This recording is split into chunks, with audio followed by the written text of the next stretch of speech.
team, show you what to do. Try and eat a beat like the white shrew. Go 8 if you feeling right. Let the beat start the cage, it's the life of pop. What? Pay attention when you hear me. My lyrics like a petting zoo, I'm hoping that you feel me. I shock them all like Pikachu when I come in the building. I'm the only rapper not spinning his events on convention. With Givenchy, sheesh, what's the big deal? Some people had to taste the toys as a kid's meal. You go in circles for the power, that's a windmill. But you can win it all and not know how it went feel.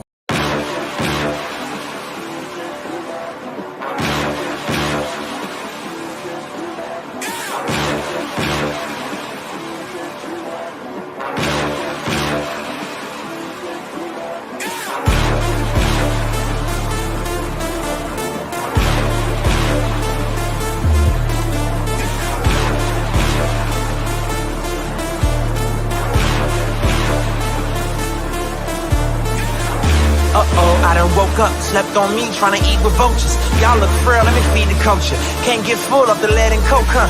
Still sober? Y'all OD, follow me. Where the rain follow me, king. Yeah, I know the king, Martin Luther King. You ain't really gonna throw, boy, you in a dream. Wake up, y'all don't want it. Down to the white, I better put Marlo on it. And let's soon chico malo, homie. And if I'm scared, I guess I don't know it. Cause I'm still going still right where the heat at. And where I ain't supposed to be, that's where I be at. And I spit that, sit back, listen to the truth while the sky crack. And the Lord get back. Or somebody wants to get back. And they click clack, leave you been back, looking at this intact. Never left, but I've been back. Cross on my bit neck, and I don't rap gospel, I live that. But I'm nothing but a gimmick. You see me in the club, funny, you was in it. Skip a cosign, shout out to the homie Kendrick. And all I hear is crickets when I run into the critics. Oh well, show tells me a lot when they tell me to rock. Keep my eyebrows raised, smell what I'm cooking. And the sales may drop, yeah, the mail may stop. But they ask for the truth, yeah, I'm a dork.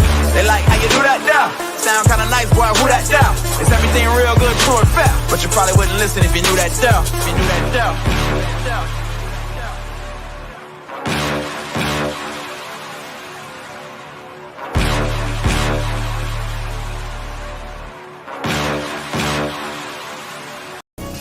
The heart beats just a little faster right now, doesn't it?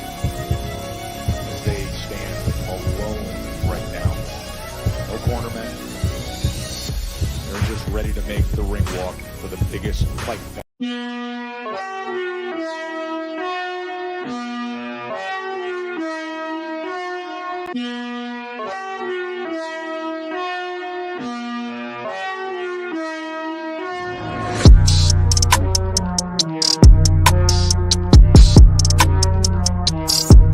Keep your hands and keep your chin tucked. It's the one that only goes with the shadow in the front. Thank you for joining me at around 10:30 p.m. right now. I believe it's 10:30 p.m. where I'm at. Hold on 1 second. Let me check the audio. Yes, sir. That is good. That is good. That is good. That is good. Okay, let me jump straight into it, man. Yes, that's crazy, bro. One of the fights I've been looking for. Oh my man, that's crazy. So I didn't even. I'm just finding that out now. That's crazy, bro. And that's an undisputed fight too. Undisputed fight. Bad news all the way around. Bad news all the way around. All right, look. Before I get into the Canelo and Mungia, man, I want to talk about the Ryan situation real quick. You know, I've been thinking about things, and as things unfold, I still keep my stance on. You know, wait until a person has a right to prove themselves. You know what I mean? But at the end of the day, let me make it clear, because I think people get a lot of things misconstrued with what I say. Let me make it clear. I don't support cheating, bro. I don't. As much as I let me start off with this. I'm very open. What I mean by that is I'll tell you what I like, what I don't like. It should be like that.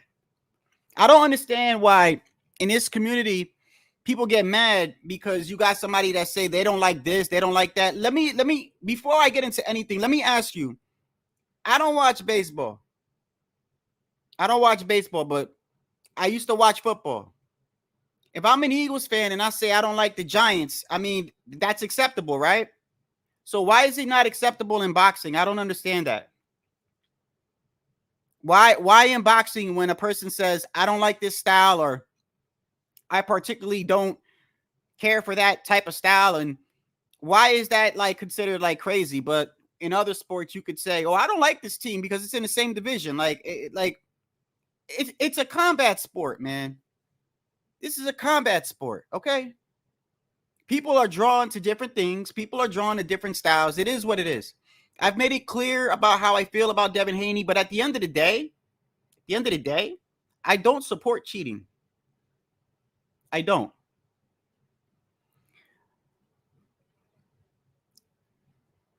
Forgive me if I don't trust Vada and Victor Conti.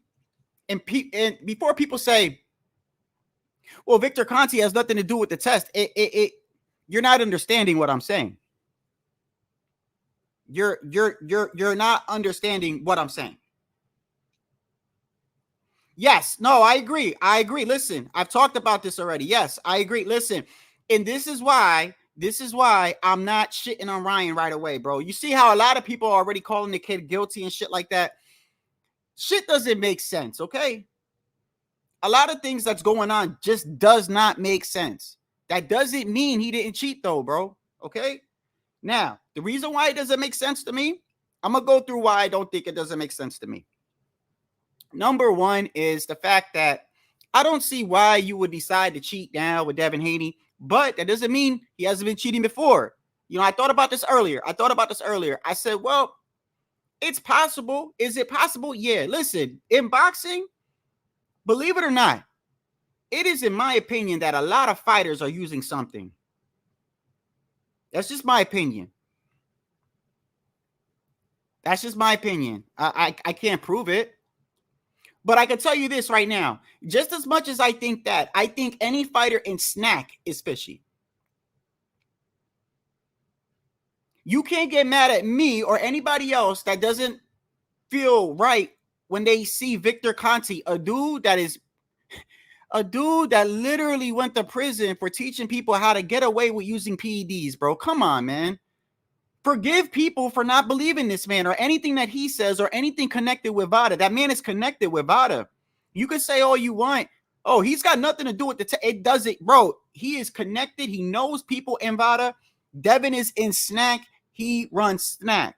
So it's not so hard to really think of, oh, well, y'all grasping at straws. No, not when you look at the totality of everything and you look at the fact you go back and look at the fight. Go back and look at the fight, and things are fishy from the beginning, bro. It is. It is. And let me say this. I want to shout out to a lot of the channels that are doing lives and stuff like that. I've been watching a couple of channels, just watching what they're saying, right? Watching what they're saying. And I try to be very fair, but there's a lot of denial going on. I've literally sat and watched people go on a panel and say that they saw that fight and they saw nothing fishy with the judge or the ref. I've literally seen people say that. I've seen people say, I don't know what you guys were seeing. I didn't see come on, bro. There's no way you could watch that fight and not think that ref was not trying to help Devin. That's just crazy. And if you watch that fight and you think otherwise, then I don't know what you were watching.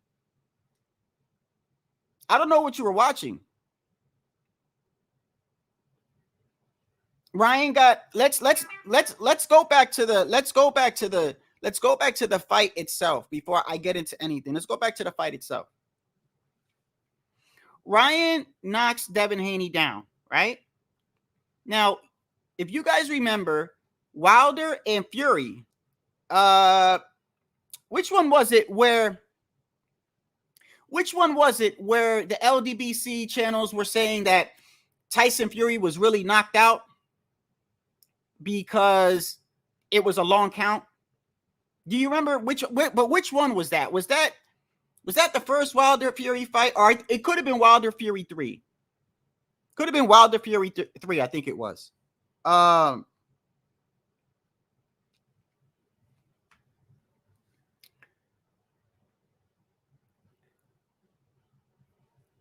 Wilder didn't go to the neutral corner. Wilder didn't go to the neutral corner.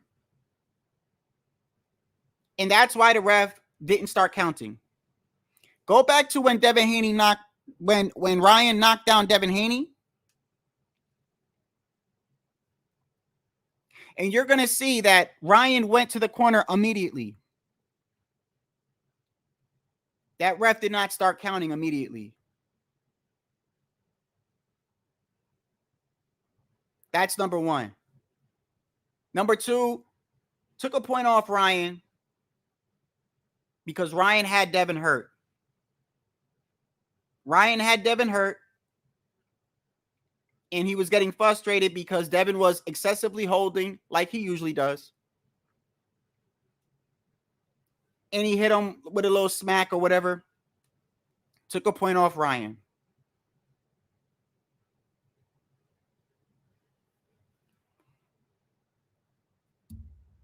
You watch that fight. I don't see how you could watch that fight and not see that ref was not helping Devin. I don't understand. And if you want to sit there, and you want to say that you did not see that, fine, bro. Fine. It's your prerogative. It is from a lot of people that watch that fight. A lot of people are under the impression that ref was trying to help Devin. And that one of those judges scored it 112 after all those knockdowns. And by the way, there was more than 3 knockdowns.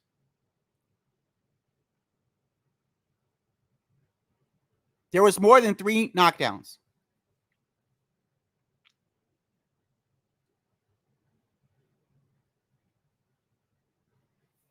So that's fishy there to begin with. Okay. Now, move on to post-fight. From the moment that fight was over, Bill Haney was saying he cheated.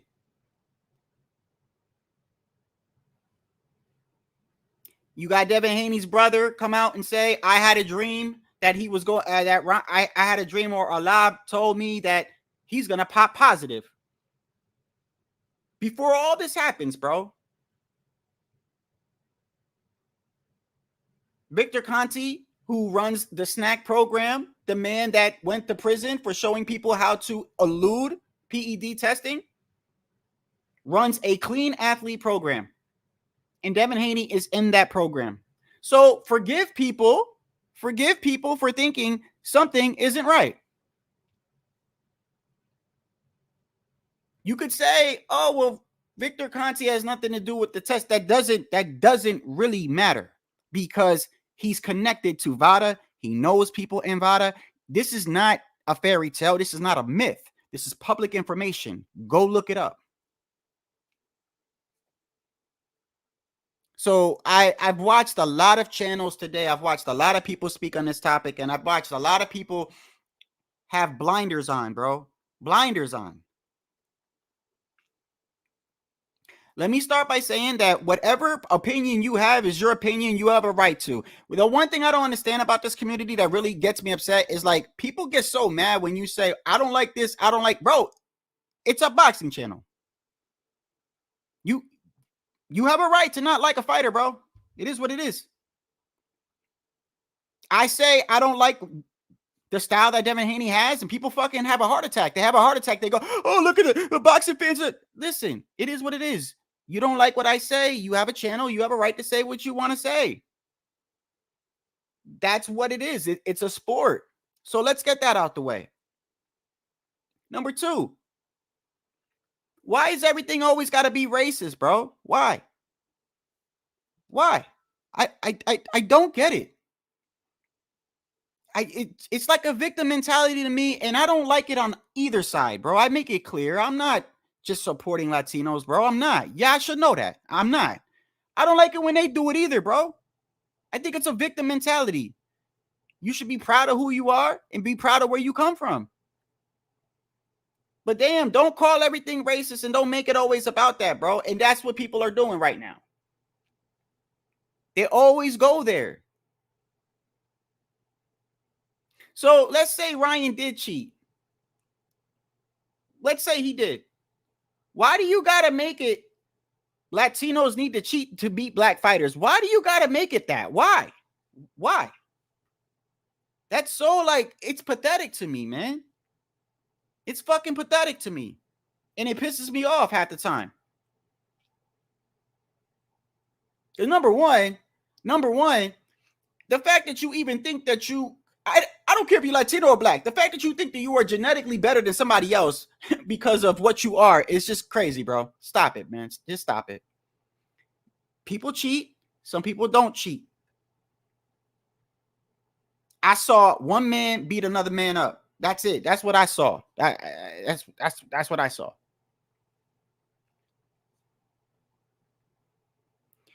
I do not approve of cheating, and if Ryan is found to be guilty, bro, I can't support that. I can't. I just can't. As much as I enjoy Devin Haney getting beat up, and I did, and I've been very clear about that. I've been very clear. I haven't hid anything. I haven't lied when I said that. I was cheering. I was cheering when he lost. Yes, I was cheering when Devin Haney lost. Yes, but I don't hate Devin Haney. I don't hate him. I don't hate him as a fighter.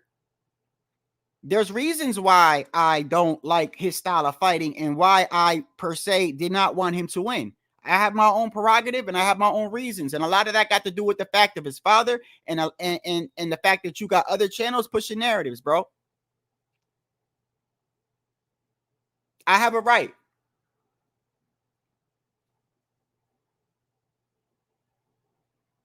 I don't understand why it's so complicated, why people are so shocked that people don't believe what's going on right now, that people think something is up. Why is that so hard to believe? Why? What is it? What do you think that it's not out of the realm of possibility? It's either one of these things are true, bro. One of these things are true. Either Ryan is using and cheating,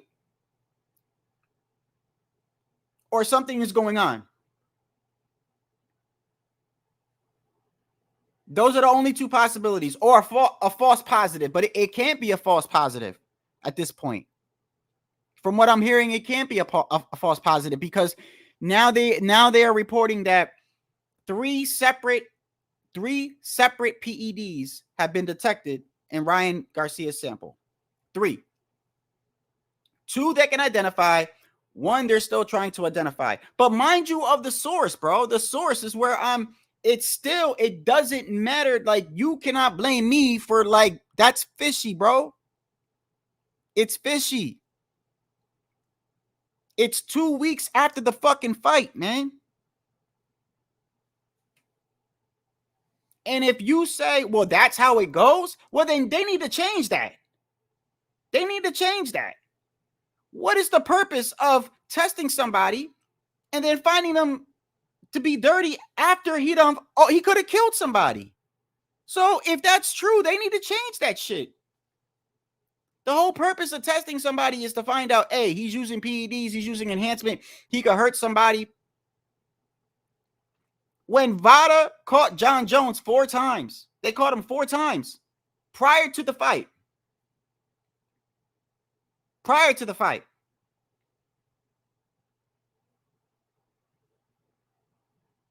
I don't know what to believe anymore. I really don't. This story is so crazy right now. I don't know what to believe anymore. I really don't, but I will tell you this. I don't support cheating. As much as I liked seeing Devin Haney lose, I don't support cheating. But that still doesn't also change the fact of what I've been saying about Devin, though.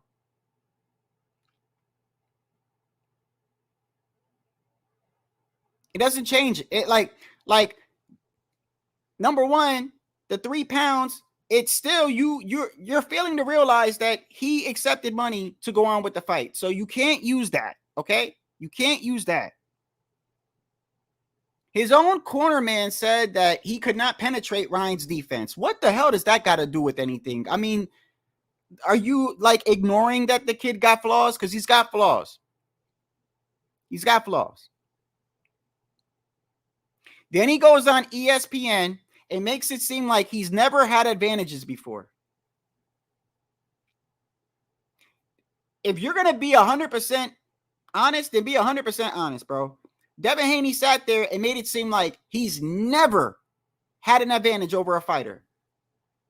That's how it came out to me. That's how it came out to me. How would you describe what you felt in the ring? Was there anything unusual that you sensed? I mean, I can't really say, that. I knew that it was a tough fight, obviously. I'm a special kind of fighter. So, I never fought, and a guy has been that much better than me. I never been overmatched like that, and I've been in there with the best fighters in the world. So,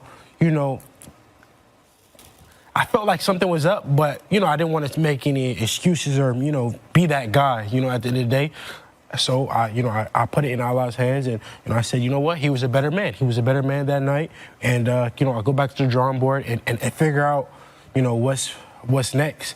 But it definitely had me questioning a lot of things, my preparation, my trainers, my team, myself. But that's what a loss will do to you in general. Well, you should be questioning some things. You should, number one, you should be questioning the next time somebody comes in overweight, don't just take money and go on with the fight. That's number one. Number two, regardless whether what comes out with Ryan and this whole testing thing, you got flaws, my guy, just like every other fighter does. There is no perfect fighter. There is no perfect fighter. Devin Haney clinches excessively. Got nothing to do with PEDs. Devin Haney got no chin. Got nothing to do with PEDs. Devin Haney doesn't throw a jab correctly. Got nothing to do with PEDs. So let's get that out the way, bro. Let's get that shit out the way. As far as me and what I say about Devin, hey, it's no different. It's no different than when a person says something negative about Teofimo Lopez. People like fighters, people don't like fighters. People like styles, people don't like styles. So stop with the fucking crying. Oh, well, you don't like Devin. You don't like Devin. Listen, you can't watch my channel for 2 years and not see that. Are you shocked?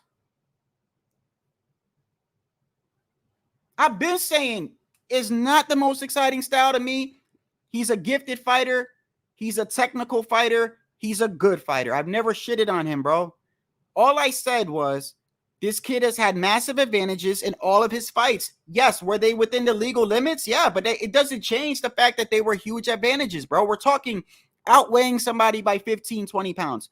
We're talking you're massive compared to your opponent. Yes, it was legal. That doesn't change that it was advantages. You notice how he said advantages, right? You notice how he said, I never fought nobody that had massive advantages over me. Well, now you know what the fuck your opponents felt, Devin.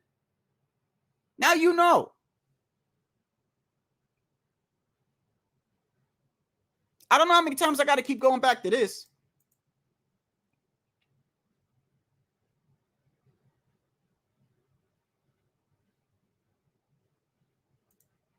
The first time he fights somebody the same age as him, the same height as him, or damn near the same reach as him, and somebody that has just as much speed as him and more power, I just don't find it shocking what happened to him. Okay? I don't find it shocking, nor do I have any sympathy or pity for the Haneys at all. And a lot of that got to do with Bill and those other channels. And I told you, I'm human. I'm a human being, bro. It put a sour taste in my mouth. Pause. Does it mean that I okay cheating, though?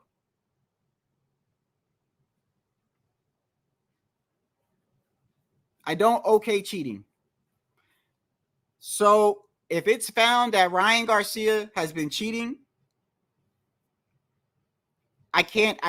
me personally, I can't accept that.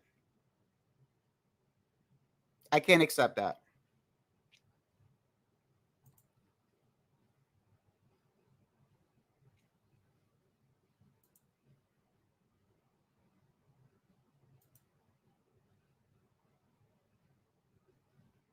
Yeah, we've been saying, bro, over here, he's gonna get caught with that jab, bro. He throws a jab, he doesn't keep his hand up. That's got nothing to do with PEDs. It's got nothing to do with it.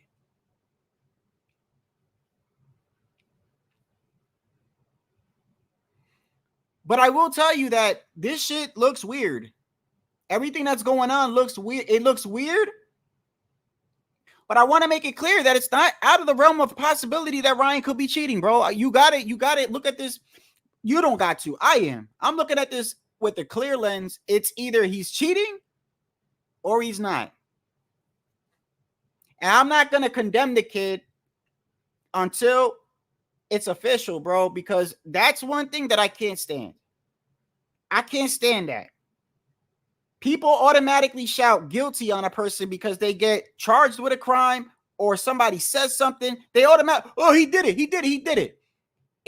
If they are telling you that you have a day, or you have a chance to prove yourself, once they say that, bro, that means you're not officially found of anything.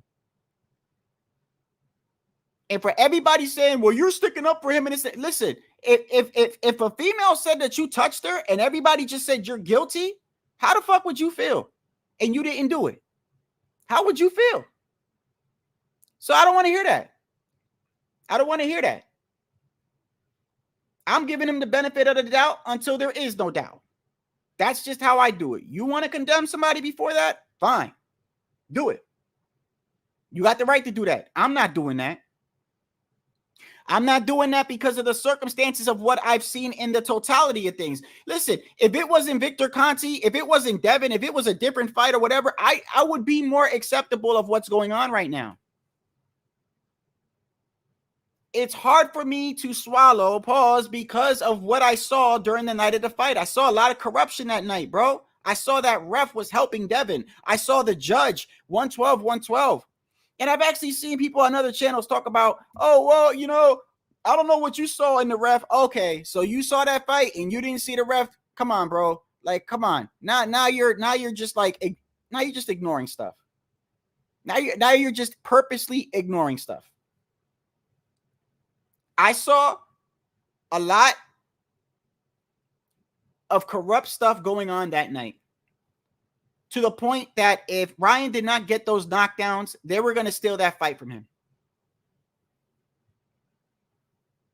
Then I saw Bill immediately say he cheated afterwards. Then I saw Devin Haney's brother say, Allah told me that he's going to be found positive. And then Victor Conti, who runs Snack, Devin's in Snack, Victor Conti, regardless of what you say, has a relationship with Vada like this, bro. Like this. So excuse me for not believing that guy. I'll never believe any word that comes out that man's mouth. Never. Never. Never. I don't believe he should be running that type of program.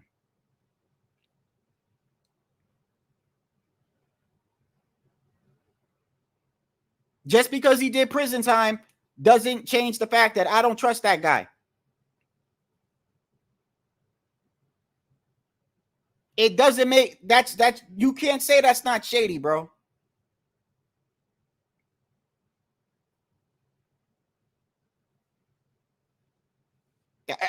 I said this yesterday, but it's almost like a person that touched kids and did 20 years. Oh, he did his time. Okay, so he's a babysitter now. He did his time though. He's an honest man now. He turned his life around. No, I'm sorry. I don't want the kids around him. It's the same shit. He's running a clean program.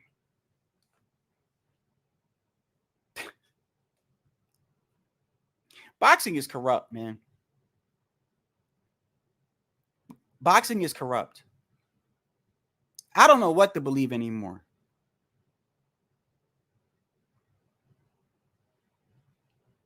It's just corrupt all the way around. And for anyone asking, well, why would they do that to Ryan? Why not? Why not? Why not? You act like you've never seen corruption in boxing. I saw Rolly Romero win a title from a fight where they stopped the fight and he wasn't even landing punches on his opponent, bro. So don't tell me about corruption. Rolly won a belt from and he wasn't even landing punches or defended his belt. I've never seen nothing like that in my life, bro. So there's corruption all the way around. It is what it is. You could say that it's not, but it is. But I'm not gonna okay cheating though. I'm not. I can't. Whether I like Devin or not, I can't, bro. If it's found definitively that Ryan cheated, bro, I can't support that, bro. I can't. As much as I don't like the Haneys, and I'm being honest with you here. I'm being honest with you here. But if I okay that, I gotta okay it from everybody, and I can't do that, bro, because you can't kill somebody, bro. You can kill somebody.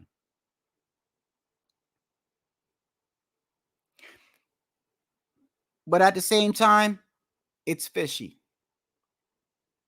Okay? The timing, the way it played out, the way the fight went, it's fishy to me, man. Okay? It is. But it's possible he could be cheating, though. It's possible. I thought about this today. Because I did a live earlier and I actually unlisted it. I didn't like the way it went because hold on one second. Let me there you go. Have a good day, buddy. I had a live earlier and I was explaining that I don't hide the fact that I've said for 2 years that Devin was going to eventually lose when he fights a fight where he doesn't have those advantages, right? And immediately, not only like within 5 minutes, people came over here and was like, you're just happy that a black man lost. Like, that's the shit I'm talking about, bro. That's the petty shit I'm talking about. Like, stop it with that, bro. Stop it. Just stop it, bro. That's just pathetic. You're making it about that.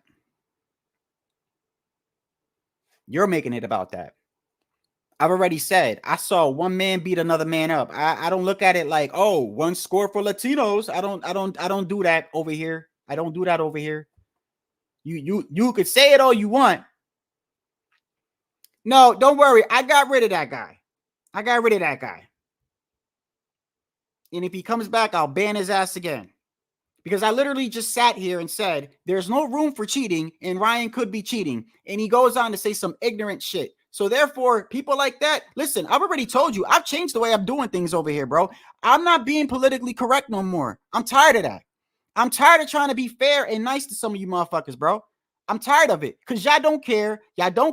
Most of y'all are trolls. Half of y'all are not really here to talk boxing. You're just here to just disrupt the channel. So from now on, I don't care about the rules. If I don't even like the way your avatar looks, I'm banning your ass, bro. I don't care. Unsubscribe.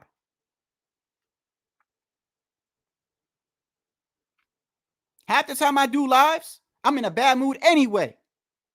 So fuck with me. I don't care. And I know half of y'all don't even low-key like me. So the feeling's mutual. So fuck with me, you get a permanent ban. I don't care, bro. Make another account, unsubscribe, go eat a dick. I don't care, bro. I'm tired of this shit.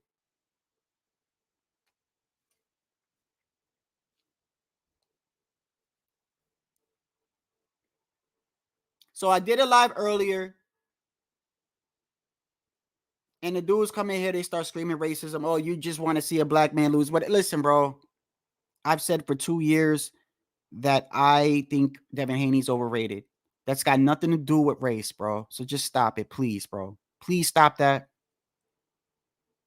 It's not about that over here.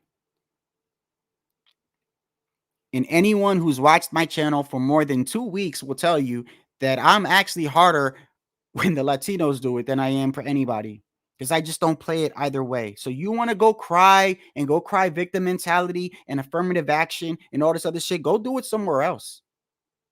I don't want to hear it here. I don't want to hear it. Devin Haney got his ass whooped. Okay? He got beat from pillar to post. PEDs does not change the fact that he's chinny. PEDs in 3 pounds does not change the fact that he clinches excessively. PEDs in 3 pounds does not change the fact that his own cornerman said in an interview with Fight Hub that Devin Haney could not get through Ryan Garcia's defense. What does that got to do with anything? That's a technical flaw that Devin has. Doesn't change the fact that in Devin's past opponents leading up to Ryan Garcia, I had a live, I went through every one of his opponents. He had massive advantages to his opponents, bro. Massive advantages. And still couldn't knock them out, by the way.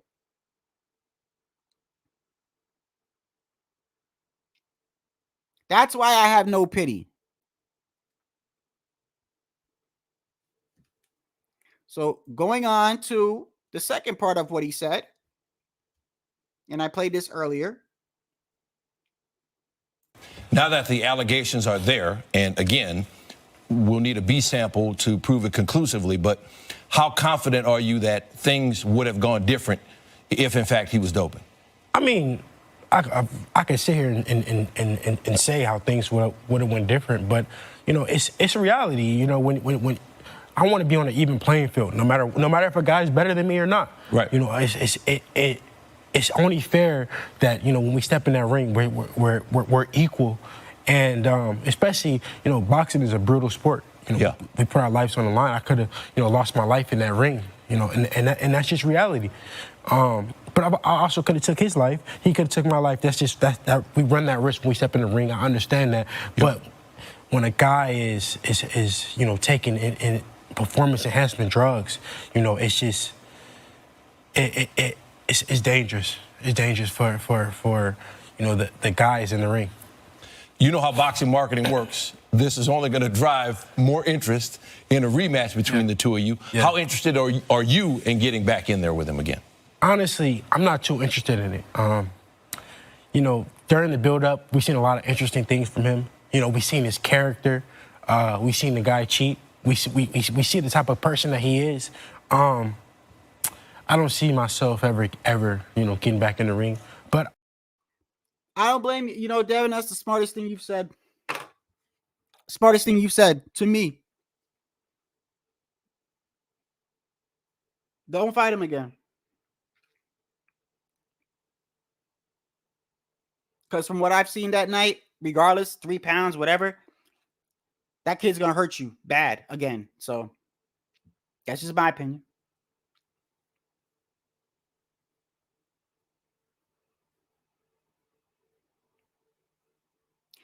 He comes over 3 pounds, and I gotta emphasize this, bro. I gotta emphasize this.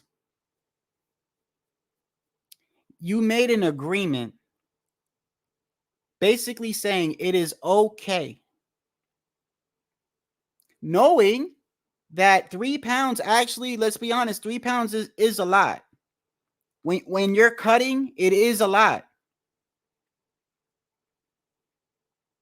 I said there's a UFC documentary that I watched about cutting weight, and it's actually the last couple of pounds where people start getting lightheaded, they start getting really weak and stuff. So there's a lot of merit to the fact that Ryan did have an advantage. There is merit to that. I never said he didn't.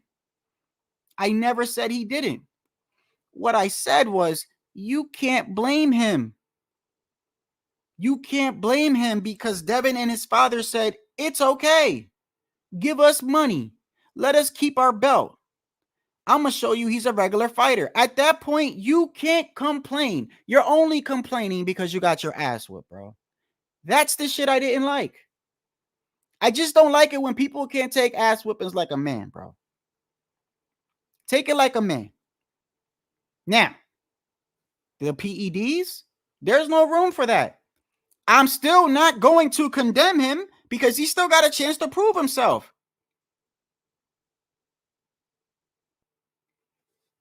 The whole situation, you can't get mad at people for thinking that it's fishy, bro. I keep going back to it, bro. If this was any other type of test or any other situation, I would be like, you know what? I think this kid is really guilty. I'm not, you know, but even then, I'd be like, I'm gonna wait. Victor Conti and Vada is like this, bro. Victor Conti runs snack. Devin is in snack. What is there not to understand about the situation? What is it not to understand that when you watch that fight, there was corruption that night? If Ryan didn't get those knockdowns, they were going to take that fight from that kid. And you could sit there and say you did not see that. It is what it is. You put the blinders on. I've seen people on other channels go, man, I don't know what you guys saw. I don't know what you guys saw. I didn't see no ref doing that. You guys are just wait, yeah, stop it, bro. Stop it. There's no way. There's no way you could watch that fight and not say that you did not think that that ref was showing more. Okay, let me change the words. The ref was showing leniency for Devin. There's no way, bro. There's no way you could watch that fight and not say that. And if you do, you're the problem with boxing. You're the fucking problem with boxing. I'm trying to keep it as fair as I can. I've told you how I felt about the Haneys. I've told you that. It's no secret. I don't hide shit. I'm very forthcoming, bro. I've told you that it's not Devin. The reason why I view this whole situation like that, it's his father and those narrative-based channels. I've been very upfront about that, bro. But I'm also saying, bro, that I'm not going to okay cheating if Ryan is found guilty. But I'm not going to just condemn this kid. Because the whole situation is fishy. It's weird. The way everything just went about is weird to me. And I know that there's corruption in boxing. And if you say, well, why would they do that to Ryan? Why not? Why in the hell would they give Rolly a belt or he wins that fight? He wasn't even landing any punches on that man. So why do that to Rolly? Why give Rolly the fight? I don't know. I can only speculate. I can only say that it was under PBC. Rolly is a Mayweather fighter, right? You can only try to put, all you can do is try to put pieces together. When you look at that, you just go, okay, Rolly fights under PBC. Rolly is a Mayweather fighter. Al Heyman and Floyd are like this, right?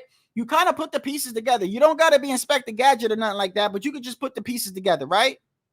So it's the same shit with this whole Vada and Victor Conti thing. People are trying to put pieces together because it doesn't look right. Then you got to understand that you got fan bases, bro. You got Devin fans and you got Ryan fans, right?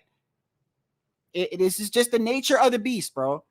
You know, people get all mad when they say, well, he said he don't like Devin. Well, you don't got no problem when somebody says they don't like the Cowboys because they like the Eagles. Like, it's acceptable in that sport, but not acceptable here.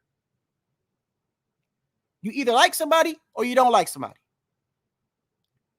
Tomato to me. It is what it is. When two fighters fight, normally you have two separate sides. I'm going for this guy. Oh, I'm going for this guy. Okay. That's how it is. It's a combat sport. Stop being so damn sensitive. At least I'm upfront when I talk to you about Haney. I'm not lying about how I feel or hiding how I feel. I've been very upfront with how I feel. Do I need to go through his opponents again to show you the advantages that he had? Do I have to do that? That's everything I've said in regards to that is a fact. How much he rehydrates, the size advantage and all that. I'm not saying that it's illegal. No, I'm not saying that it's not. All I am saying is he had massive advantages in his fights. So for him to sit up there and say, I've never fought nobody who's had an advantage over me like that. Well, damn. Now you know how it feels, brother. When he hopped in the ring next to Loma, Loma said, this guy lightweight, this guy look like heavyweight. Because Devin's like this and Loma's like this. And he still almost lost to Loma.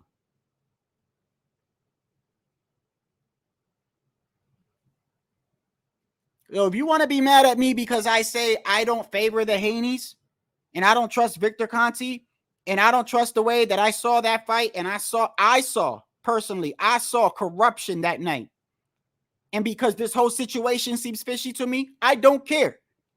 That's my prerogative. That's how I'm seeing the situation. If Ryan is found guilty, I can't accept that either.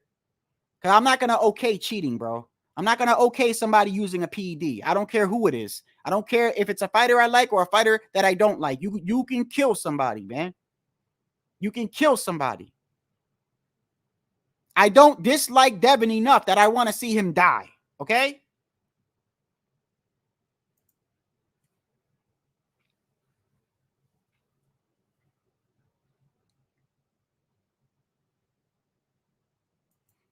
Bro, listen, bro, that is the way. Listen, Tim, if that's the way you view it, brother, you have a right to view it like that. A lot of people would think that it's fishy. Let me ask you, Tim. Okay, let me ask you. Let me ask you this, bro. Let me ask you this. When you watch that fight,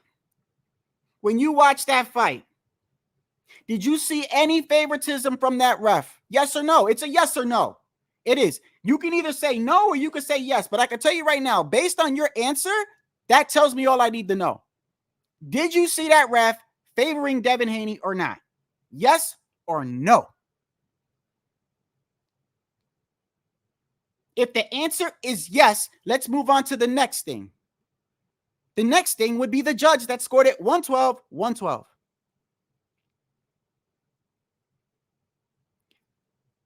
You're saying there's nothing fishy, right? I'm trying to make my case why I think it's fishy, okay? If you don't think it is, that's fine. That's fine. Let me go back to your comment. Ain't nothing fishy. Ryan has steroids in his blood. Ain't no conspiracy. So, Tim, what proof do you have that Ryan has something in his blood? How would you like, Tim? Let me say this because he has a chance to prove himself, right? But you know what, Tim? This is why I get upset. Because let's say somebody went on Twitter, some woman, and said, Timothy Taylor did this to me. And now everyone's like, Timmy is a damn, he does this to women. That's it. Ain't no conspiracy. Ain't nothing fishy about it. But yet you ain't have your opportunity to go to trial and prove yourself. That's why I'm not slamming that kid, bro. That's why. Because I don't just fucking say he's guilty just because somebody said something or I see a tweet or I see Victor Conti or I see whatever. Victor Conti himself, matter of fact, speaking of Victor Conti himself says that Devin, that Ryan still has an opportunity to prove himself. So if you have an opportunity to prove yourself, right? If you're guilty, there is no, once you're guilty, there is no, you can prove you're unguilty. You're guilty. You guilty, you take your penalty, right? But if you have an opportunity to prove yourself, you're not fully guilty yet. So let's see what Victor Conti says. Since you're saying there is no conspiracy, it's all over with, right? Here it goes right here. First, I'm going to say this too, by the way. I find this kind of ironic. Prior to the testing of Ryan Garcia, right? Prior to this coming out, everyone was screaming cheating with the 3 pounds. Everybody, right? But now that's okay. It's to the side now because we got these tests now. But before that, remember, they were grasping for at straws. Ryan cheated. Ryan came in 3 pounds. He planned it, this and that. Forget the fact that Devin said it's okay. Forget that, right? But let's just go back to that, by the way. The reason why I'm bringing this up is kind of funny. Victor Conti himself says, since you want to go up Victor Conti, the honorable Victor Conti,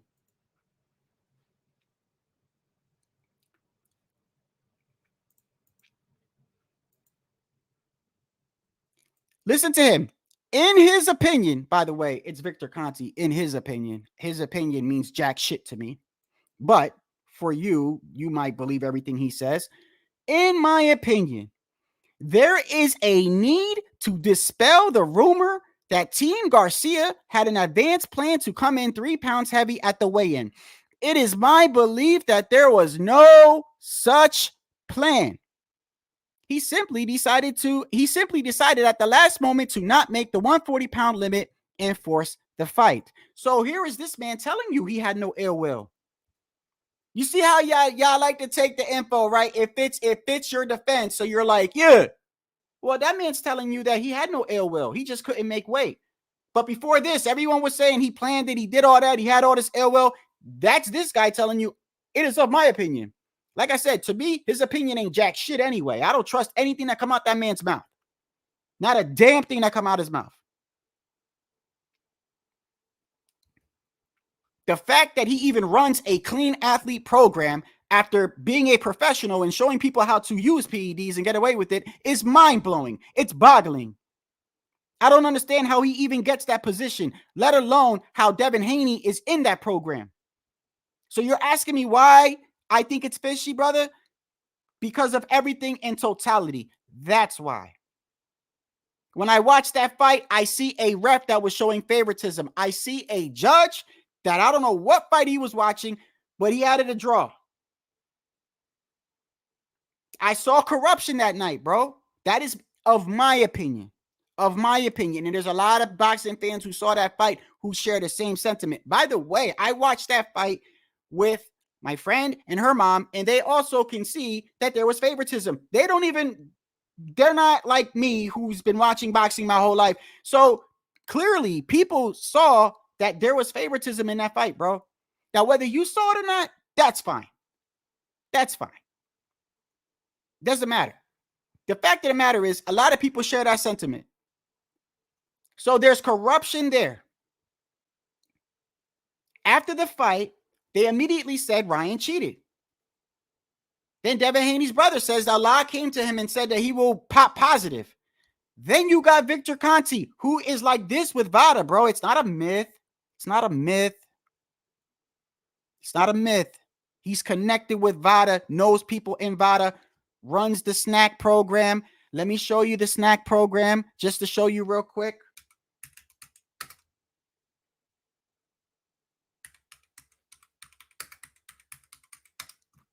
Okay. Here we go. Can y'all see that?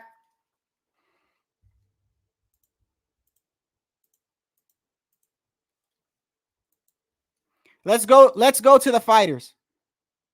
Let's go to the fight. Look, here goes Victor Conti right here. The great honorable Victor Conti. Right? Clean athlete program, right? Okay.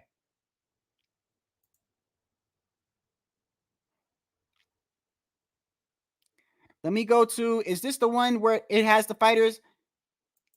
I wonder, did he change? Did he change this already? Hold on.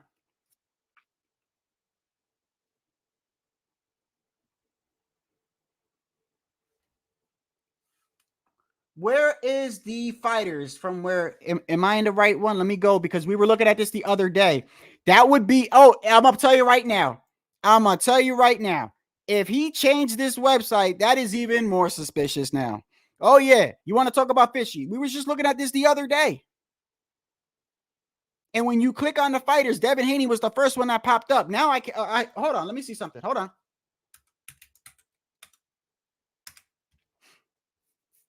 Here we go. Right here. Here we go. My bad. Let me make sure. I don't want to say anything inaccurate here. Sponsored athletes. All right. Can y'all see that? Sponsored athletes from the snack program. Who is this right here? Jumping with those nice cut muscles. Pause. Who is that? So when you say, oh, listen, I'm just telling you, bro, it's weird to me. That doesn't mean that he can't be cheating, though. It's possible he could be cheating. I'm telling you that if he's found cheating, I don't support that. But I'm telling you why people have an issue with what's going on. And the problem is that anyone who says that, people like to jump the gun and say, oh, you just don't like Devin because he's black or some other bullshit, bro. No, maybe some people do that. There's a lot of us that are just like, no, it's just fishy, bro. It's just fishy. That's all. The ref was showing favoritism. The judge, obviously, listen, that night, something was going on where it looked like to me, it was apparent that there was a push for Devin Haney to win. Okay. That's just me. Like I said, I've already told you, I've seen other channels and people on the panel go, oh, I don't know what you guys are talking about. I saw that fight. I didn't see the judge. I didn't see the ref do anything. Okay, bro. Whatever. You remember, what was it? Wilder. Let me go back to this. Wilder and Fury 3. I think it was Wilder and Fury 3. Who remembers when people tried to say that Tyson Fury was knocked out, that the ref waited to count? Y'all remember that? Was it the first fight or was it the third fight? Somebody help me. I don't know which fight it was. There was a knockdown where Wilder knocked down Tyson Fury, right? And people were complaining, saying, if you go back and start counting, right, he was knocked out. They were helping him. Who remembers that, right? It was showed, Showbiz and other channels, they broke the rules down, okay? And clearly what happened is, when a fighter gets knocked down, the person that knocks the fighter down has to go to a neutral corner before counting even begins. So if you knock someone down, why do you think when you see sometimes, and don't tell me you've never seen this before, have you ever seen a fighter get knocked down and the person that knocked him down runs? Have you ever seen that? I just saw it the other day, last week. As soon as you knock someone down, he runs to the corner. He runs to the corner. Why is he running to the corner? Anybody know why? Because the faster he gets to the corner, the faster that ref can start counting. Right? Go back to when Devin Haney got knocked out. Matter of fact, I wonder if I could show it. Every time I've shown that Devin Haney fight, I've gotten flagged. Go back to the first knockdown where Ryan knocks him down with that left hook. Go back to that. And tell me what Ryan does. And then tell me what that ref does.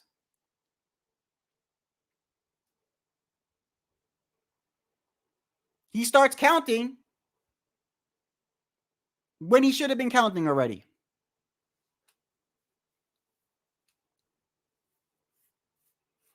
There was more than 3 knockdowns, bro. There was more than 3 knockdowns. Let's cut the crap with that. There was more than 3 knockdowns. So in my view, there was a lot of shady shit going on the night of the fight. Then I look at the steps and the things that happened and how they happened, and it's 2 weeks later, and now all this shit comes out. And I gotta emphasize the fact that Victor Conti and Vada is, I don't know the word, synonymous or whatever. They're like this, bro. They're like that. And Devin is in the snack program. So people that say they got a problem with this, bro, I don't see why you can't see why people think it's fishy. Like, why? What is the issue? What is it you're not seeing? I'm explaining to you why people have an issue with it.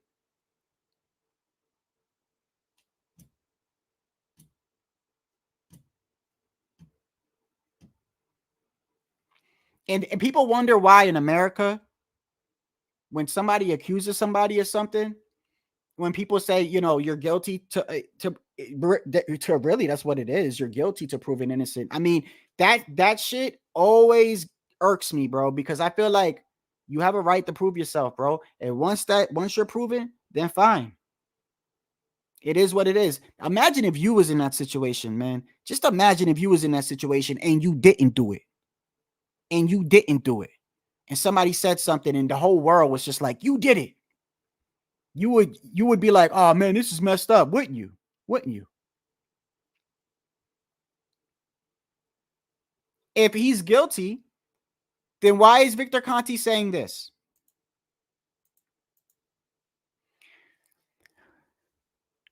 Part 3. Ryan Garcia holds a bottle of ashwagandha, which, by the way, I think I have a bottle of that. Could somebody, I don't take it, but I bought it for some reason. But it says I shouldn't have took this, suggesting that it may be the source of the test. He will get a chance to prove if it was the source or not via the New York Commission. He will get a chance to prove. So he's not officially guilty. So why are you mad when people say give him a chance to prove himself? Why are you mad? That's like saying he's been charged with a crime. He's going to trial. So I say, let the trial go. Why are you mad when people say that? That's the truth, is it not? Is it not? And besides, I say to you this. Let's say Ryan did take performance. Let's say he did. Let's fast forward. Let's say he did take PEDs.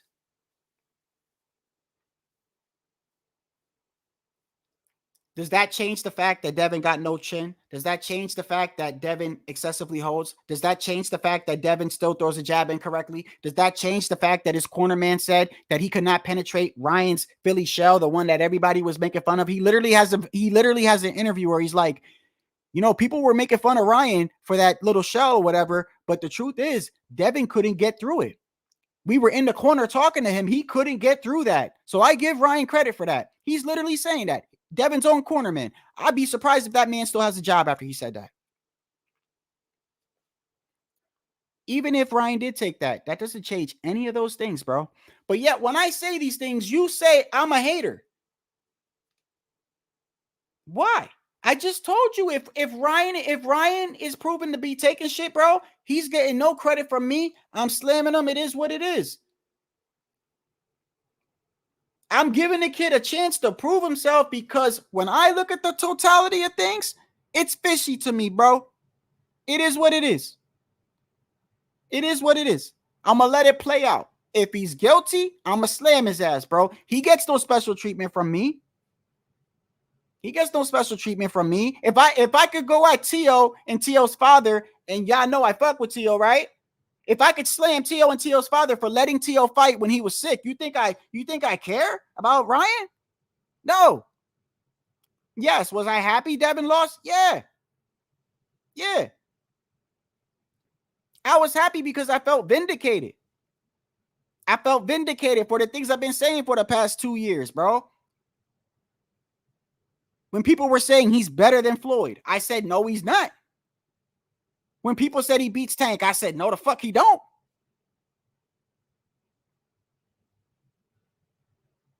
So I felt kind of it's no different. It's no different than if somebody was watching football and go at the beginning of the season, they're gonna make the playoffs. They make the playoffs. You feel vindicated as a fan. You saw that in advance, right? You saw something in that team or that player. It's no different with me, bro.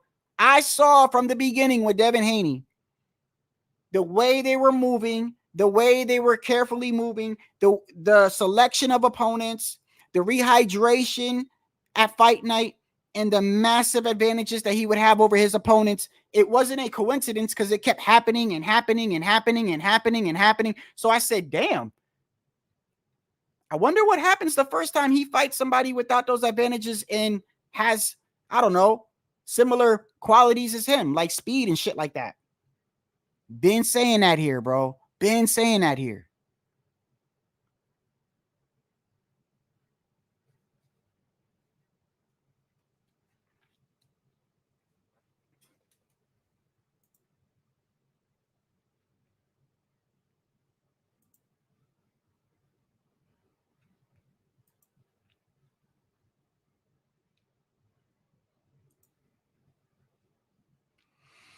Guido, to be honest with you, man, look, at the same time, bro, it's possible he could be cheating though. You have to keep, like, I'm not saying me. I try to be as fair as I can, bro. I'm trying to be as fair as I can. And what's kind of fucked up is that even when I do that, they're like some of y'all, I'm not gonna low key lie. I can't stand some of y'all. I can't stand some of y'all. I can't. Because even when I try to be nice or I try to be upfront and I try to be transparent, you take my words, you flip it around, or you just hear one thing that I say and you use it. Perfect example. The other day, I made a live about Ryan and the 3 pounds. And I said, you cannot blame Ryan because Devin made an agreement And when you make an agreement and you say, give me money, I'll keep my belt, I'll go forward with the fight. Once you make an agreement, you're saying it is okay. That was the point of my life. Point blank, period. Because people were saying he cheated. I said it can't be cheating. How is it cheating when Devin and them had an agreement and they okayed it, right? That was the whole point of the live, right? You know what somebody does? And you're probably watching right now. And I said this the other day. Dude comes on my channel and goes, ain't you the same motherfucker that last year when Jamal Charlo came in overweight with Jose Benavidez, you did a live slamming Charlo. I said, you damn right I did. You damn right. I said, that's unprofessional. And I also said in the same live, if you're the Benavidez, don't take that fight, bro. Don't fight him, because if you choose to fight Jamal now and you lose, which he did, he ended up taking more money from Jamal, and Jamal beat Jose Benavidez. And I said, bro, you can't blame, like, bro, you can't say he cheated now, bro, because you literally are saying, okay, you're saying, okay, I get it. You came over, give me a fee, and I will proceed with the fight. That was the whole purpose, right? So the guy goes, yeah, but you didn't make a live when Ryan did. Yes, I did. When Ryan weighed in 3 pounds overweight, I went live that night and was arguing with HLD back and forth. I was so pissed off at Ryan. Matter of fact, I called it. I literally called it. Ryan is undisciplined. And I had Ryan all the way up to that weigh-in. Every day, we were looking at the seats, and every day we were talking about, I was saying that I felt like Ryan was going to win that fight. And the key to him winning that fight is he has to catch Devin early. Go back to all my lives. We were doing this every day. Then on the day of the weigh-in, when Ryan came in 3 pounds overweight, it pissed me off, bro. I flipped out. I got mad. I went live immediately, and I said, this kid is undisciplined. I got Devin whooping his ass. Go back. Go back. So you got people saying, oh, you see, so you remember a live from last year, but you don't remember a live from 2 weeks ago. That's why I can't stand some of y'all. That's why I can't stand some of y'all. Because it's so hard for y'all. I don't get it. Grown ass men can't say I was wrong. Can't say this guy got his ass whooped. Can't say, oh, it's okay to have an opinion without saying he's racist. Grown ass men, bro. Grown ass men. I don't get it. I don't get it, man. It's not hard to understand. I am usually a person, I get accused a lot of being on the fence. All right? You know what being on the fence is?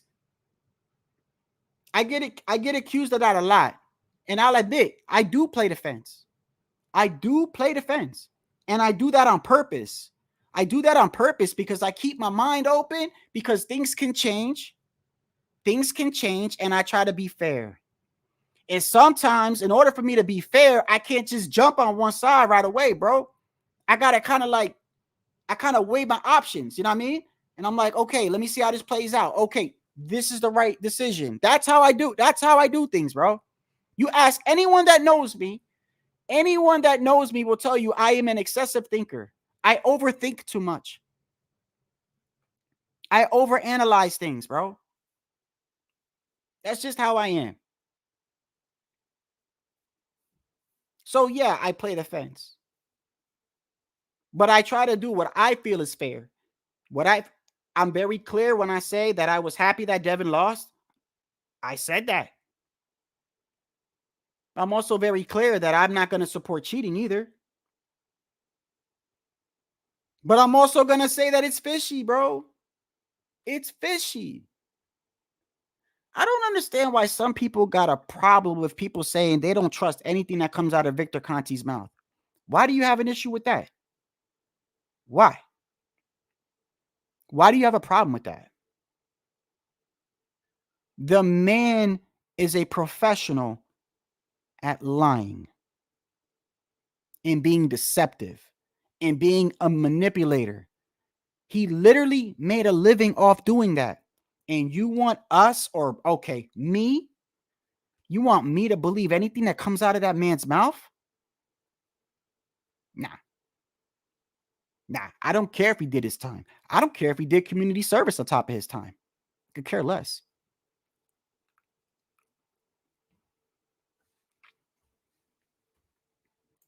Name what names? Whoever calls up on the Boxing Voice, I don't keep people's, people on the Boxing Voice, I saw a couple of LDBC channels. I don't know if it was Boxing Ego or whatever. I watch everybody, bro. I'm not afraid to name names either, bro. I just don't remember. I honestly don't. None of this shit scares me. None of these motherfuckers online scare me. Every time somebody said my name and dropped the link, motherfucker, I popped up with my camera on. I ain't nothing scared. Ain't nobody gonna shoot me. Nobody gonna slap me. Nobody gonna do nothing. I'm not a scary dude, bro. So I'm not afraid to name names. I'm not afraid of anybody. This is the internet. I'm very transparent with how I feel, bro. I don't care if you unsubscribe to me. I don't know if you've noticed, but in 2 years, I haven't broke 1K subscribers because I purposely, and I've had this issue, and I need to chill with this. So what I'll do is I'll do a live, right? And I will notice that I'll say a subject that seems to piss people off. I don't know. Let me give you an example. One week I noticed that I was criticizing Terrence Bud Crawford. And apparently I had some people that liked Terrence Bud Crawford because they went off in the live and like 20 people unsubscribed that day. So you know what I did? I went off on Terrence Bud Crawford for 2 weeks straight because I wanted to eliminate all those sensitive ass people that were subscribed to me. This is how I am. I could care less, bro. If you're that sensitive that every time I say something about a fighter that you like, you don't want to watch me, you want to unsubscribe, then leave. Leave. Because I can tell you right now, when you come back, it's going to be another time I'm going to say it again. I let people come here all the time and trash Canelo. I don't feel that way about Canelo, but I let people do it. It's their prerogative. If that's how they feel about the man, that's how they feel about the man. I even apologized to one of my moderators, Tycho, because I got in my feelings because I felt like the shit he was saying about Canelo was wrong. But you know what? At the end of the day, the man can say whatever the fuck he want about Canelo. So I apologize. I'm very straight up, bro. I'm not perfect, but I'm very straight up. If I'm wrong, I'm going to tell you I'm sorry. It's just how I am. I don't care about a facade or any one of these guys on YouTube. I don't care, bro. I don't care. Anytime anybody has ever mentioned my name and I was watching, if I was watching, and they said something like, Shadow, you a bitch, drop the link. Immediately, I'm on there.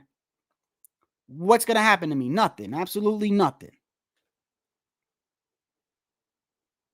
I don't like the situation, how it's unfolding.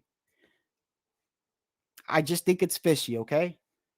But I'm not going to okay cheating if Ryan is found guilty. And now today, what has changed today from yesterday, from what I'm hearing, but like I said, I'm looking at the sources, bro. I'm looking at the sources now. What's changed from yesterday till today is this. So yesterday, as of yesterday, Ryan had tested positive for two PEDs, apparently, right? 2. Well, I just got done watching a video. I believe it was I forgot the guy's name, but he used to be a UFC commentator. He still is a UFC commentator. Not Ariel Helwani, another guy. Maybe you could put his name in the comment. But he's doing an interview and says that now they're saying that it's 3 substances. 3. 2 that they know of. A third one's got to be further looked at or whatever, right? That's the update that I saw, plus the Devin Haney interview that I just showed you. My stance still remains the same. I've been very clear with you. I said I was happy when Devin lost. I'm not hiding my feelings.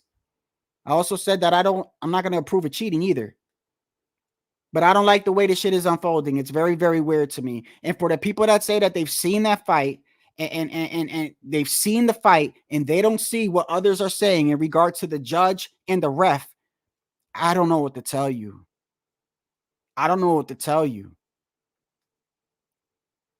You're telling me that you saw that fight honestly with an honest pair of eyes, and you're telling me that you did not see no favoritism from that ref?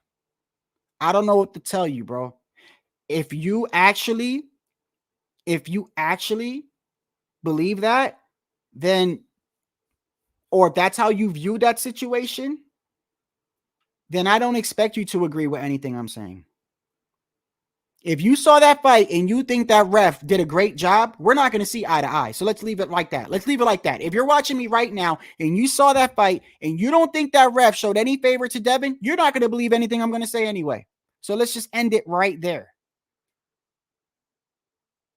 If you did see that, then we can move on to the judge who scored it 112 after all those knockdowns, which, by the way, 3 knockdowns were official. There was more than 3 knockdowns. There was more than 3 knockdowns.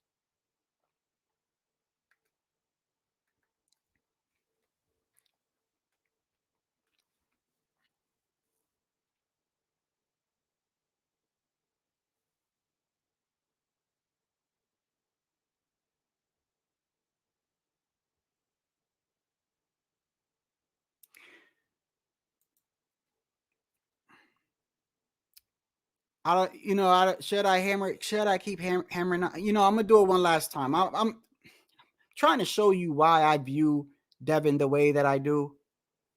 Okay, I don't think Devin's a bad kid. I don't think he's a bad kid. I don't.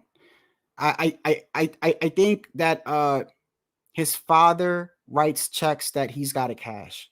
Okay, I've said that. Same thing with Tio and Tio Senior. A lot of the father-son trainers, right? There's been times where the fathers have done something where I feel like it put more pressure on their son. We see it all the time. It happens, bro. A father is very prideful. He's prideful of his son. He loves his son. He's going to say his son is the best in the world. Nobody can beat his son. It's completely normal. But a lot of times with the shit talking and everything like that, you write like blank checks that your son is the one his son is getting in the ring, not you. Your son is getting in the ring. So remember that. And I think sometimes the fathers, they lose track of it. And I think Devin is a product of that. Devin is a product of Bill is a loose cannon. Bill is a loose cannon. And Devin got to sign all those checks, bro.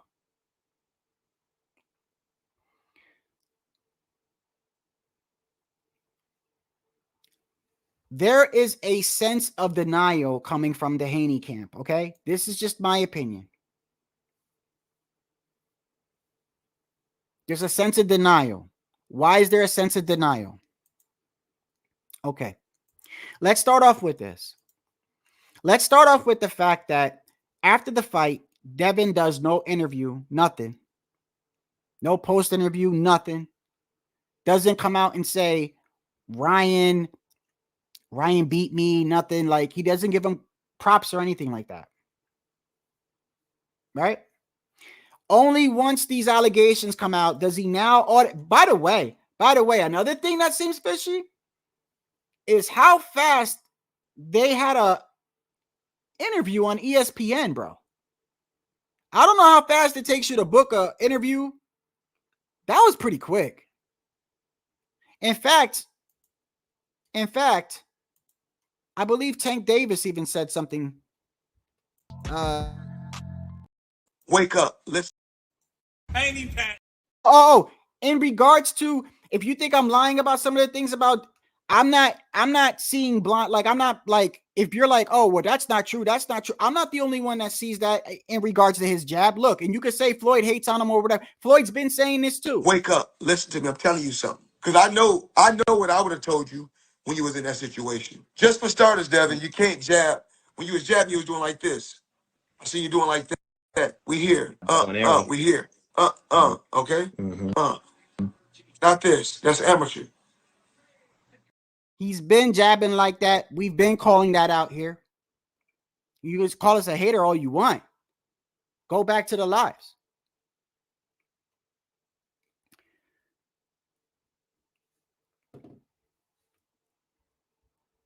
Now, where is it right here? Let me see these snapshots. I think it's one of these.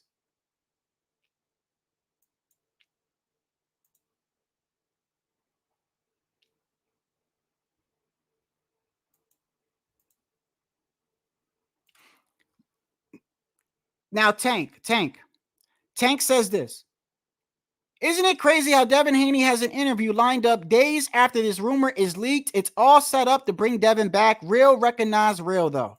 As soon as he says that, of course, all these people start saying, oh, Gervonta, you're an Uncle Tom and all this other shit. So, and he's getting it from not only fans, but he's getting it from other fighters. He goes on and he says, I don't like Devin and the rest of y'all. So now what's up? And he's talking to Clarissa Shields. He's talking to everybody. So Tank's making it clear, I'm not playing this on code shit. I'm not doing none of that. I'm telling you what I think. And what I think is Ryan is clean. People don't like that. They just don't like it. It is what it is. Like, I'm not crazy for thinking this shit is weird, bro. I'm not. That doesn't mean he didn't cheat. I'm just saying the totality of the situation, I got questions, bro. I got questions. That's all. Maybe I wouldn't be like this if when I look back at the fight, because I've seen the fight 4 times now. Maybe I wouldn't be like this if every time I look at that fight, I just see how fucking biased that ref was, bro. And the fact that I actually saw people today on outlets calling up on the Boxing Voice or on other channels, I've actually seen people actually say out their own mouth, I don't know what everybody is talking about the ref. I didn't see that. You didn't see that. Really? Shit. I don't know what fight you was watching, bro. I don't know what fight you was watching. They didn't even count all the knockdowns. One of the knockdowns, the first knockdown where Devin got caught with a left hook, Ryan immediately runs. Matter of fact, I think on some of the knockdowns, Ryan even jumped up on the damn rope. He's already far. Remember, the rule is you go to a neutral corner. You cannot be you cannot be anywhere around the ref while he's counting. That's why he can't count until you get the hell out the way, which is why a lot of times the ref won't be counting because he said, get over there. That's why I said, sometimes you see when a fighter knocks somebody down, the guy that knocked him down immediately runs. You ever see that? He knocks him down. He runs to the corner. He's running because he wants the ref to start counting. The faster he counts, that helps him out. Go back to that first knockdown with Devin and just start counting. Tell me what you get. It's so bad. If you think I'm bullshitting, there's a skit. I'm going to show you the skit right now. This is a guy who does voiceovers. He does voiceovers for a living, right? He does like cartoons and all types of shit, right? This is his view now. He's doing a skit about the Ryan Garcia and Devin Haney, right? Hold on.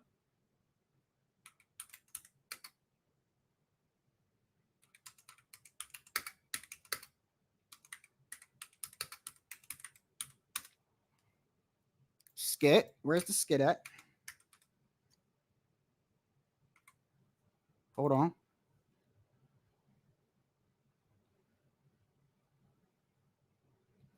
There he is right here. I'm going to play this for you, right? Now, mind you, this guy's just doing a skit. He's just doing a skit. But obviously, even him, he watched the fight. So he puts it in the skit. When Devin gets knocked down, watch how he starts counting. Look, it's just a skit, but it goes to show you his interpretation because people are like, I don't see what you're seeing. I don't see. Obviously, look at how he does this.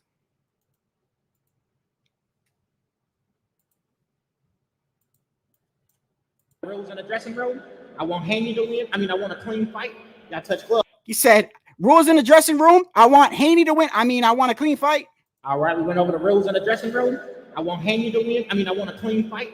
Got touch gloves. Let's go. Ryan, I know you can't fight, boy. I saw all that crazy stuff you're posting on Instagram. Ow! bro. Hey, bro, help. Got your back. Save me. Hey, Ryan, get off my guy. I ain't going out like this. Oh, whoa. Okay, let's go. Headshot challenge. Go to sleep.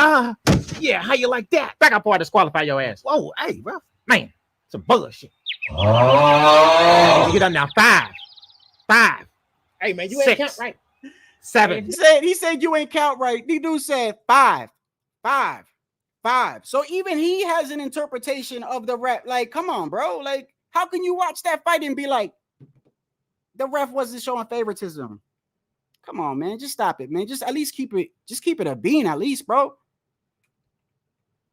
You don't gotta like Ryan to say that you saw favoritism. So if you see favoritism and you see the judge and you see some shady stuff, right? And then you look at the fact that the snack program and Devin and Snack, Victor Conti and Vada, you can't get mad at people for saying, hold on a second, something ain't right. Something ain't right. That doesn't mean that most people are saying it's okay for Ryan to cheat. No, if he's found guilty, bro, he's found guilty.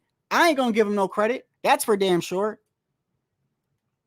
If those B samples come back, or if the commission says that Ryan's guilty, I'm gonna slam his ass, bro. I'm not gonna okay that. You could kill somebody. But what I am saying is that the shit is fishy, bro. I'm questioning some things, okay? Not to mention, I'm being completely honest with you when I say that I was happy Devin lost. At least I'm not lying to you. I'm telling you the truth. But I don't want him to lose because another man was cheating, though. And not only that, but let's keep it completely real here. Professional boxing is dangerous as it is. It's dangerous as it is. Using a banned substance, any type of steroids, bro, you can kill somebody, bro. Okay? So whether you like the fighter, whether you hate the fighter, come on, man. I don't want to see Devin die, okay? I may not like the style, and I may not like Bill and shit like that, or sometimes, like might not be a strong word. I dislike some of the shit that they do and some of the narrative. I don't want to see nobody die.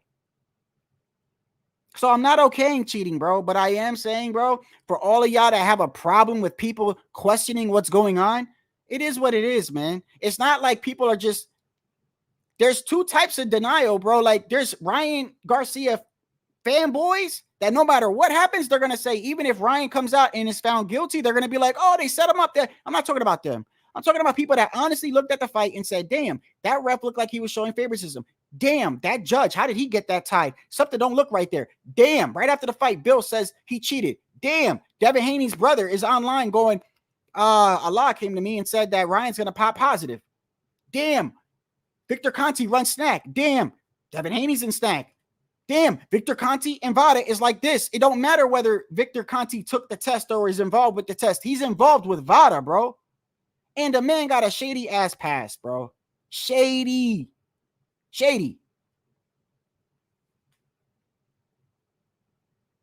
And it all comes out 2 weeks later, by the way. So, of course, there's some people like, bro, this shit is a little fucking fishy. That's all.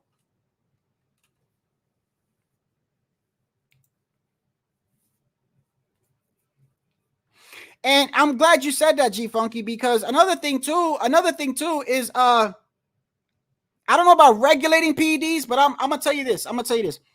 I have a huge problem with the fact that fights are over and a person's being popped for something. I have a huge problem with that. The purpose of testing somebody, in my opinion, is to catch them prior to them doing something. I caught you using, we can't let you fight because you might hurt and kill this guy. Not, let's catch him after he kills the guy. No. I got a problem with the fact that fighters are being popped after the fight is over, but passes all the prior tests. So most PEDs, take time. Now, another reason why people got issues with this is, listen, I'm not a PED specialist, but I can tell you this. A lot of PEDs take time to get in your system. Okay? It's not like you pop it that day, you take a steroid pill, and bam, you got it, right? It takes time. So when people see that a person has passed previous test, and then gets popped on the day of, you have to ask yourself, so he started that day? Did he even get any benefit out of it? I mean, like, well, it takes time, right? So just understand, people are just asking questions, bro. That's it.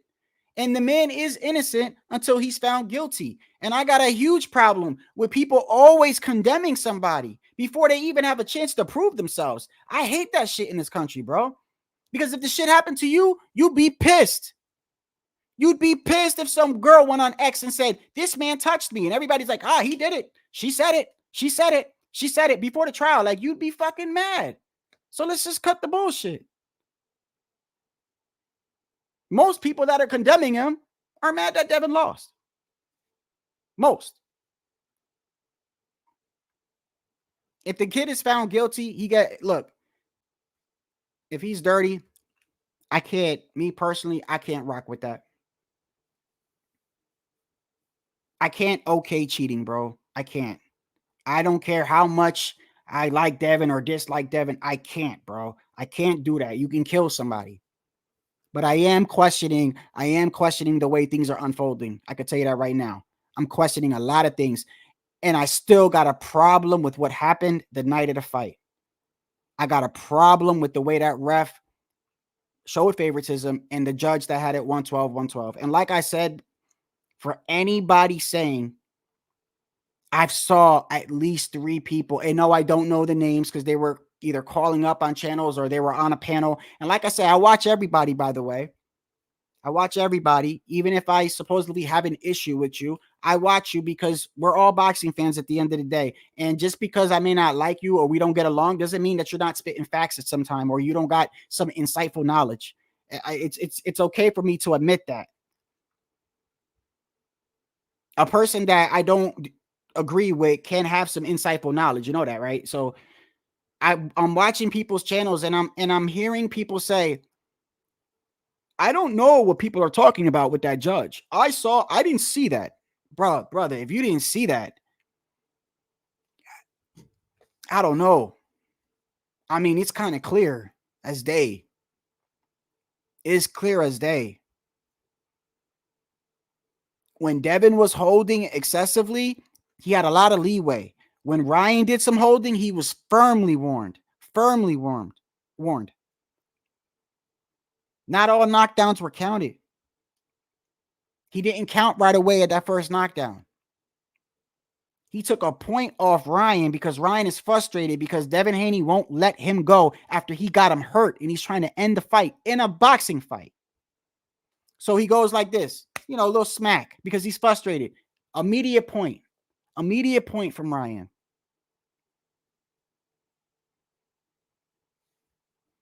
I had questions with the shit that was going on that night, man. And if you're asking, well, why would they do that to Ryan? Why not?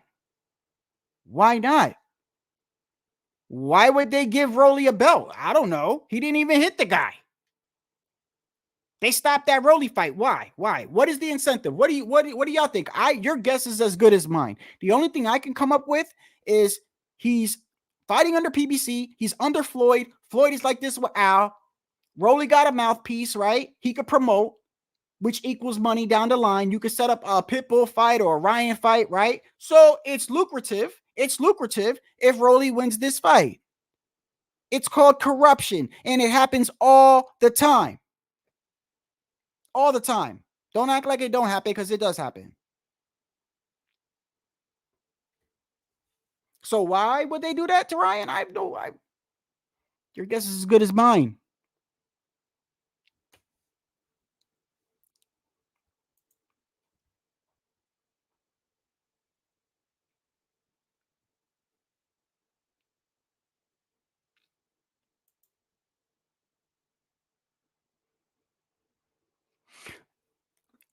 Right.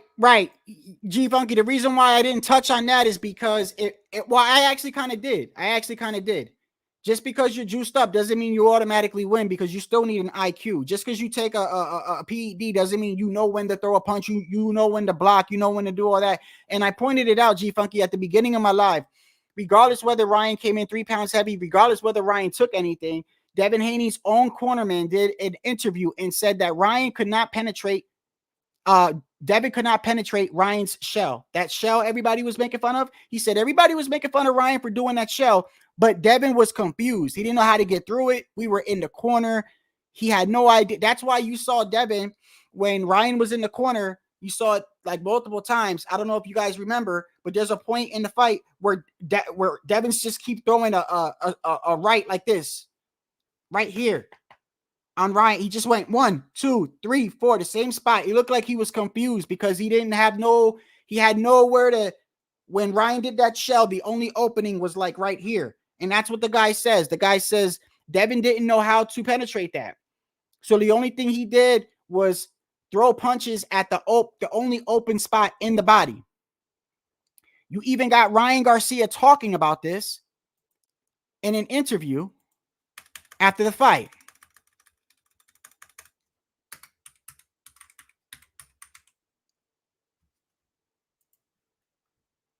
Right here. Then let me find it. Hold on.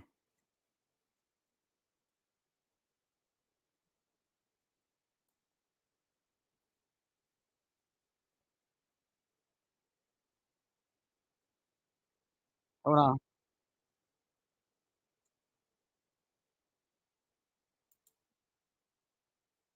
Hold on 1 second. Where is it at?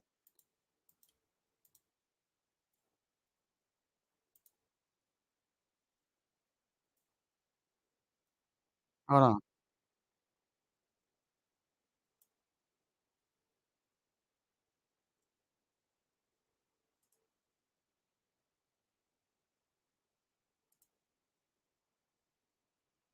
Hold on.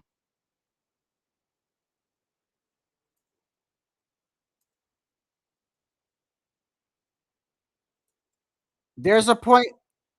There it goes. I found it. My bad for doing that, bro. I found it.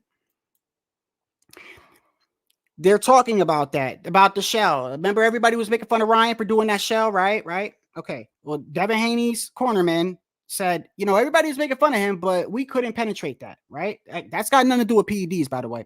Here we go. Right here, Ryan's talking about that. Ryan in this interview is basically saying, I barely trained for the fight. I didn't make weight. I wasn't in the best of shape. I was drinking. I wasn't, he basically says he wasn't even, he just wasn't being 100% in this fight. He's admitting that, right? In this interview, which also another thing too, that also kind of makes me a little bit fishy is that for a person that's taking performance enhancement drugs, 3 of them, he sure looked like shit, in my opinion. He sure looked like shit to me. But anyway, that's here nor there. Here we go right here.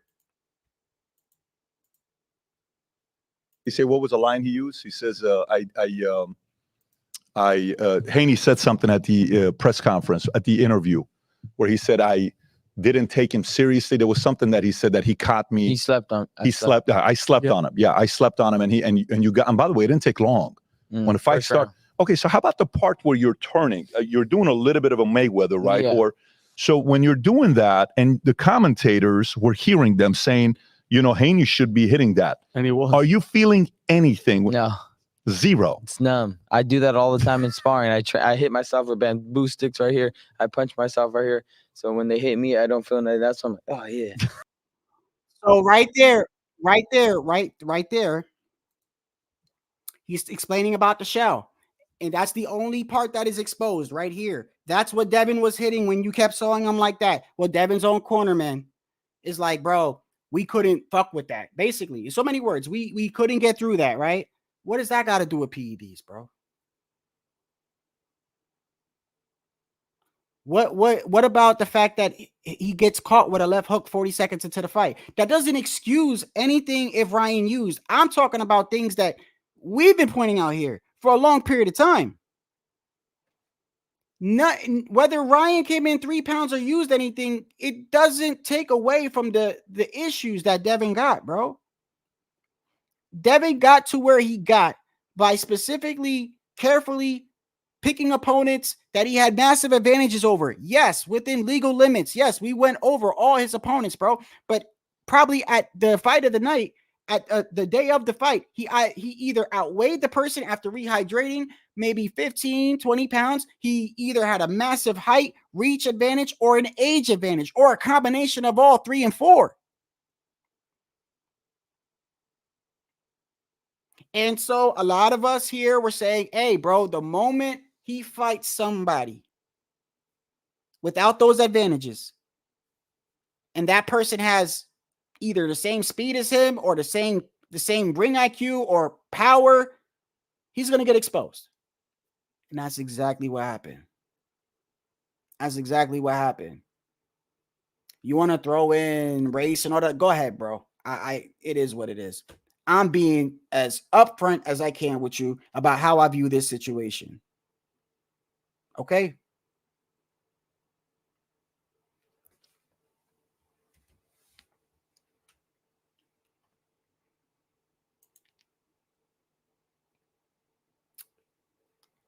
I don't know when you got here, but I'm not repeating myself for the 15th time.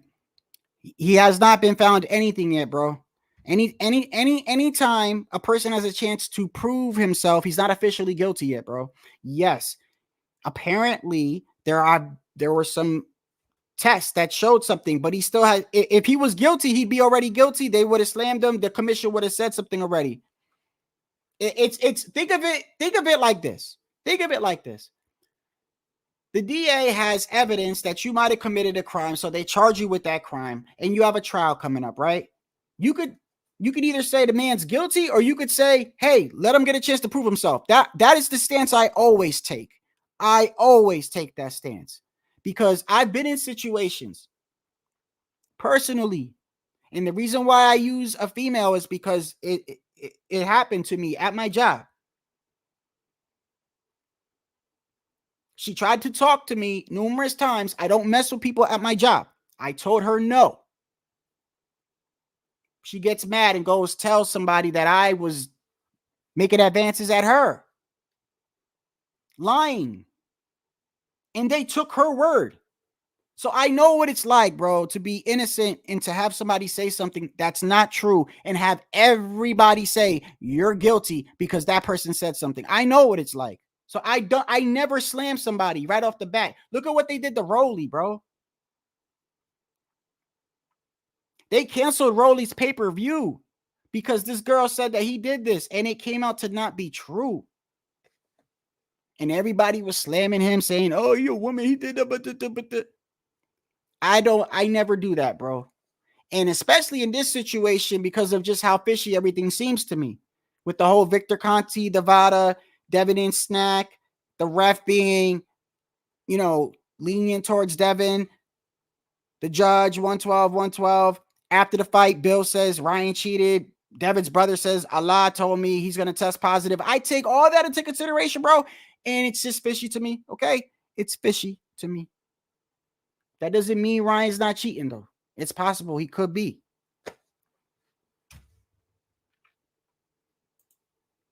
And with that,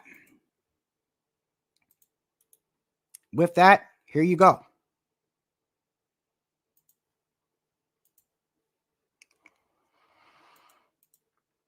And what's sad is all of this has overshadowed the Canelo fight.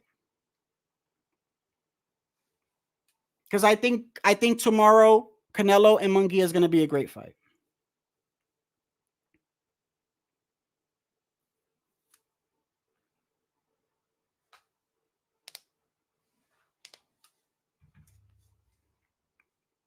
Oh, my phone wasn't charging the whole time. What the hell?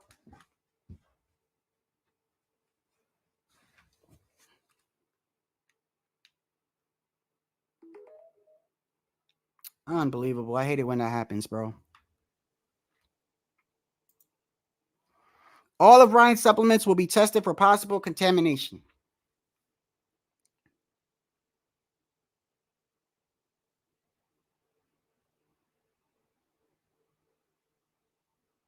He has not, bro. Who? What have you been watching, bro? What have you been watching?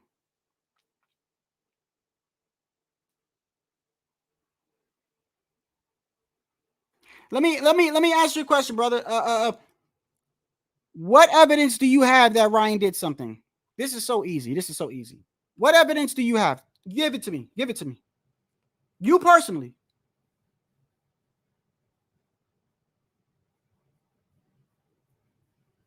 Is it a tweet? A tweet from Dan Raphael? A tweet from Victor Conti? What are you using as your measurement of burden of guilt? Is it a tweet? Is it something somebody said?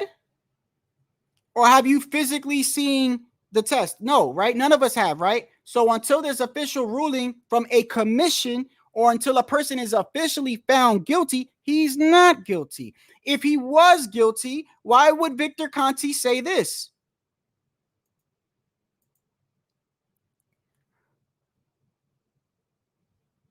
He will get right here, part 3 up on top. He will get a chance to prove if it was the source or not, per via commission. He will get a chance to prove. If you have a chance to prove something, brother, you're not guilty yet. Because once you're guilty, you're guilty. This is what people keep forgetting. They keep forgetting that. If you have a trial, you're not guilty yet, bro. You're not. You may look guilty. People may say you're guilty like you're doing right now, but you're not. Because as long as you have a chance to prove your innocence, you're not guilty at that moment. And everyone's already calling him guilty. When he's found guilty and it's already permanent and he's already been whatever the commission does, that is when I'll slam him, bro. That is when I'll do it. Because like I said, everything that led up to this is fishy to me. You ain't got to do that. Go ahead. Go, yo, he's guilty, whatever. I'm telling you from my perspective, shit is fishy to me, bro. And no, I'm not saying that because of my view on Haney's. I made it very clear. I was happy Haney lost, but let's not forget, go back to my live at the weigh-in. I literally was so mad at Ryan for coming in 3 pounds overweight. I changed my pick that night. I was arguing with HOD. I said, HOD, Ryan is undisciplined. Devin's going to piece his ass up. So it ain't just because I don't like Devin or whatever. No, I try to be as fair as I can, bro. And fair is he's not guilty yet, officially guilty. No, he's not. He's not. Nobody that's guilty has a chance to prove their innocence. Once you're guilty, you're guilty, bro. Let's stop this shit, please. What's going on, brother? How you doing, my friend? Hold on, let me switch my mic so I sound no, it's okay. Yeah, Joseph Hurrah. Yeah, I bet. Yes. How's it going, brother? I've seen you on G Funky and other channels. Yes. Yes, G Funky. Thank you for being here. Thank you for being here, by the way. I appreciate you, man. And you always have good insight. I like to hear what you got to say about this. Thank you for being here, man. Thank you, my friend. I will say this. Here's the biggest smoking gun, right? The biggest fly in the ointment. So all of his testing for the entire 4 to 6 week period was negative. And then the day of the fight, in which that much, and well, once again, we don't know the concentration of either element, right? Right. That pushed a positive outcome. Oh, and before you finish, I'm glad you said that. Just to add on to what you're saying, Victor Conti had mentioned something about that, and maybe you could say something about this, because right here, he says per. Okay, this is what per what you're saying right here, part 2. It says, in my opinion, Ryan's team claiming only tiny levels is misleading.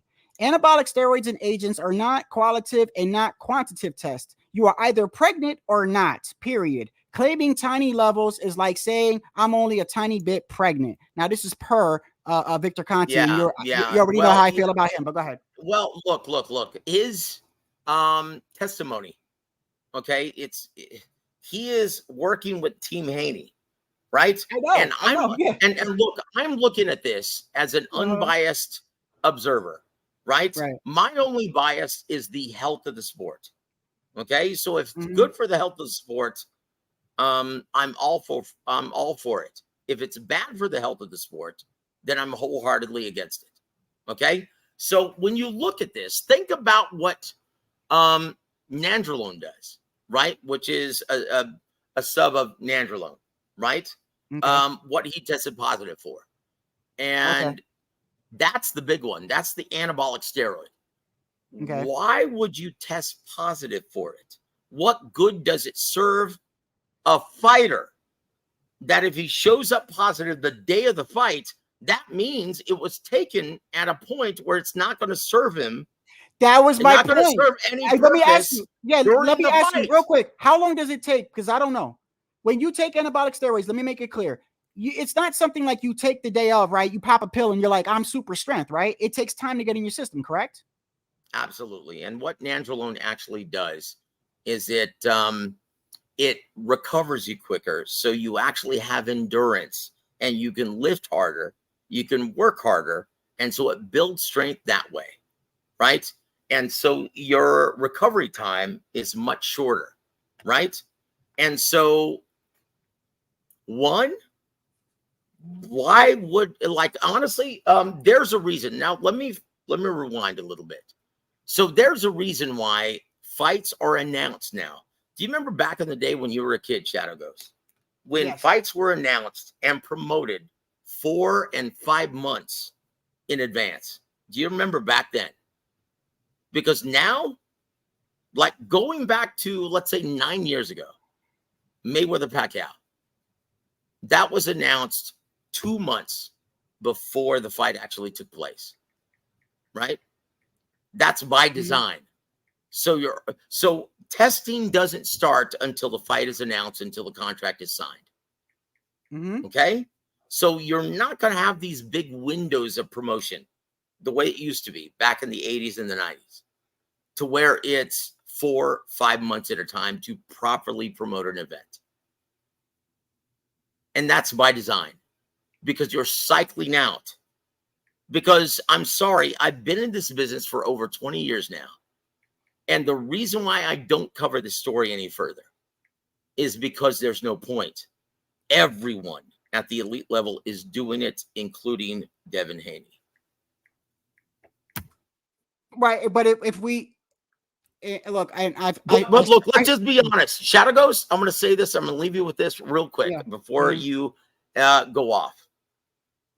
There's no point, right? If you're going to take a dose that's going to be detectable the day of the event and no time before, there's something wrong with that, because any idiot at this point could pass one of these tests. The window of, like, unless they're giving 24/7 random all year round, you have to be an absolute moron to test positive. And Victor Conti would be the first one to tell you that. Same with Memo Heredia. Well, you don't go nowhere, because I want your insight on this, bro. Because I've got so much more, brother. Go as you were, sir. All right, so this is what I've been. Look. I'm glad somebody else is on here, because it's like I don't want to seem like I've made it clear how I feel about the Haneys. And I do that because I don't want to make it seem like, well, you're just saying that because you don't like him. No, if Ryan is cheating, bro, you could kill somebody, bro. So I'm not okay with that. What I am saying is that a lot of things are shady. And what's crazy is, for the people that are pointing the shit out, why it's shady, we look like a bunch of haters and all. No, bro. Like, there's a lot of merit to the shit that people are saying, bro. There's a lot of merit to things. Number one, from the night of the fight, I just felt like things were like fixed in a way for Devin Haney to win that fight. And then the way things have unfolded, and like you said, that was another thing that I said too, is I'm not an expert on PEDs. You know, I'm not an expert, but from my understanding, you don't just pop something and then that day you're just magically, no, it takes time to get in your system. They call it cycles and shit like that, right? Yeah. So he passed all these tests, but he takes something the day of. Like, that's weird in itself. Then I look at the fact that Victor Conti, and anytime we bring up Victor Conti, a person goes, oh, well, he did his time. Like, that's ridiculous to me. That is ridiculous. I mean, if a person is a hacker and did his time, okay, give him a job as an IT with bank information. He did his time. I mean, like, so it's questionable, bro. This guy is known for people cheating, and he's helping them get away with it and being undetectable. And this guy is intertwined with Vada, bro. Intertwined. Look. And now Snack, does he run Snack? Yes, of course. Devin Haney and Snack? Yep. Well, look, it's been told to everyone within the boxing community, right? Everyone who's actually an active participant in this business, that the only reason why he's working with Snack is to try and make weight, because he's a big boy, right? Yeah, we're talking Devin, right? Devin? I'm talking Devin. Yeah. Okay. Ryan Garcia. Look, once again, if he's testing positive the day of the event, that doesn't make any sense. It's not going to do him any good in the fight. Okay, so once again, here's my ultimate position on this topic, right? And once again, I stopped covering this story about 15 years ago. When I first got into this business, I was like, oh my gosh, well, I need to do this. Like, this is terrible for boxing. Come to find out that everyone is doing it. Why do you think Paulie Malignaggi was so adamant that everyone was doing it, including Manny Pacquiao? Why do you think Floyd Mayweather was so adamant that Manny Pacquiao was on the juice? It takes one to know it. Okay? Well, one thing I do want to say is this. Because maybe my perspective is wrong. Okay? I've seen Ryan Garcia almost, I would say 90% of his fights that have been on TV, I've seen his fights. He did not look like he was the best version of himself that night. In fact, I'm sorry, which fights are you referring to specifically, please? So I'm looking at the Duarte fight, the fight right before it, the Fortuna fight, the Luke Campbell fight. I'm just taking all these fights just as in general. Yeah. And I'm looking at the way that he fought. Now, obviously, since he's gotten with Derek James, he's done that shell thing. And I don't know if that's even, I honestly believe that that's not Derek James, just not to go off on something. I believe that he's doing the shell thing because he's done it ever since he fought Tank. And I believe it has to do with that injury that he had or whatever he had, and he's protecting that. So therefore, he's got this shell now. That is my idea because he did not do that shell prior to the Tank fight. I believe that he has an injury or he's either prone to a body shot there or something. And therefore, ever since that fight, he did it in the Duarte and he did it here. But either way, besides that, he did that in rounds 3, 4, 5, and 6. He was on his back foot and literally the crowd was booing. They were booing Ryan Garcia. And then in rounds 7, 8, and 9, the rounds where he was winning and beating up Devin, he was huffing and puffing. Ryan fights in spurts. That's how I've always noticed him. He's not a constant throwing punch. He fights in spurts. And he just did not look like the best version of himself. He admitted he wasn't the best version of himself. He didn't even try to make weight. Victor Conti comes out for everybody saying that, he purposely tried to, add on 3 pounds, right? Well, Victor Conti, the same guy, he says, in my opinion, we need to dispel that rumor that Ryan had an advanced plan to come in 3 pounds heavy at the weigh-in. It is my belief there was no such plan. He simply decided at the last moment. Okay. So I'm just saying. Look, I'm going to set the record straight right here. I'm going to set the record straight right here. I met Ryan as well as Henry when they were in San Antonio for their fight with the African gentleman, right? What was his name? I can't even remember at this point, but he was undefeated at the time. Tago or something? Tago or something? Tego. Yeah, Emmanuel Tego. Yeah, thank you. And I spoke with Henry because I got his contact information. We became friends, and I spoke to him, and he said that's bullshit. That's absolute bullshit. They actually tried to make weight. The whole 3 pounds, Floyd told them to miss the weight. No, that's bullshit. They actually tried, and he couldn't. And that's why his dad said, hey, man, you know what? Don't make that bet. He's like, you're having trouble. You're having trouble shedding these 3 pounds. That's bullshit. That's a complete fabrication. So once again, the biggest problem that I have is everyone reading these YouTube pages and this Twitter bullshit, and they have no idea what the fuck they're talking about. Pardon my French, sir. No, you good. You good here. So Henry's going to be on my show next week. right? And we're going to set the record straight. Okay. One, here's where, if I do advise Henry or Ryan, if I were their advisor, I would say, you know what, brother? Do whatever test you have to do for contamination. And if that doesn't solve anything in a conclusive manner, throw your conditioning coach under the bus. Because I feel very strongly about this. And I learned this from Emmanuel Stewart. I worked with him for about 4 years before he passed away. And he hated conditioning coaches. He said, well, you know what? It's amazing. And it seems like a coincidence that we never had to worry about our fighters popping dirty until we started working with conditioning coaches. And that is God's honest truth. Throw your conditioning conditioning coach, S&C coach, under the bus. Get him out of there. Get all strength and conditioning coaches out of boxing. Because Emmanuel Stewart, he told me this, you know what? They're the drug pushers in boxing. We wouldn't be having this problem if it weren't for their involvement. And I can't argue with that. Can you?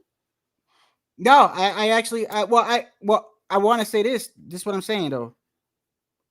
I just want to, I wanted to just go back. I'm going to touch on the strength and conditioning coach, because what you're saying is basically up until they didn't have strength. Once strength and conditioning coaches were added, people started popping dirty. That's it.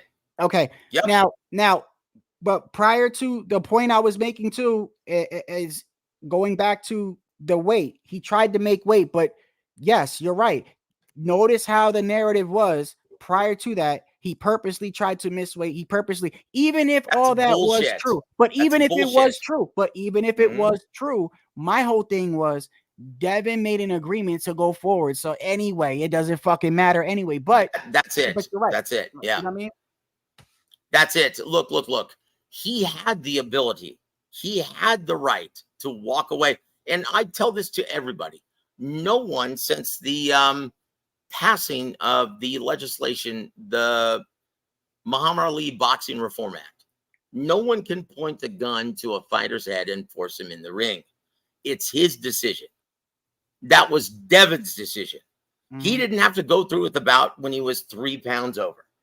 That was his decision. He was so confident that he was going to whoop Ryan's ass. And you know what? Furthermore, this is a moot point when you think about it. Because was it steroids? Was it any kind of PED that caused Haney to fall for the first trap? That's what I said. Ryan set for him. Look, jab, jab, jab, hook off the jab, and he lands the first hook that hurts him within the first minute of the fight. Bro, I've been saying this for 2 years. I've been saying this for 2 years about his jab, and then even Mayweather said it. Right? This got nothing to do with PEDs, by the way. Even Floyd said, "Wake up, listen to me. I'm telling you something, because I know what I would have told you when you was in that situation. Just for starters, Devin, you can't jab.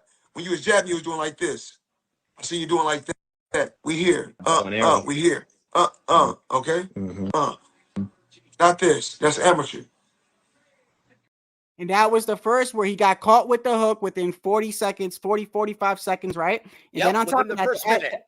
Right, for the first minute. Then to add on to that, like I said, I don't know how long you've been watching for. His own cornerman did an interview on Fight Hub and said that Devin couldn't penetrate that shell that Ryan was doing. That has nothing to do with 3 pounds in PEDs. The fact that he excessively holds has nothing to do with that. The fact that he's chinny has nothing to do with that. The fact that he's got no power. I'm not saying that doesn't excuse Ryan if he did it, but people just totally ignore this shit.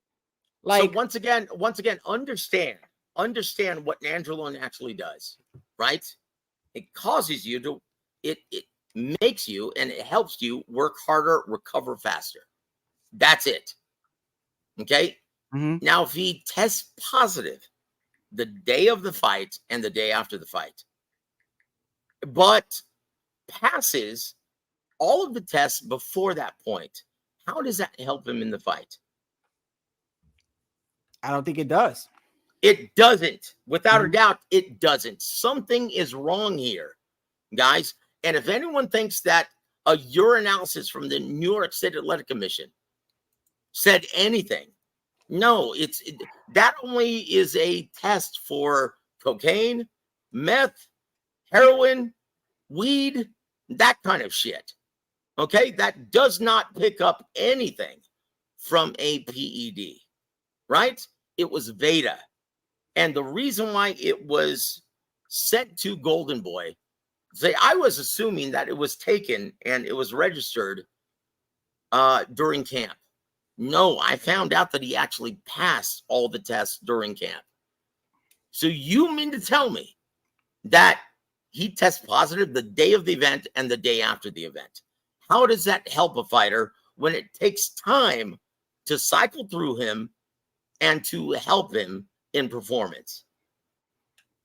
I mean, these are questions people are asking, but apparently he's guilty. Because I always wait, bro. I always wait. Now, I'm telling you, if for some odd reason, bro, he's found guilty, I don't approve it. Even though you said that they're all doing it, still, at the end of the day, if it's illegal and he gets caught doing it, look, I'm not gonna support that. But I just find it crazy, bro. Everyone can have their own opinion, but it's just crazy how people look at us like we're fucking losing our mind when if you connect the dots, shit is fishy, bro. Yeah, it is what it is. This is irregular. Okay, to say the least, it's irregular. But my position is on this topic, may the best juice win, because everyone is doing it. And you've got to be a damn fool to test positive in this day and age, in which most strength and conditioning coaches, like just ask him already, he's going to laugh. Oh, dude, if you fail a test on my watch, that's not my doing. Okay, he understands how these.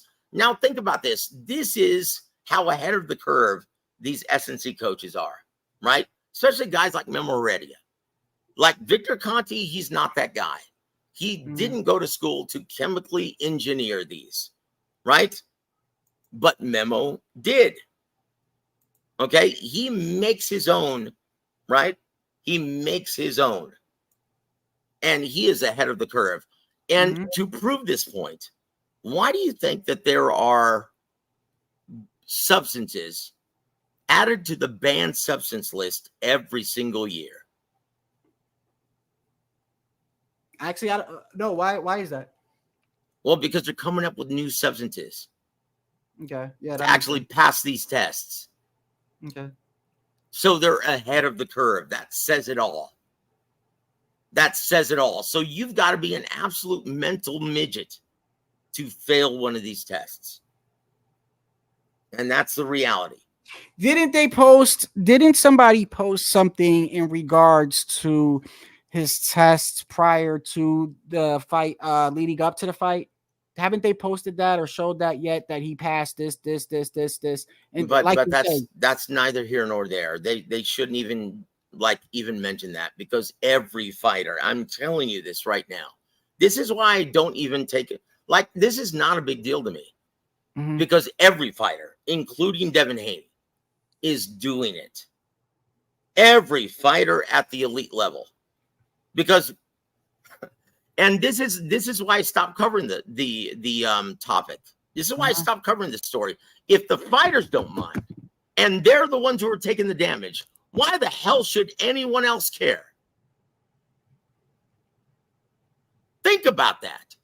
If the fighters who are taking the damage don't care and still do it, why the hell should anyone else give two shits? You might as well legalize it, like how weed was illegal, just legalize it. Exactly. So in my opinion, this is a whole bunch of nothing.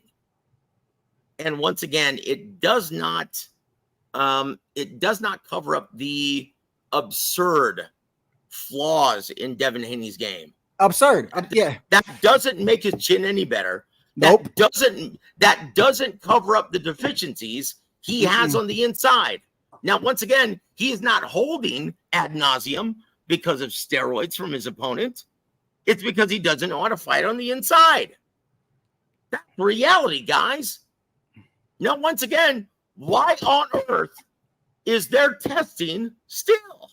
Because think about this. They sent the results to the promoter after the fight. What purpose does that serve?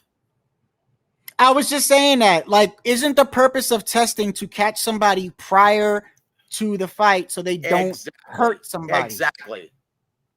So if they're letting the fight happen, everyone makes money, and then they post the results post-fight. What purpose does that serve? Absolutely nothing. And then they're testing positive the day of the fight. Yeah, that's right. If you know that's anything weird to me. about these drugs, you understand that it takes time, right, to cycle through your system and to benefit the results. Okay? That's not going to help you the week of the fight. That's not. So once again, this was made popular just like someone's O on their resume. This was made popular by Floyd Mayweather Jr. Otherwise, we wouldn't be giving two shits about this. The testing, yeah. We wouldn't be giving two shits about this testing. Like, in my opinion, everyone is doing it, and I know this for a fact. That's why I stopped covering the story. Yeah, Because as of right now, everyone, listen, Shadow Ghost, everyone at the elite level is doing it. And why? Look, they're already, these prize fighters, their best concept for bettering themselves is taking punches to the face. So these guys who are already taking punches to the face, you mean to tell me they're above taking performance-enhancing drugs? Bullshit. They're going to do whatever it takes to make life-changing money. Because in boxing, it's a sport of the haves and the have-nots. 99% of the fighters want to be where Ryan Garcia is right now. And let me tell you, as controversial as he is right now, do you really think this PED test is going to affect his level of popularity? Oh, hell no. It's probably going to make it better. Exactly. Hold on one second. I got somebody out. Hold on. Let me verify this person. Let me verify this person. Hold on. Yo. Yellow. Okay, making sure you're good. Hey, by the way, make my profile pic big if you can. Can I do? Wait, hold on. I think I can. Hold on. Yeah, that's cool.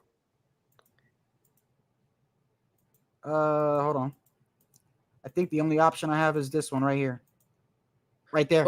I mean, y'all can see it pretty clearly, right? That's Mayweather with the bow and arrow jab, throwing it. Yeah. You know, so Ryan beats Mayweather now because Mayweather does bow and arrow. No, dude. How could you come to that conclusion? Like, no, seriously. I'm just using y'all's logic that the main reason. That's one jab. That's one jab, brother. That's one. Okay. Well, look. Floyd Mayweather. If you're actually comparing Floyd Mayweather to Devin Haney, I'm not. Oh no, they've been doing that. Okay, explain that to me because that's news to me. Wait, Joseph. I'm sorry. Hold on 1 second. Are you the motherfucker that was talking shit about my pops, bro, that day with Devin? No. Wait, what? Your pops? Yeah. Was you the one? No, I never talk to anybody about your dad. I don't talk about people's family, to be honest. All right, I'm just making sure, bro. We debated before about Cruz and Haney and all that. But I never disrespect people's family. Okay, no, we good then. No, listen, you got a difference of opinion. That's fine. My bad. I was just gonna say I think the bow and arrow jab thing, all that bullshit, that's overblown. I think the biggest reason why Haney lost is because his chin is pretty weak. And I think the 3 pounds kind of exaggerated that difference between Ryan's punch resistance and Haney's punch resistance. I think even when Ryan landed like sloppy left hooks that barely landed on Haney cleanly, Haney was still hurt. Haney was still hurt by right hands. I think it just had to do with Haney's chin is not that good, and the 3 pounds exaggerated the difference, and accentuated it. Yeah, and the whole bow and arrow jab thing. I mean, Mayweather does it, so I mean, like Mayweather's a fucking hypocrite. Listen, even if we take that away, even if we take away that bow and arrow jab, bro, it doesn't change the fact that Devin Haney's chinny, Devin Haney excessively holds. And yes, and listen, one thing I can agree with you is this. and this is one thing that I feel like he took something. Sometimes when you take advantage of something, it's a two-way, it's a double-edged sword. You know what I mean? So for instance, you rehydrate big, right? And you're able to have sort of a legal advantage over your opponents. But like you said, when you cut all that weight, you could be very susceptible to a punch resistance. Yep. Well, let me give you an example, right? Let me give you an example. I was ringside for Orlando Salido versus Vasyl Lomachenko, right? That was at 126. That was at 126. And I interviewed both fighters. And it's funny, I got the sense before the weigh-in even that they weren't even worried about making weight. He wasn't worried about keep retaining that title. He was most worried about winning on the HBO platform, which is by far the most, at the time, the most coveted, right, of prizes for a prize fighter, right? And so this is the problem. Fighters have gotten wise to winning a belt really doesn't mean shit if you're not making money. And so how do you make money? You win on the big stage. You win when that opportunity arises. And that's the problem. Everyone is doing this. They're going to do whatever it takes to win, period. It defeats the purpose of weight divisions. It defeats the purpose of clean boxing program, according to the WBC. It's bullshit. It's become laughable. And then people complain about Jake Paul versus Mike Tyson. Brother, buckle up. It's inevitable. This is happening right now. And don't be surprised. Once again, the moment that I got wind of, like, Haney, honestly, has no reason to complain about anything because they circumvented the rules for him when he fought Jojo Diaz, giving him a weigh-in time of 9 a.m. That was unheard of. Giving him 36 hours to recover, to rehydrate. And that was unheard of at the time. Now it's common practice. So what's the difference? What's the difference if you don't even bother making weight, perceivably, and then circumvent the rules and get weighed in at 9 a.m. in the morning? What the fuck is the difference if you're both weighing in for a junior welterweight fight? You're both weighing in as a super middleweight the night of the fight. Yeah, I was going to say, I have no dog in the fight. Like, I'm pretty unbiased when it comes to, I just call out the bullshit from both sides. But I do agree. I do think I would even say Devin Haney's on more steroids than Ryan is, to be honest. I think you mentioned that last time. Yeah, you mentioned that last time. Yeah. I don't know if I did, but if yesterday, I did, salute. You was here 2 days ago. No, I wasn't. Briefly. No, I wasn't. Oh, yeah, I was. Yeah. Actually, yesterday, not 2 days ago. You was here yesterday, and you mentioned the first thing you said when you came on. That's why I remembered you. The first thing you said was Devin Haney. It's kind of ironic because Devin Haney's probably on more juice than he is.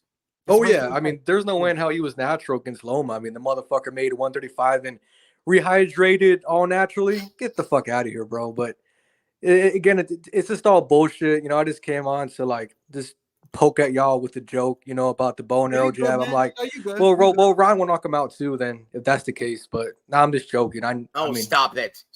Floyd was a beast, man. Let me tell you. I know. Something. I'm just joking with you. I'm just joking. Well, you know, Port. Let me tell you, Floyd to this day doesn't get enough credit for being the fucking dog that he was. Let me tell you a story.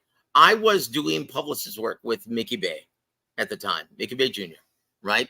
And it was during the Cotto Floyd event in which Floyd somehow came down with the flu the week of the fight. They were actually thinking of postponing the fight. And then someone reminded Floyd that, hey, dude, you cannot cancel this event because you're going to jail right after this event. And so shit, he had to go through with it. Right? This is a guy I'm listening. Who fought through the flu and whooped Cotto's ass in one of his best performances. That's a guy who was a dog. No one gives Floyd as much credit as he deserves for being as tough as he actually was, physically and mentally. Floyd was a beast, man. I mean, I wouldn't say he whooped Cotto, but I know you're just exaggerating. But yeah, I mean, much respect to fucking Mayweather, man. I mean, but this is kind of a joke. Like, the reason why Haney lost, the bow and arrow jab is because he's not that good, reason. dude. Well, the Port, let me point this out to you once again. And once again, you don't have a dog in the hunt. You've already stated that, and commend you for it. Because most fans are not like that, right? Oh, but yeah. What does a positive PED test have to do with him falling for the first trap that Ryan Garcia, the guy who's technically the guy who's technically deficient, right? They're both technically deficient. Ryan has worse technique than Haney. Absolutely, they are. So a guy who's technically deficient, right? He sets a trap within the first minute of the first round. But Joseph and Devin Haney falls for it. But Joseph, I never said nothing to do. I'm not accusing you, my friend. Oh, okay. I'm just pointing this out. So why all the ridicule and criticism at this point before due process plays itself out? You're asking me, or you're just saying in general? That's actually a rhetorical question, but go ahead, sir. Oh, I'm just saying. Yeah, I never said the Haney won because of the PED. I mean, Ryan won because of the PEDs. I think Haney's on more PEDs than Ryan. I think the establishment just wanted Ryan to pop dirty for whatever reason. I think it's pretty obvious. I mean, it's pretty fucking fishy. I think they wanted Ryan to pop dirty, and they did, so they can build up the rematch, or maybe something was fucking odd. Really fucking odd about it. I just came here to say that I think the main reason why Haney lost was his chin is just super fucking weak, and the 3 pounds just made the difference that much wider. But which makes it even more his fault, by the way, because he said, "Yeah, go ahead, just give me money, and I'll That was his decision. That was his decision. I guess he could have walked away from the bout. He could have walked away from the bout. Once again, since the passing of the Muhammad Ali Boxing Reform Act legislation, no one can point a gun to a fighter's head and force him in the ring. He could have easily passed on the bout. He didn't. He wanted to make that $15 to $20 million. And guess what? He still did. Win or lose, he still made that kind of money. He can go on as many media outlets as he wants to, and say, "Oh, I'm not interested in fighting Ryan Garcia again." But guess what? He's going to anyway. And why? Because that's the most money that he could possibly make at this time or any time. And that's the reality, guys. That's what we have to look forward to. Yeah, I agree. It is Haney's fault in a way, but still, it did play a factor. Whether he agreed or not. Well, I tell you what, if the shoe were on the other foot, they would easily play that hand. No, I'm sure they would. Yeah. Of course they would, because look at him at 35 pounds. Yeah, I agree. Circumventing the rules and getting weighed in at 9 a.m. When does that ever happen before that fight? You're talking about the JoJo fight, right? I'm talking about Jojo Diaz. Yeah, that when was that ever happened before that bout? Yeah, I agree. I think both sides are fucking dirty. It never did. So what are you keeping track of? What is now? I don't mean you per se. I mean, what is anyone keeping track of? Because what's against the rules these days? In my opinion, they need to either legalize this shit or get rid of strength and conditioning coaches altogether, because they are the drug pushers of this business. And this is a business at the end of the day.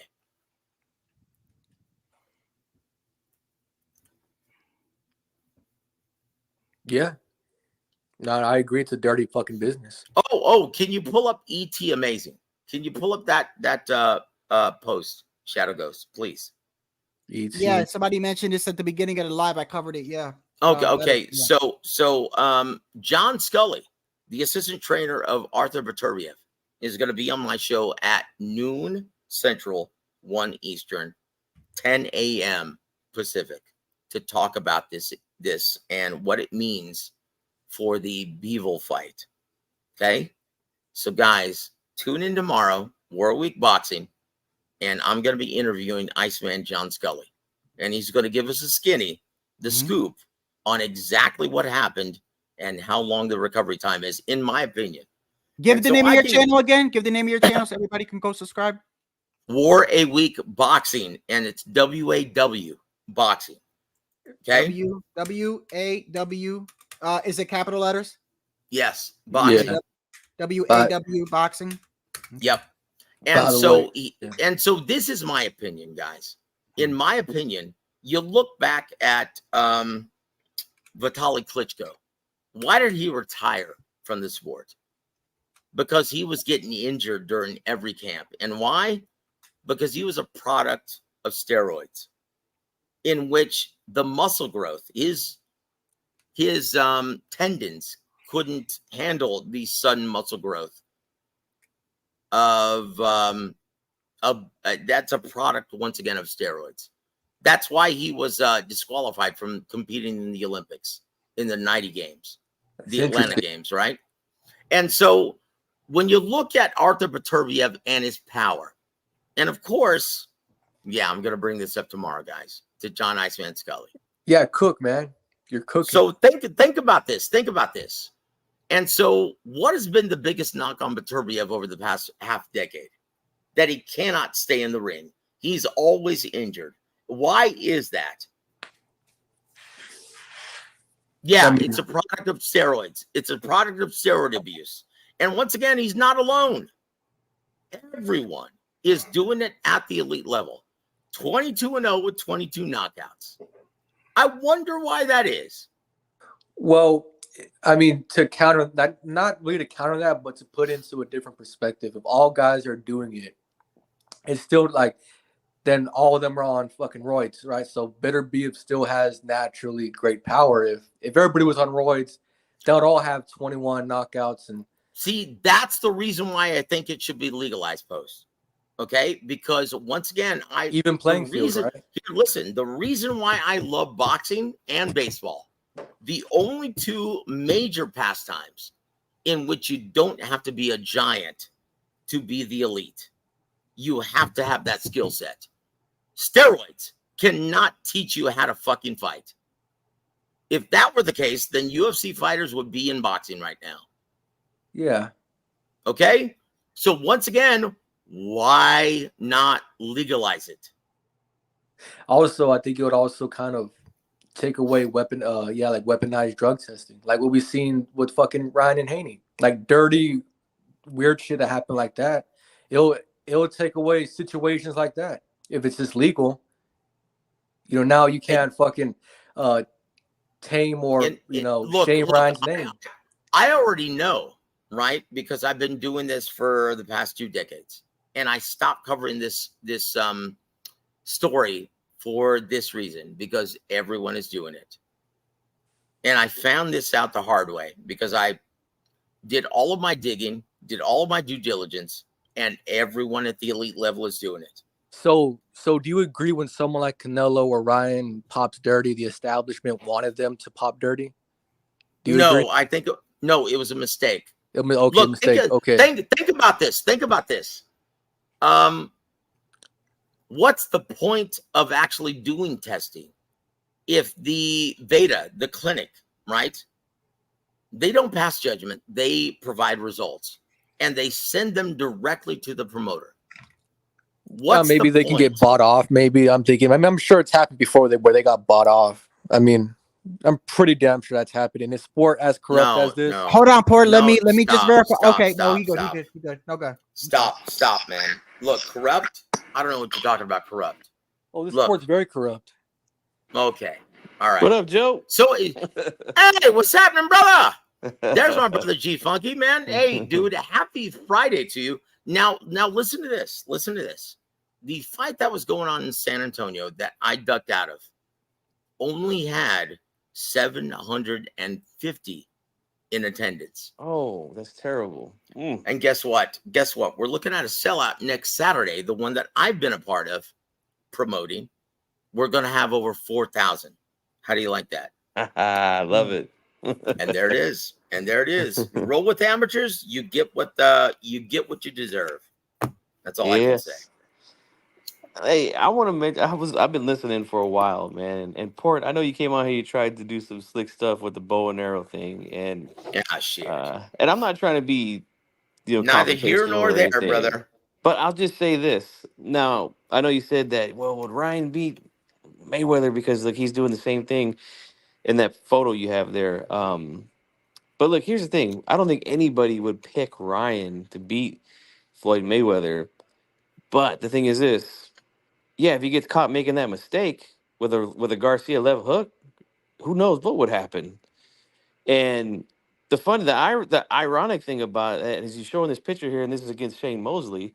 That's exactly how Shane Mosley almost knocked him out because he countered his ass. He timed him with a brilliant right hand. Look. All that had all you had to do if you're Floyd to avoid that is double the jab.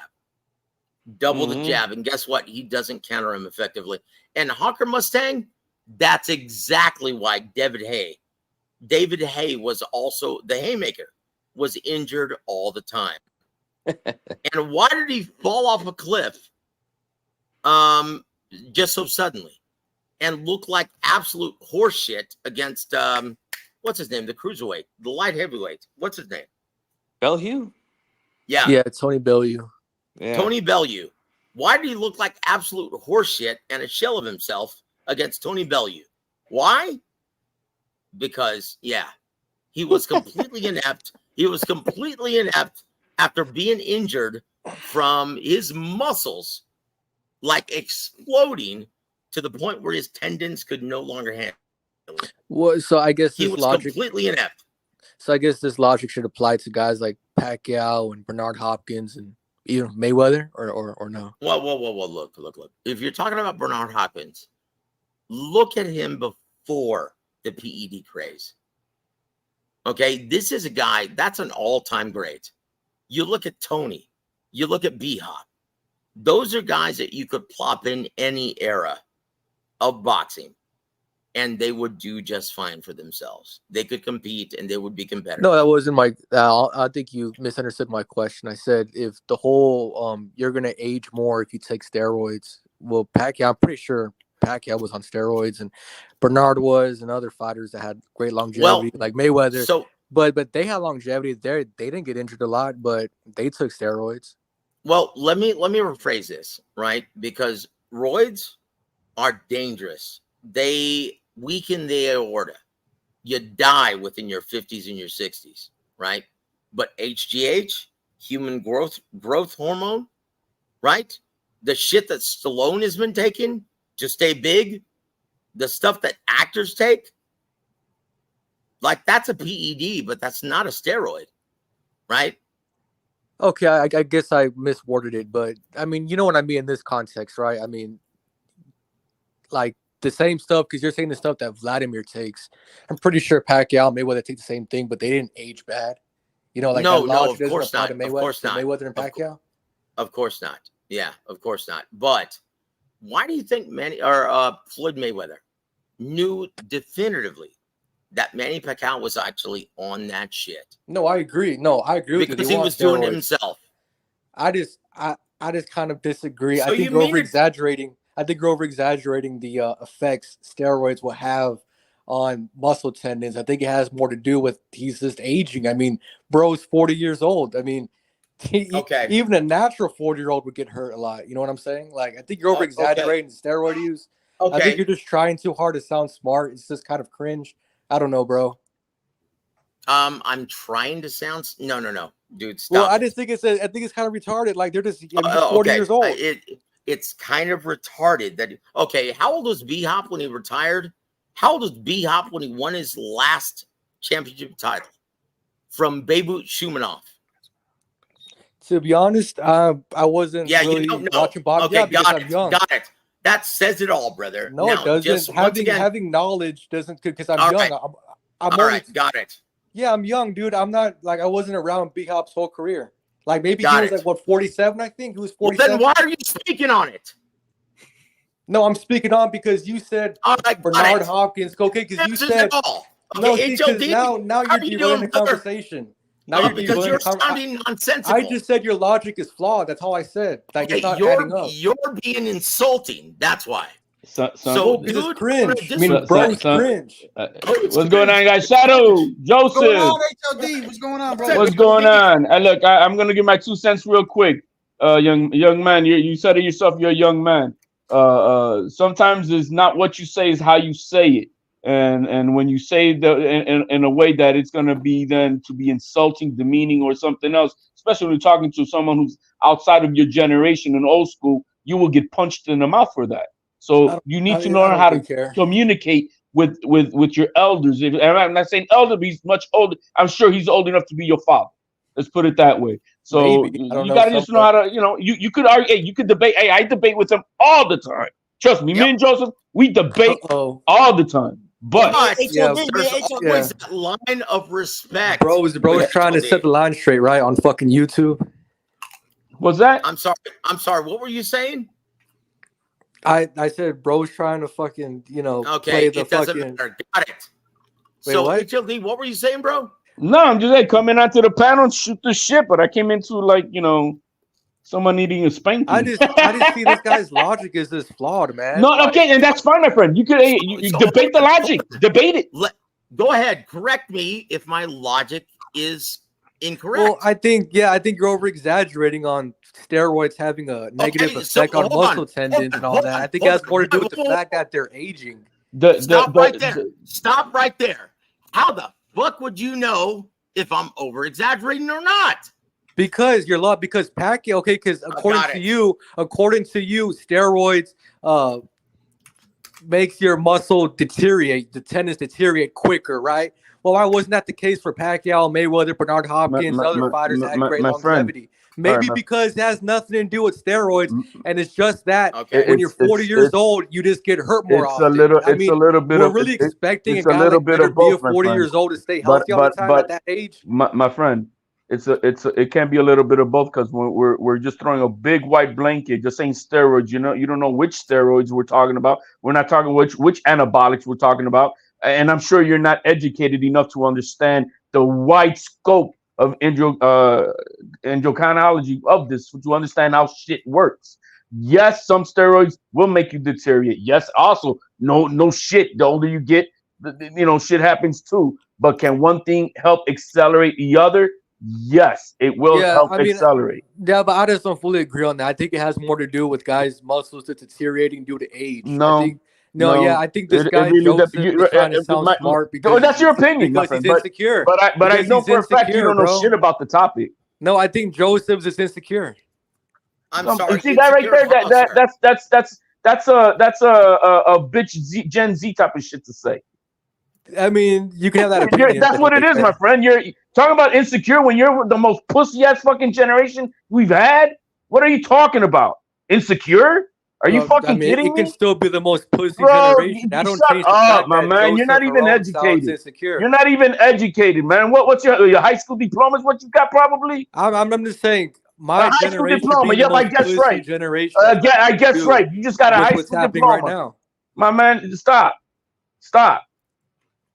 You don't even have proper decorum, and you're over here talking your stupid shit. No, if you want to have a conversation amongst men, we more than welcome, bro. More than welcome. I don't have a problem, but you're gonna talk with some proper decorum. If you're up here looking for a show, well, this HLD's on the panel. I'm for that. What are you gonna do? It's YouTube, pal. What are you gonna do? Nothing. Brother Bernie, that's what you haven't got. Mr. High School Diploma. Mr. High School Diploma. You came on here for that. What are you gonna do, tough guy? You came on here for that, just to troll. Yeah. You're looking for validation on a fucking panel. You're looking for validation on a panel, and you're too stupid to show it, bro. You showed your level of your intelligence as soon as you started talking. I'm sure so, The highest level of your education came out of your mouth within the first 5 seconds that I heard you. You're dumb as bricks, bro. So if you want to learn, shut the fuck up and maybe listen. Is that it? I think it is what it is. You're the clown up here, bro. You are Yeah, a I'm the clown. Yeah, I clown. think you're the clown Lauren, trying to pick You're a a fight on YouTube. clown. You're like 50 years old trying to pick a I fight on may be YouTube. I'm 50, the I may clown be though. 60, I might be 30, but I tell you one thing, Yeah, you're you're still a still bitch cringe, by ass the Gen way. Z You could be fool. 30, you could be 60, you could be I 15. I could don't give a all of shit. that You're and still above, but cringe. it doesn't You're change still that you're just cringe. a chump with a high school diploma, probably working on something shithole job somewhere because you ain't got. Yeah, I know that you could don't be got true, it. but you're still a fucking cringe loser that's trying to pick You fights on cringe. All YouTube. right. That's All the right. vocabulary of these fucking Gen Z. Either you're Cringe. emotional or you're cringe. Cringe. Yeah, you are. Pathetic, No, bro. I don't. I think Is you're that pretty the length cringe, of but I your think Joseph vocabulary? Rome's the most Look, cringe one Is on look, this that the fucking length of panel. your vocabulary? look, Now, can we go down look. to boxing talk? Is HLD, that what? HLD. Let me just say this. Cringe, right? What the fuck does that actually mean? That What means does that you. actually mean to somebody? That means your Huh? whole personality. That means your whole Got it. personality. That's what it Got means. it. You know what? Go It's a fuck your trigger. mother. It's a trigger That's word. what that means. It's a All right? trigger word, bro. For them, they think it triggers them. Cringe. What Yeah, the it's a trigger word. like, They want you he to be could- triggered by it, but they he don't get it. couldn't even define what cringe fucking Yeah, it means. means you. It means you. Look. Replay every video on your channel and it says. Okay, I'll say this. I'll say this. The truth isn't relative, brother. The truth is absolute. And until you understand that, I have really nothing else to say to your stupid ass. Right? Do you understand what I just told you? He has no purpose of being up here, man. There's no purpose. Hold on one second. Hold on. We Trying to got pick a somebody fight on else. Hold YouTube, on. tough Hold on. guy. Let me verify this. Hold on. I'm sorry. Hello. Yo. Are you good? Yeah, I'm good, bro. Okay. Go ahead. Yo, I just want to say DHP in the building, bro. Yo, Shadow, you got all these trolls up on here, man. That's all right. All these trolls. So we're not gonna have boxing Yeah, talk. They Shadow's just want to just talk chilling. shit He and don't be care. loud and want. I guess they want an H Money adventure up here. But I bet they won't. But I bet they won't go to H Money. Hold on. Every once in a while, bro. Listen, I let everybody up here, and I'll let the bullshit go until I feel like when I feel like I want to end it. I'll end it. Yeah, I get you, shot. Yeah, But I bet these kids wouldn't go on H Money. If he keeps on They crying, wouldn't go on H Money. I've been banned on H Money. H Money banned me. They banned you, yeah. Okay. I think everyone's banned on H Money. Is that L Dog? No, actually, Is that L Dog? It's me, bro. Is that L Dog? Hey, what's good, man? What's good? No, it's funny, actually. Yeah, he got banned. He got banned. He got banned because he supported Wilder with a swastika at the way he fell. Chingao. Oh, quiet crickets. Anyway, are we gonna? I mean, what are we doing here tonight? Are we talking boxing? What's the topic? Because if it's just to yell at each other, I'm not interested. I mean, we were talking boxing and boxing until I'm Joseph here to went talk to his boxing, fucking bro. fake I diet. wanna say something about this Ryan Garcia thing. Let's hear it out. From what I'm hearing, the dude he kept samples of his supplements, and the supplements came back contaminated. I haven't heard that yet. I mean, that's what I'm hearing. So That's to a me, possibility. Yeah. This is what I know up to date at the moment. Right, he got tested positive for Austrin 19th and the 20th. It was a screen positive for androsten.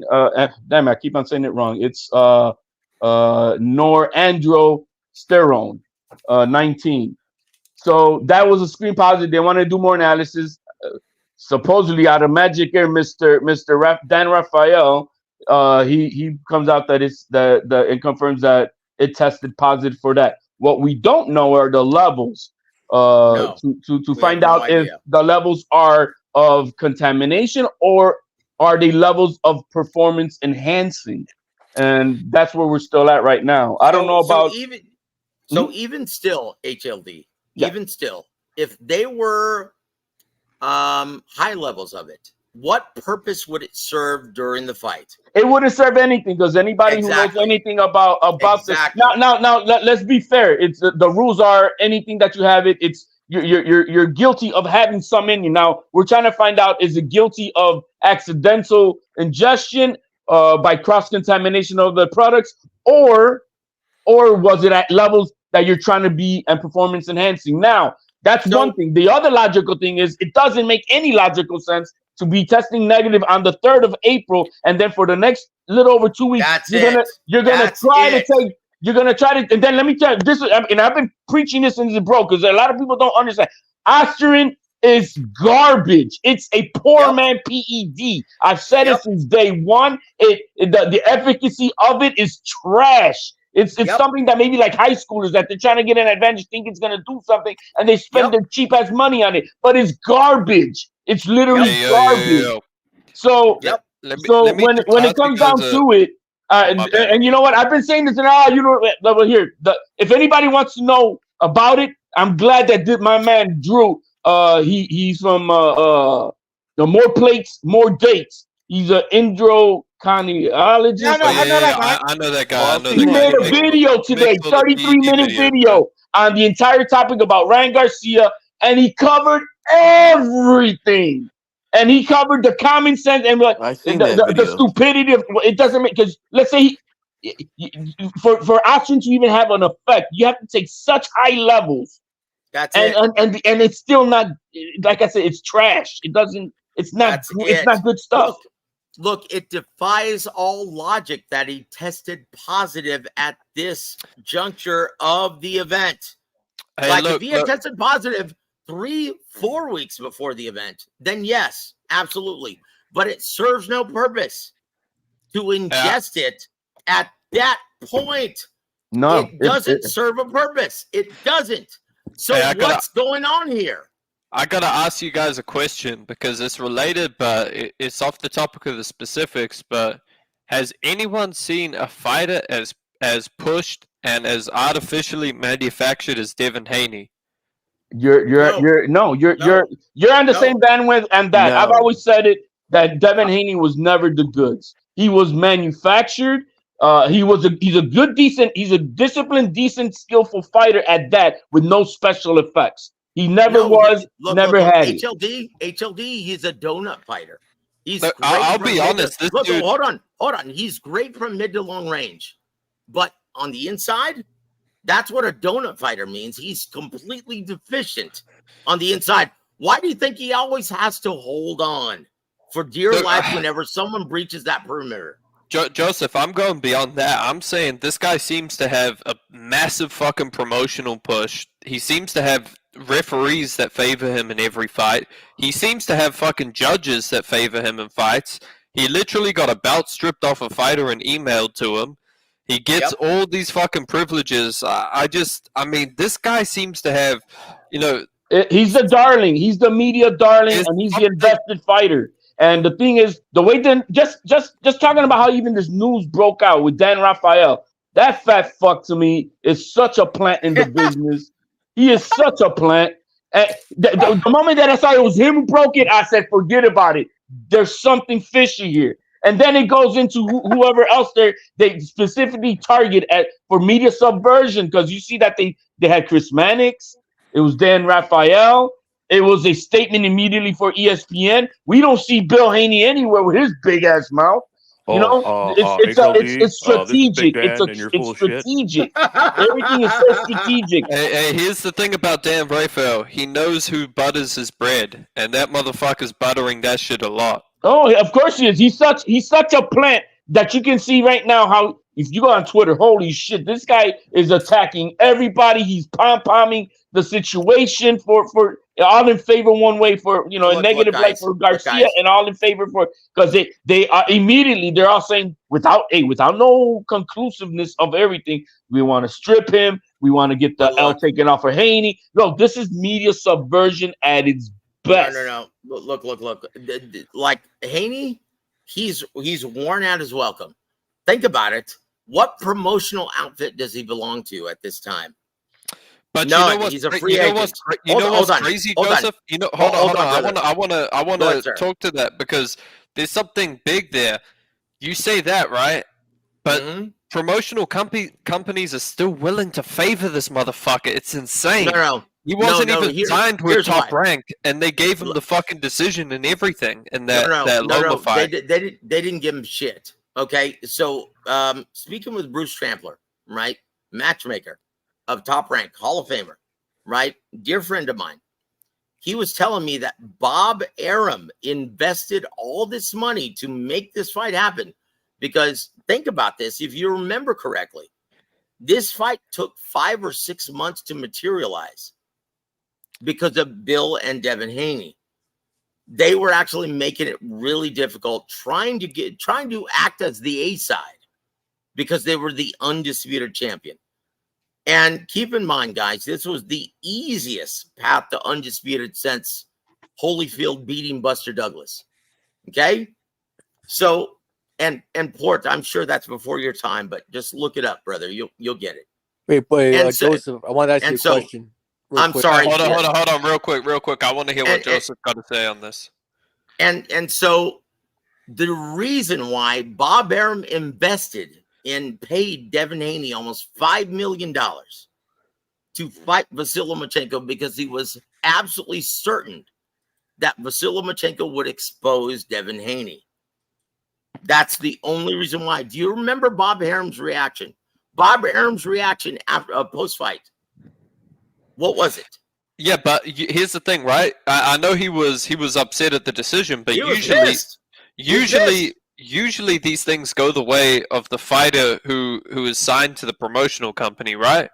To me, it's just crazy that Devin, he seems to, it's like Matchroom, it's Top Rank, all these motherfuckers are willing to throw money behind this guy. Well, it's Top Rank, hey, you know what's crazy? Top Rank is more invested.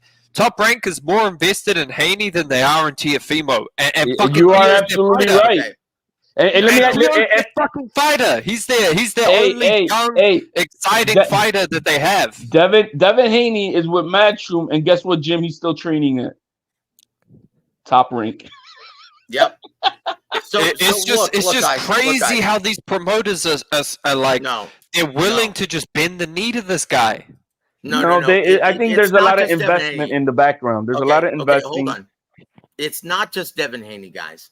Like, think about the entire purse that Jerron Ennis was just given for never proving to be a ticket seller. He's going to make $3 million. $3 million. Yep. $3 million to fight against Cody Crowley in Philadelphia, the Wells Fargo Center. Like, why would you invest in that if you're a promoter? And once again, here's the reason why. And Port learned something, because I'm going to teach you something about the business. The promoters, they're using house money. Okay, who pays for the main event, G-Funky? The networks. Yep. So they're going to say, oh, wait a minute. The licensing fee is this amount of money. And although we set the price, you're going to have to pay for it. Okay, so that's the problem with boxing in the American market, is these promoters have been running a racket. Since the passing of legislation, the Muhammad Ali Boxing Reform Act, they can no longer rip off the fighters. So guess what? They've been ripping off the networks. And why do you think Showtime? Hold on. I see where you're going with this. We're on a different topic, though, now. Hold on. Why do you think Showtime pulled their investment? There's no money. There's no money. They're not getting return on investment to get subscribers to join because of the boxing. Hold on. I think I got something on this. So, do you think the reason they're investing so heavy into these fighters like Devin Haney and Boots is because they're selling the promotional companies? We have the next Floyd Mayweather, basically. We have the next undefeated. We have the next undefeated black fighter who's going to be a villain and beat all these Mexicans and beat all these white dudes, and people are going to pay for it, basically. That's why Haney was getting like millions of dollars to fight guys like Gamboa. That's That's exactly why. That's it. And once this again, is crazy because literally all the fans want to see is a good fight between two fighters who are willing to give it their all. But they're trying to Canelo manufacture made so much money. They want to manufacture this demigod. They want to make it. You know what I mean? They're trying to do something by manufacture, like they did with Wilder. Wilder was never a great champion. He was never a great fighter. For all the millions that Eddie Hearn has been given to try and manufacture the next superstar in the American market, like all the while, Golden Boy Promotions has been the only promoter to cultivate and nurture consistently the next superstars of boxing. Canelo, Ryan Garcia, and they may be manufacturing another one tomorrow evening. Joseph, what is your stance? I'd say Virgil Ortiz is also on his way to becoming a star. And there it is. Yes, sir. Yes, sir. That's a very good point. Joseph, what's your take? Open-minded, because we don't know the end of the story. It's still developing every day with the Ryan Garcia thing. But what's your take? I think there's like 3 phases of it. Either the more logical, factual phase, the conspiracy theories, where are you at either side? Look, the more knowledgeable people, and I mean physicians, right? Physicians who understand, right, the cause and me, effect. right? And me. Yeah, sure. And so the physicians who know the cause and effect of these PEDs, they will gladly tell you that there's something wrong here. Okay, this is not right. That if you test positive the day of the event and don't test positive 3 or 4 weeks before, there's something wrong. This is an abnormality, right? And let's not get, to me, there can be a cross contamination of a supplement, and maybe from there, right? It's very plausible. It's not something out of the ordinary. That's why I called it an abnormality. Right, because but if the levels are high of then that he, it just, let's say he shows up with levels that are of trying to performance enhancements, that because you're trying to get that from it, then it just doesn't make sense that he was trying to do this within the 2-week window. Usually, and the private chat for you guys, I put in the link for because he just did this video today, and it's the most best breakdown, and I'm glad an expert came out on it, and that is going to catch fire. Is it the more plates, more dates one? Yes, it's gonna catch fire. It's a 33-minute video. The man has nothing to gain, bro. He talks about both sides. He talks about what you may think about the conspiracy, what you may think of this, but he also then just comes down to just the breakdown of these drugs and how it works and what they're saying.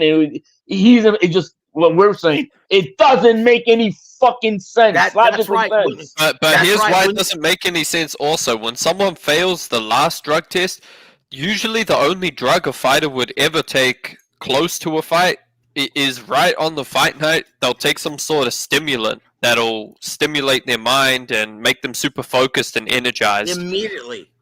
Like, yeah, it's not like they're taking a fucking. Because here's the thing, right? You don't take steroids the night before you step on stage. No, it's not. It doesn't work like Viagra. It's not like you take a Viagra and you get a boner. It has to build up in your system. Exactly. It takes 8-week cycle. It's not a remedy here popping. I'm ready to go. No, it takes a cycle to get the full efficacy. About that, bro, I wouldn't know anything about that. Hey, man, look, like you wouldn't know, like what? You don't read. You don't know. You don't have to be old. You don't read. That's what gave me about shit. These Gen Zs are popping just to try to act like porn stars. I mean, shit. Of course. Hey, come on, bro. Come on, man. All these Gen Zs are popping. You gotta cut us some slack, bro. You gotta cut us some slack. But when it comes down to it, that let's say he started. His last test was April 3rd, and he got tested again April 19th. That's 16 days. So you're telling me he's gonna take this stuff for maybe a week, or because he knows he's gonna get tested? This shit stays in your system. It's like it's not even the most perfect drug to use if you're trying to do something, because you're gonna get popped. You know you're gonna be tested. So it doesn't none of the logical sense. So then he took it after April 3rd, and he thought he was gonna get benefit. He's gonna get super and then it's. Austrian is trash. It's a SARMs. It's not even it's a poor man PED. It's garbage. Yep. Bro, you know what else I'm surprised at? I'm surprised that boxing, they've invested so much in these guys like Jerron Ennis and Devin Haney, but they don't have the same kind of loyalty to a Ryan Garcia who basically the first time I ever saw Ryan Garcia was before he was even pro, because he just popped up on my Instagram feed back when I was amateur boxer. The first thing I saw when I saw this guy, I thought, man, that guy could be like the next De La Hoya, right? Yep. He's got the looks. He's from the same place. He's got the skill, the fast style, whatever. But boxing, bro, they made him take a fucking catch weight against Tank, and now when he gets his fucking golden moment, they ruin it. They shit all over it with this PED stuff, and they tried to set him up with the fucking referee, man. Yeah, I mean that's why he's got so much overwhelming support, and it has nothing to do with racial ideology it's just that there's so much smoke. There's enough smoke. Okay, he did test positive. We cannot deny that, but there's also so much smoke to say Victor Conti, Dan Rafael, the selective journalist. When have you ever seen a fighter lose to a PED and then be on ESPN and shit? When have you seen that? Hold on. Let me say something real quick. Because I noticed there's some people coming in, and I don't have to do this, but I am because I choose to. And look, man, if you're coming in here and you're like, "Are you defending this guy, bro?" I done covered from the beginning, bro, every aspect of what's going on. If he's guilty, I already said I don't support that. However, bro, you need to really watch, bro. There's just so much fishy shit going on. Okay, and it is what it is. You look at the type of drug it was. You look at when he supposedly took it. You look at who's involved. You look at the fight itself was you could tell that the ref was showing favoritism. The judge was calling it a damn tie. There was more than 3 knockdowns.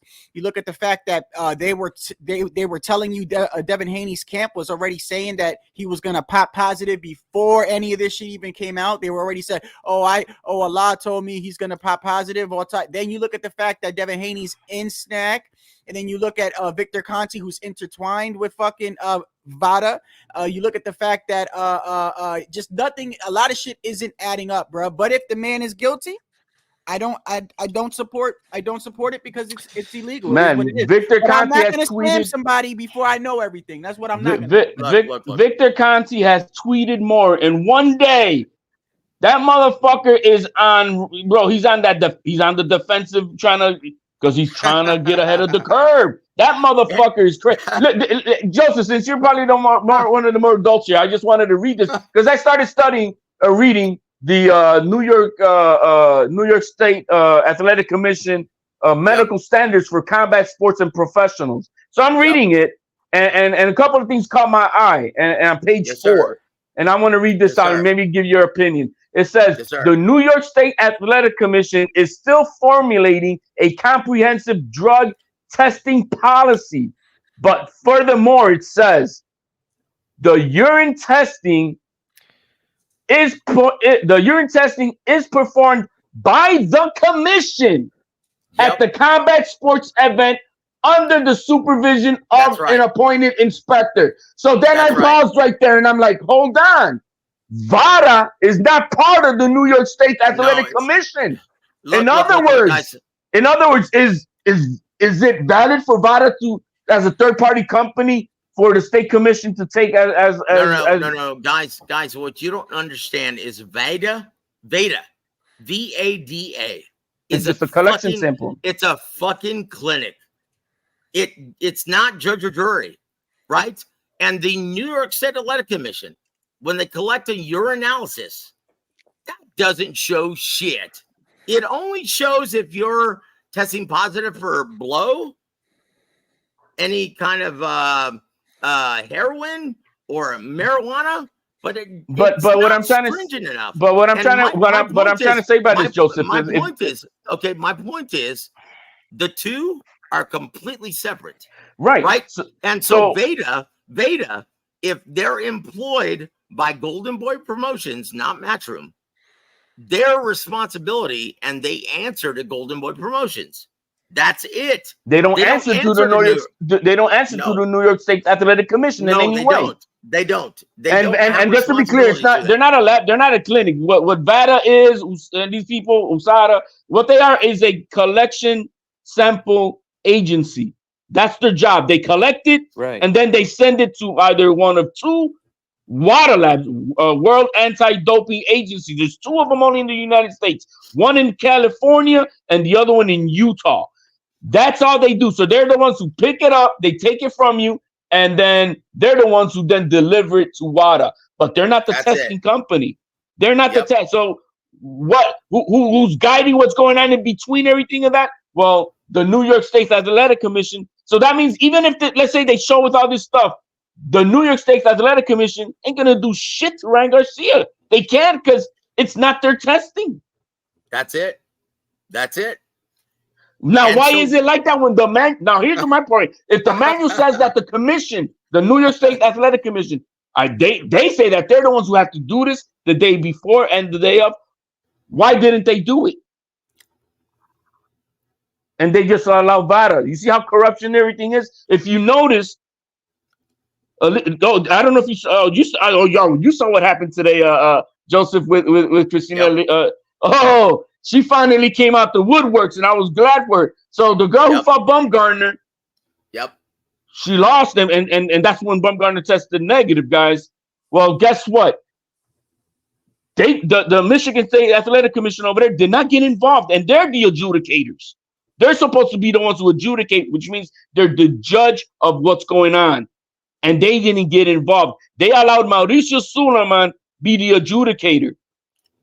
And that's why she right now went off. Oh, well, we cannot prove the intention. The levels were of performance enhancing, but we can't prove the intentions that she took it. So how can any test prove intent, HLD? None. Well, I mean, I had a girlfriend once. and my girlfriend told me, because I was on vacation when I came back, she said, I'm 9 months pregnant. But I'm like, how can you be? I haven't been here. I didn't fuck nobody, but I'm pregnant. It's immaculate conception. That's what they're saying that happened to Bumgarner. It's immaculate conception. We don't know how she got it in there, but that's it. And that's why they let her go off the road. But that's why now Christina finally came out. And now she wants to sue. So let me ask you guys this question: Where to next for Devin Haney? Where does he go next? Well, bro, he looked like a defeated fighter to me. Well, look. Devin Haney at 40 or 47. There's a reason now, guys. In retrospect, once again, hindsight, it's 2020, right? So there's a reason why he's tried to killed himself to stay at 35 as long as he could, because he doesn't have a chin. Doesn't have any power. Can you see him coexisting within the elite at 40 or 47 without any power or a chin? He looked like what he looked like on that ESPN.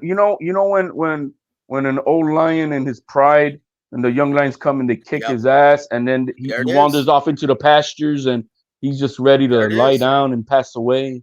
That's what Devin Haney looked like on that fucking video. Yep. He was a defeated fighter, and I feel bad for him. I feel bad for him. Let me make sure of this. He's still a human being. He's not a bad person. Yeah. But he's going through it. I tell you that much. Yeah, this is speaking of it for the people that just got here. Here we go. How would you describe what you felt in the ring? Was there anything unusual that you sensed?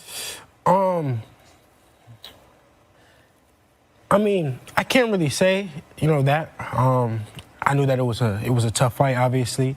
I'm a special kind of fighter. So, I never fought, and a guy has been that much better than me. I never been overmatched like that, and I've been in there with the best fighters in the world. So, I felt like something was up, but I didn't want to make any excuses or be that guy. At the end of the day. So I put it in Allah's hands, and I said, you know what? He was a better man. He was a better man. Now that the allegations are there, and again, we'll need a B sample to prove it conclusively, but how confident are you that things would have gone different if, in fact, he was doping? I mean, I can sit here and say how things would have went different, but it's reality. When I want to be on an even playing field, no matter if a guy's better than me or not. Right. It's on. That was cap right there to begin with. Go ahead to HLD. It's crazy. Now, looking at that video, guys. looking at that video, we seen Devin Haney on April 19th when he did his weigh-in. We saw him on fight night from 140. He was 140 on the 19th. He was about 165 or so on fight night. And now 2.5 weeks later, how much you think that kid is weighing right now? 185, 195? Yeah, 195. Does he look like does it look like a football linebacker right now? So if you look at now the picture, that guy is fucking huge. Right. And if you look at now look at Ryan Garcia's pictures of the day of the weigh-in, the way of fight night, and then just look at him today. He looks the same. He looks the same. So to me, who looks like they need more help from Mr. Conte to drop 40, 50 pounds to be all the way down there? I don't with you know. Who needs it? To me, this always was the most crazy part when those before the drug test came out, when those motherfuckers were saying, "Oh, but Ryan blew weight. Ryan blew weight." I was thinking, "What the fuck, bro? Have you not seen Devin Haney? This motherfucker is huge. He uses IVs to make weight and rehydrate and everything." Allegedly. Allegedly, but I'll say, come on. Does anyone disagree with that? I would my opinion would be that I would incline more of the not. Look. This is what's laughable about him saying even playing field. I know. Oh my God. Go ahead. Okay, so once again, this is a guy who has grown accustomed to making weight 9 a.m. the day before the fight, giving him 36 hours to rehydrate. That's insane. Okay, ballooning up to a super middleweight, and then him complaining about level playing field. It's ridiculous, Joseph. It's ridiculous. You know what I left? I was on a couple of the panels, and but the weight in the. All right, so you're telling me you're telling me that the 3.2 pounds is such an advantage, even though they got 36 hours of rehydration. But you're saying that that's a super advantage. So then let me ask you, what was the advantage he had against Lomachenko, who doesn't hydrate shit at 135, and you coming in at 155, 160, and you still couldn't do shit with that man, little old Loma. And Regis too. No, I'm gonna ask the panel. Did anyone actually have Haney winning that fight? No, I did. No, he lost. I actually did. I actually did. Yeah, I had. You had Haney winning. Well, here's the reason why. Because I understand the scoring process, right? And that fight alone, like, really put a spotlight on the deficiencies of the scoring process, right? Two things, right? One, it's like when you look at the 11th and the 10th rounds in which Lomachenko beat him from pillar to post, those should have been counted as 2-point rounds, 10-8. So if you score those 10-9, that means that you score those identically to the first and second rounds in which, well, nothing happened. That's the problem. That puts a spotlight on deficiencies on the scoring process at this time. This is where me and Joseph are going to disagree. See, I disagree with that. I disagree. I would say I think the problem with the judging is that they don't look at punches landed. They would rather look at sort of like the round as a whole. So for instance, you can pot shot 1-2s and you might land like 8 to 10 single shot throughout the round. But if you land a combination of 3 or 4 punches, maybe 3 times a round, they say that you won the round if you pot shot it because you did it more often. I disagree because I stand firm. You cannot correct incompetence or inefficiency when corruption is what's ruling it. Plain and simple. That is true, to be honest. And just like we saw on that night, we had a corrupted referee. We had a corrupted judge with the 112 bullshit.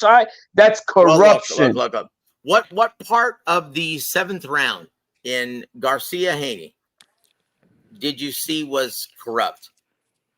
The lack of the count, the way he was protecting Haney to not have any knockdowns. You know what? Ryan Garcia didn't do himself any favors by not staying in the neutral corner. I'm talking about the knockdowns, Joseph. That's the Joseph is going reality. to protect the business in itself, and that's where me and him always get into it. Okay. I do not protect the corrupt because I know for a fact that it's legal for these promoters and networks to manipulate referees and judges as long as bribery and money exchange is not in. So meaning, as long as you keep on doing what I tell you to do to promote my business for better ticket sales, for better outcomes, that is legal. You know that for a fact? I'm sorry, A till D. Who was the HLD, you ticket don't know that seller for a fact, that bro. night? Come on. What? Hold on. G Funky. Who was the ticket seller that night? Who sold the pay-per-views that night? You can't tell me that any promoter was in favor of Devin Haney. Why? Why? Because Lomachenko's an old fart out the door. And so this young man is the next thing. He's the one that we need to give. He's going to be in the game for the next 10, 12 years. HLD, I'm talking about the Haney fight, dude. I am. Hold on. I'm talking about the Garcia fight. Oh, okay. And Garcia. Okay? What purpose did it serve? To favor Haney when he didn't sell shit? Because he's the invested fighter. We know he is the invested fighter. Stop it. You see, you don't want to believe that, Joseph. And the thing is, I know too much of what goes on behind the scenes. I know how they have to, and they invest on who they want and who they favor. They invest in Haney than Ryan Garcia? That's fucking bullshit. That's Come stupid. on, bro.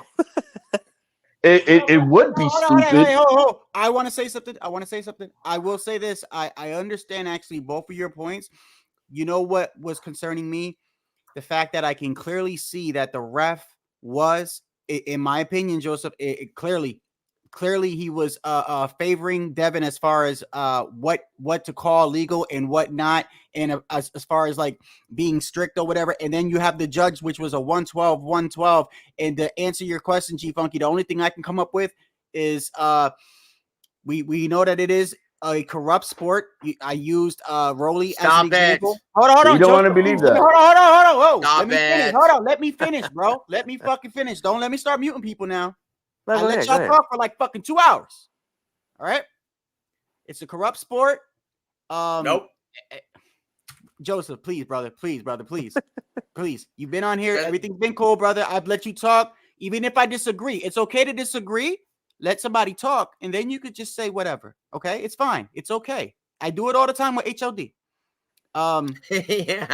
Look, man, it's a corrupt sport, and I do know one thing. I do know that leading into that fight, the odds for Devin Haney was ridiculous. Betting odds, ridiculous. 10-1. Okay, 10-1. Okay, so once again, well, the fight was on what network, Joseph? It was on DAZN. And who is the connection with Devin Haney to DAZN? Who's the middleman between them? I'm sorry, who was the one who was the middleman between Devin Haney and DAZN? So who wasn't like even the Haneys? See, this is I'm saying the connection between it's Eddie Hearn, DAZN, listen, and them. So yes, they're gonna be the network favoring Devin Haney. Okay, so tell me then, why did the Haneys actually have a problem with Eddie Hearn being there? Since when did they have a problem? They're the ones who invited him to come in. No, they didn't. What you mean they didn't? He's the one at the podium because they asked him to.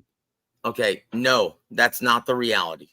Okay, well, so I know this for a fact because I'm in this business, and I'm going to tell you that even the Haneys took exception to Eddie Hearn being there.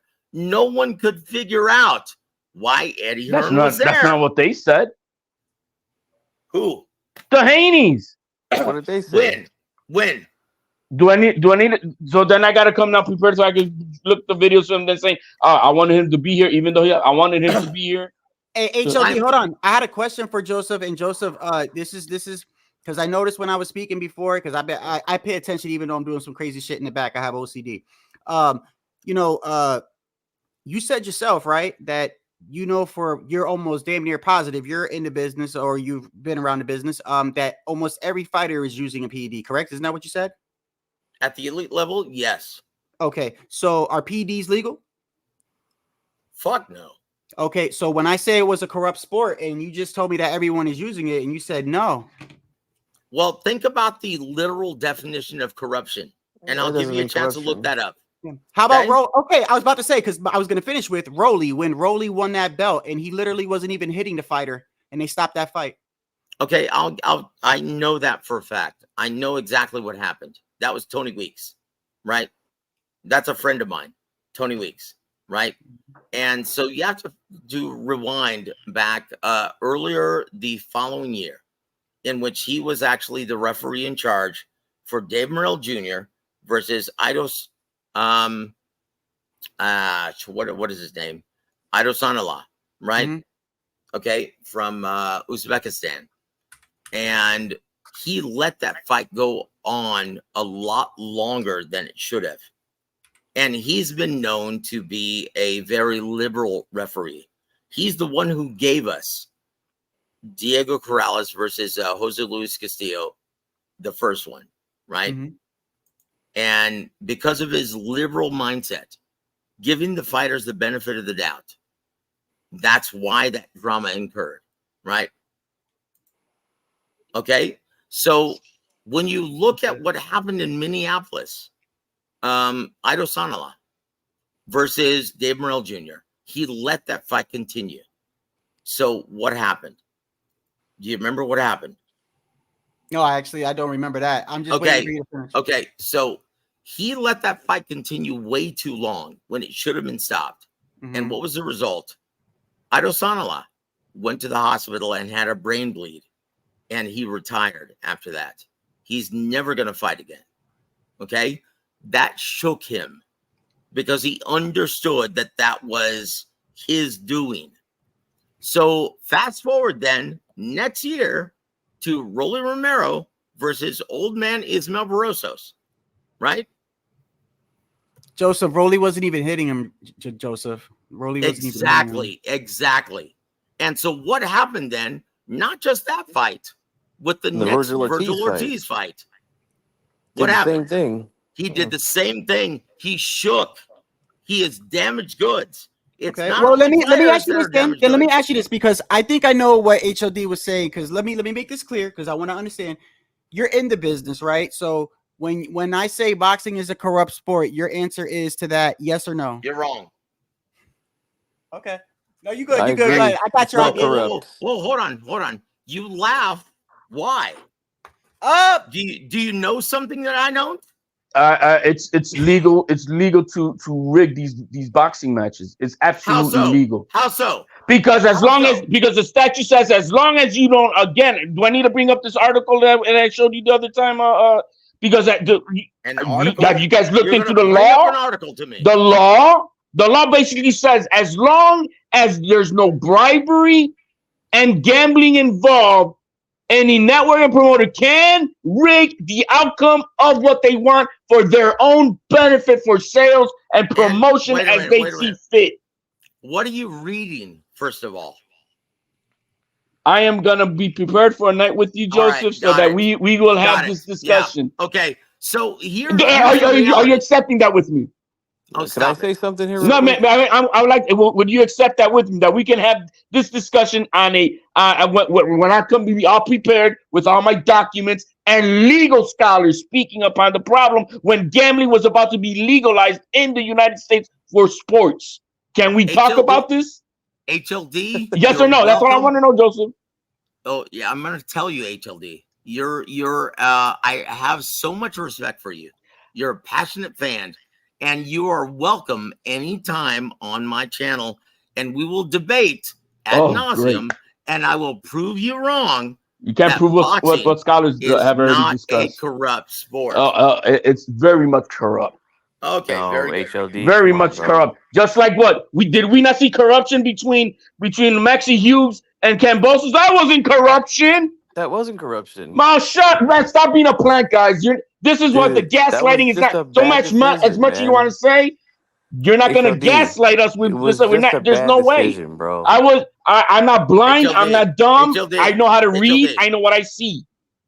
HLD, let's let G Funky talk, please. Look, let Go me ahead. just say this, man. Out of everyone here on this panel, only Joseph and I actually know people that work for these commissions. And I know people here in the California State Athletic Commission. These are personal friends of mine that I've known my entire life. These guys aren't getting paid by any promoters to do any kind of favors for anybody. These guys are so strict, they won't hear. Let me tell you how strict they are. When you say the On what commissions, they do. what's your implication? Because I'm talking about the referee that's always used and the same 3 judges or 4 judges that we always be seeing. You Well, tell me. Hold on. Let me say Just this. let Let me me say this finish, before you man. guys go on. Let me say this before you go on because I want to make this clear because you did make a point, G Funky, but I want to say something to that just real clear. Sure. Yes, I would like to think that I'm a very open-minded person. If I'm wrong, I'll say I'm wrong. I'm gonna sit here and I'm gonna say that Joseph and G Funky, you guys are in the business. I'm not, but I will say this: when you say that that you know people, yes, you absolutely do. But that's like me saying I am a police officer. There's no corruption in here. I know a couple people on this force. You don't know what's going on with everybody. So to say that there's no corruption. So for instance, what I mean by that is if you got a couple of people that have some sort of pact or some corruption that's going on, you guys might not even be aware of it. You can't speak for those people. You can only speak for what you've seen. You understand? Okay, so Shadow Ghost, but let me finish. Hold on. In that same vein, okay. So are you saying because someone is corrupt, you're labeling a blanket judgment on the entire sport, saying the sport is corrupt because of one person? Yes. Oh well, hold on. Yes, because I'm gonna say this. I do not agree that if one person does something, that it applies to everybody. I agree with you on that, but I will say this. Let's take this same logic for a police force. You could have 30 cops on a precinct, and 25 of them, Joseph, are outstanding. They do volunteer work. They do all types of shit. You got 5 going around doing some corrupt shit. It gives the whole precinct a fucking black eye. Now, are they all corrupt? No, you're absolutely right. You're not, but it gives it a black eye, my guy. Oh, okay. So what is the discipline? What is the mentoring? Right? So what happens to those guys who are actually corrupt? What happens? Absolutely is there anything nothing. that happens? No, that's where you're wrong, brother. G Funky, would you like to educate everyone on the mentoring system of the state athletic commissions? Yeah. Look, guys, when there's an event and a show and we see one of these guys from the commission, whether it's a referee, a judge, have a bad night at the office, at the end of every show, they have a meeting, they discuss what the hell happened. They'll put this guy on the hot seat and be like, hey, what in the world happened tonight? When did that happen? And anything? It happens every show, HLD. Did we see it on the 112 card? Did we see it when Maxie Hughes and let me finish, and bro. Camboso? Listen. Let me finish, bro. Please, okay? You've been talking a lot. I've barely been speaking. Okay? Don't I'm push gonna it tell you that like way. this: they reprimand people within the commission when they have bad nights. Yep. And I can tell you this: I'm waiting for that to happen. That's a fact, bro. It's a fact. Maybe for the peanut events. Maybe for the peanut events, but I haven't seen it in anything in Vegas. I didn't see it when it happened in the city recently. Hold on. HLD. Hold on, HLD. Stop. Let me talk. No, you guys Let are me see talk. that's the same type of media No, you're not gonna subversion cut that me I'm not off, gonna bro. play with. Stop. Let me No, you're not gonna fool me with that. Stop. You don't want to hear another side of No, the story, because what bro. you're saying is bullshit. No, what you're saying is bullshit. You never Because even been to tell one me of when these this shows. happened in Las Vegas. You've When did the never last time talked to anybody get anyone in the corrupted? commission. Hold on. I can give you Never 3 spoke to examples. anyone in the HLD. commission. Hold on. Say I want this.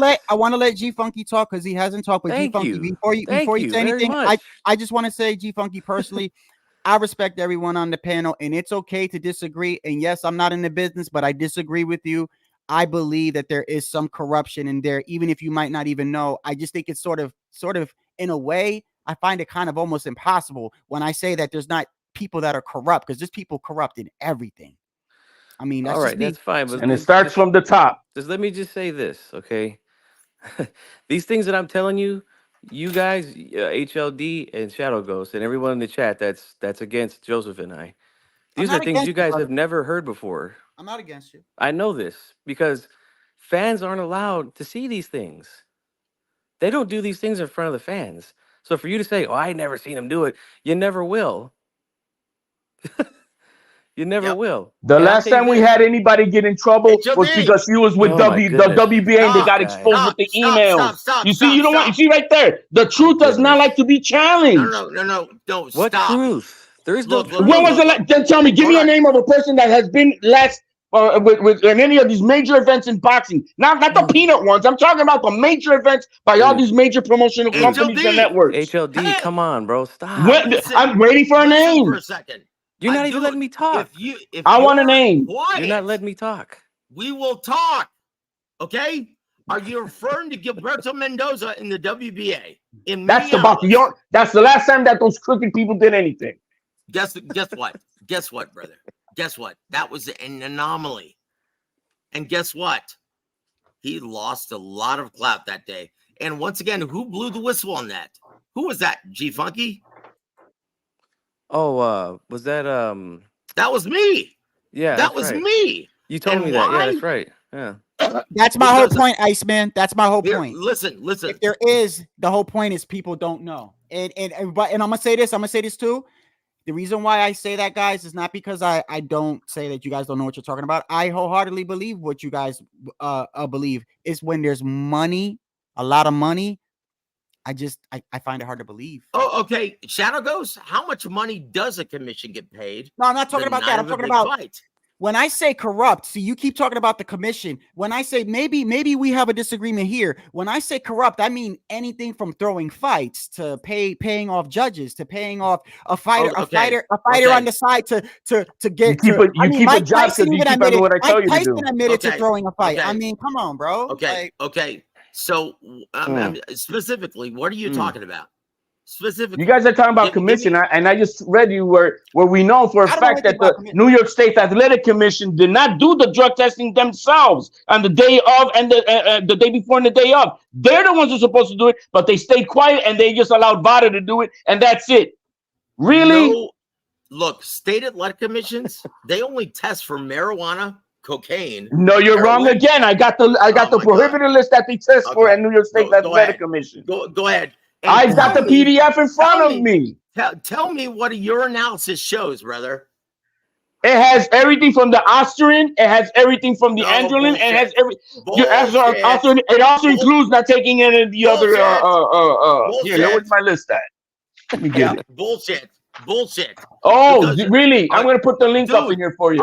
Yes, please do. Because your analysis from my state athletic commission doesn't prove shit.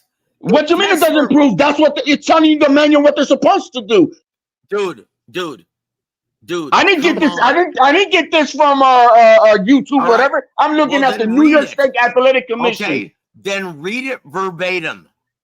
Because you're not right now. You're talking shit. No, is that you're about to get cooked when I put the link in there for you guys. Hold on. Hey, hold on. Let me say this. G Funky and Joseph. I know one thing we can agree on is we've been talking this whole time about Ryan and the whole PED thing and that it seems fishy, right? Do you agree with that? Yep. I agree. Wouldn't that be corruption in the sport of boxing? No, it wouldn't. No, it's not. Why? Let's look at the definition of corruption. I think we have a different definition. I think that's what's going on. No, they have a different of where placement goes. I think they have a different definition of corruption, HOD. So let's look at the definition of corruption. Yes, look it up. Definition, sir. Okay. What does it say? This dishonesty or fraudulent conduct by those in power, typically involving robbery. That's or also wait. You told me to read it. Let me read it. Let me read it. There's like three different definitions, brother. You just did those in power. That's the operative word. Who's in power? The networks or the commissions? You really think? So they're talking specifically the commission. Okay. No, when I say corruption, bro, I mean there is. Why did Michigan stay quiet? Corrupt. I don't give a fuck where it's coming from. It could be coming from the fucking iced tea stand. Okay, that's my definition of corruption. Why did Michigan stay quiet on Bumgarner and didn't do shit? Why didn't the state commission of Michigan do anything against Bumgarner? No ruling. They stayed quiet. Who the fuck is bum chicks with dicks?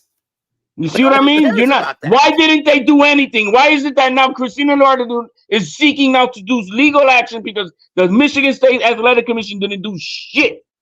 No one cares about that, bro. No, you see, no. I am right now telling you know that there's corruption, but you don't want to say it. I know you're not, and it's okay. But don't try to convince me not. I allow you to believe that, but don't tell me that I cannot believe when it's not true. You can believe what you want, but you're not proving anything. Man. Right now, you guys can't give me an answer. Why didn't Michigan State do anything with Ben Garden? Hold on. You never let me answer the first 10 questions you asked me without cutting me off. If I ask you this question, I think I could bow out. I could bow out of this conversation. Let me ask you this, Joseph and G Funky. Is it possible that somebody could be corrupt and you don't know about it? Of course. Of course. Okay. I bow out and then I bow out on that. That doesn't prove anything. That sounds like a Glovegate argument to me, but I mean, exactly. That's okay. If you want to believe that's fine. Look. Understand the history of this crazy sport. That in the whole sport of boxing, bro. Okay, and this is it's okay to disagree. It's okay to disagree. And listen, I don't have to be in the business, but I just find it crazy that you're telling me that the whole sport of boxing, there's no corruption, is what you're telling me. There's no corruption. None. Gaslighting, bro. Is that what you're fucking telling me? Well, I'm sorry. Which part are you talking about? Be specific. Shadow Ghost. When I say corruption, let me be specific. Let me be specific. Let me be specific. Let me be Let me be specific, brother. Let me be specific. Then do it. When I say corruption in boxing, I mean this wrong decisions purposely, wrong decisions, or fighters throwing fights, money being exchanged without other people knowing about it. Talks that could be happening. Talks that could be happening. How the fuck do you know that people are not doing something that you don't know of? You just said it's possible to. So how the fuck do you not know? How you're telling me the whole sport of boxing there is no corruption? Yo, you're telling me. Let me get it straight. I know you two are in the business, but there is no fucking way that you know everybody in the sport of boxing to sit here and definitively say there is no corruption in the sport of boxing. None. There's no corruption. That's why Victor Conte, who's banned from all major sports in America, major sports, he's allowed to come and box. Can't even speak. That's the problem here. I tell you what, it's pointless then. If you want to have a real discussion, HLD, we can have a real discussion, man, but you're not trying to have one right now. Yeah. You want to stand on the soapbox and yell and scream, but you don't want to listen. It's nothing. So when you're ready to listen, we can have it's not when you're telling me something so absurd. Oh God. It's so absurd. Okay. Yeah. Okay, man. We can change the subject. Let's change the subject, HOD, because I don't want to. This is where me and Joseph always have had a major issue when it comes to the business side. You know what I mean? You know, when I do this when I'm speaking to somebody who, and this is just a different thing. You know, when it's certain things, when it comes to like politics or God or something, there's a thing where just people are not going to budge. And this is something we're not going to budge on. You two, obviously, you guys are in the business. You believe wholeheartedly it's not corrupt. We're not in the business, but from looking outside, Shadow Ghost. Okay, Shadow Ghost. Why do you think that is? Because we actually know how it fucking works. Yes, sir. We actually know how it works. You're just taking stabs. You have no idea, brother. I'm not taking stabs. I asked you a simple question. I said, is it possible? Is it possible? Right? Because you guys say you're in the business. So when you say you're in the business, you're speaking for everybody. That means people you don't even fucking know. People you don't even. So, for instance, let's bring it back to the police department, right? No, if I say fucking police are not corrupt, right? Motherfucker, I work in the fucking precinct in Manhattan. I can't speak for people in California. Get the fuck out of here, bro. How can you guarantee nobody's corrupt? Get the fuck out of here, Joseph. You expect me to believe that, bro? You want to shove that bullshit down my throat? Fuck out of here, bro. Shadow, let me tell you something. I'm speaking from experience of people that I know, not just through boxing, but people that I know my entire life. These guys aren't living in big houses and mansions and things like that because some promoter is greasing their palm every night. That's not the way it works, man. These guys are very strict. I'm telling you this from experience, man. I'm not telling you this because I'm a plant or all this other shit. Hold on, let me finish. I'm gonna give you an example of how strict these guys are on the commission here in California. Okay. One of the shows that I was a part of earlier this year, one of my sponsors agreed to have an after party at his place where he sponsored our show. Because these two guys that I know that work the show, part of the commission, are friends of mine. I invited them to this after party, but I totally forgot that they're not allowed to socialize or talk to any of these fighters outside of an event because it's against the California Commission rules, guys. Okay, let me say. They Let don't me say this. allow them to intermingle with the fighters like that. Let me say this. I wanna say this. Okay, so I'm glad Tycho said this because I want to make it clear. Okay, I may not have been in the sport of boxing, but I was in the military, and I can tell you that there's corruption in the military. I can tell you that there's corruption in schools. I can tell you there's corruption in politics. I can tell you that there's corruptions on the police force. I can tell you that there's corruption at people's workplace. You mean to tell me there's corruption every fucking where in the NFL, NBA, all this other shit, but not boxing? So here it is, Shadow Ghost. If there is a sign of corruption in the case of Gabriel Maestre versus Michael Fox, does that mean that the entire system is corrupt? No, it doesn't. But I said, is there corruption in boxing? That's what I said from the beginning. I didn't say boxing is there. Is there corruption? Because there's corruption in life. It's fucking impossible. Exactly. It's impossible for there not to be any corruption in boxing, bro. It's fucking impossible. I don't gotta be in it. I don't gotta be in it. So listen, and when you asked us, both G Funky and I, if it were possible, what did we say? You said yes. Exactly. Okay. Does that mean the entire system is corrupt? No, it doesn't. I'm not going to sit here and say I understand. An anomaly. You guys are in the business. You guys are in the business. I'm not going to sit here and disrespect you guys and say, hey, the whole fucking sport is just flat out. I am saying, is there corruption in boxing? And when you say there's not, it's fucking weird to me. Joseph said that New York State Commission only tests just marijuana and dope, or that's it. But I'm here reading a 17-page PDF of what they got. New York State Athletic Commission prohibited drug list. It's 17 pages from anabolic steroids to non-approved substances prohibited at all times. From the same thing that we're talking about, Neanderlone and Strodinol. It's a list all the way down, 17 pages. You know what? That sounds good to the state government, but how much of that shit does their bullshit testing actually pick up? They're not the ones who test it. They got to send it still to RADA. Dude, you wouldn't know because their bullshit testing, a urinalysis, they don't even take blood. They didn't take blood from Garcia either. They only took a urinalysis. Oh my God, dude. So what does just change the subject? It's okay. Let's just change the subject. Listen, they believe there's no corruption in boxing. We believe there is. It is what it is. I'll just leave it like that. It's okay. It's okay. Hey, the New York State Commission, the Medical Standards Cabinet, it's a total of 35 pages. Last updated November 2022. I'll say this to end my piece on this thing, right? And this is what I do on my channel all the time. Did the same thing with Glovegate when these guys came out with all that bullshit against the commission. You're gonna have to prove it. You're gonna have to prove. I just proved it. They didn't do no drug testing for Garcia themselves. They allowed Vado to do it. No. What I'm saying is prove corruption. Show me proof. Money changed hands and somebody did it. If you can't do that, then you're just coming up with a conspiracy theory. Al Heyman is just an advisor, just like John Gotti is just a plumber to the Gambino family. Just like Glovegate. Come on, guys. Let's I get it. I get it. Okay, let's guys. Do you feel like having a history lesson? Do you guys understand? I just gave one.